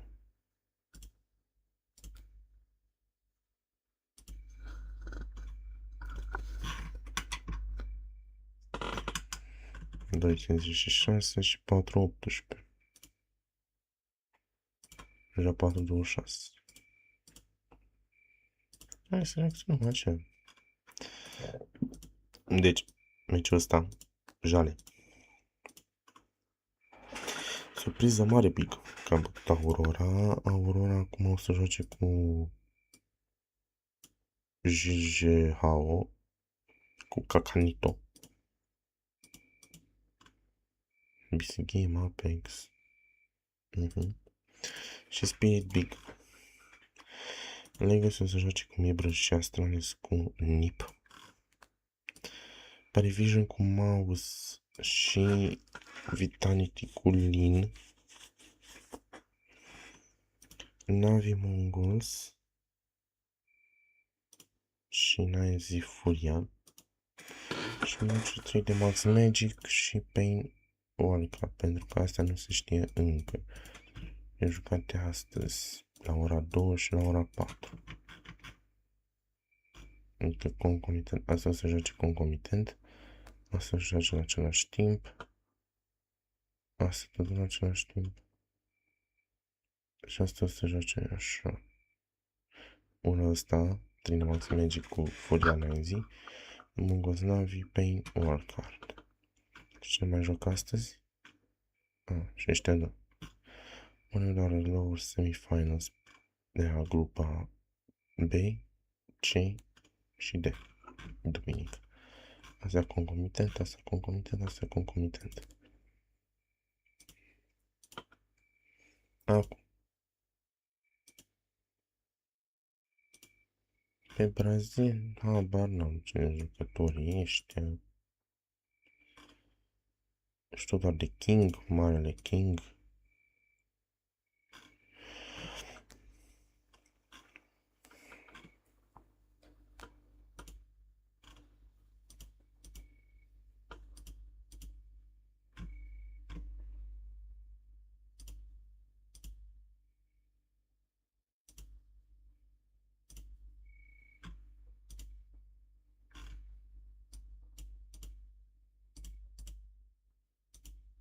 Și cam atât despre meci. Aici la Blast Open o să joace JN în locul lui Mezi. Și aici o să joace JN în locul lui Apex și Mezi IGL. Aici 6 și 8. Da, e un eveniment ok-uș la care te poți uita între Star Leader și Blast Open, da. Pe grupe, nu o să joace grupele astea. Lor semifinal și da. Deci bă, cred că câștiga semifinal, ajunge în upper final. Câștiga pare la upper final, ajunge în semifinală direct.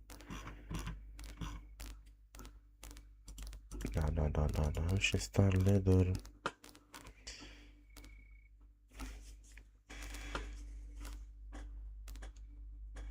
Va fi destul de interesant, eu cred că asta vor ajunge în upper final și Consolidation Funnel. Nu, Consolidation Funnel va fi cu locul 3. O să vedem că o să ajungem la 3 zile. Cred că asta o să le bage într-o singură zi. Asta într-o singură zi. Asta într-o singură zi și asta într-o singură zi. 17, 18, 19 și 20 septembrie când pică. Uite, de joi, pe 17, fisul se termină, uite. Termină, de pe 8 se termină pe 13, sunt 3 zile off. La 0 pe 17. Aici la fel, la asta se termină pe 6. Ciudat. Nu se august. Se termină pe 6 marți. Pe 6 și se începe pe 8. O zi. Diferență. Termină pe 6 începe pe 7, 20. 3 octombrie. Și pe joi termină vineri. După vine vreo 2 săptămâni. Fără eveniment mare și începe pe 30, se termină pe 31. Da, așa, prost. Sâmbătă se termină pe 11. De pe asta pe 24, tot sâmbătă se termină pe 31. Bun, până de 2 noiembrie, începe pe 8, o săptămână întreagă. Plin. După aia, pe 9 până pe 15. După aia are o săptămână pauză full. Începe major de pe 24. Luna noiembrie, primele 2 săptămâni, în afară de prima zi, duminica, 2 săptămâni pline de meciuri. Urmează 13 decembrie, finala. Începând de pe 24, 1, 2, 3 săptămâni. Da, bine, luminiș. Tot la fel ca man. Am dat mai multe, mă. 24 de capuri. Și după începe din nou pe 11 ianuarie. Adică se termină pe 13 decembrie, vreo lună. 13 și pe 11. Da. Lexico va fi fanatic.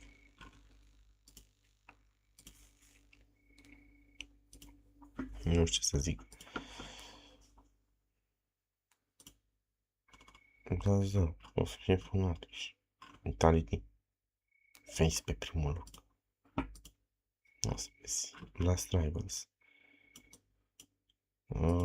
Blast Rivals când va fi? Events. Uite aici. Asta va fi ce vei prezis. Și astea 3 vor ajunge mai departe. Pe 5. Pe 5 dată vor fi date, mă, pe 5 octombrie. Și la PG București la fel și la Gamers Club pe 2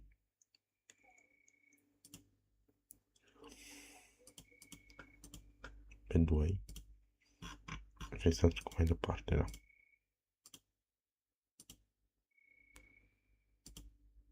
Deci, vrei să afla câteva puncte să ajungă iară pe 5 după ce a fost pe aici.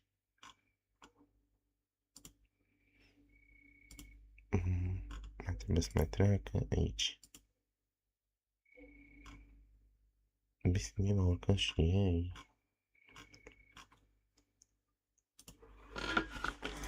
Nexus nu știu ce fac. Nexus habar n-am ce vor face. Dar deocamdată, hai să jucăm și timeline-ul.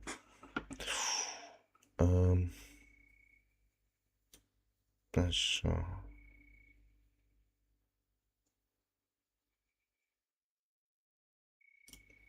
Nu sunt sigur la Frozen. Ai, 2019, mă. 2000 decembrie. Zeus and Warren number can be between the major și la Cadian.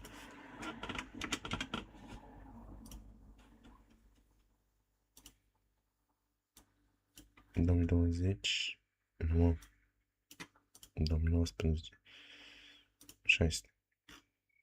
Da.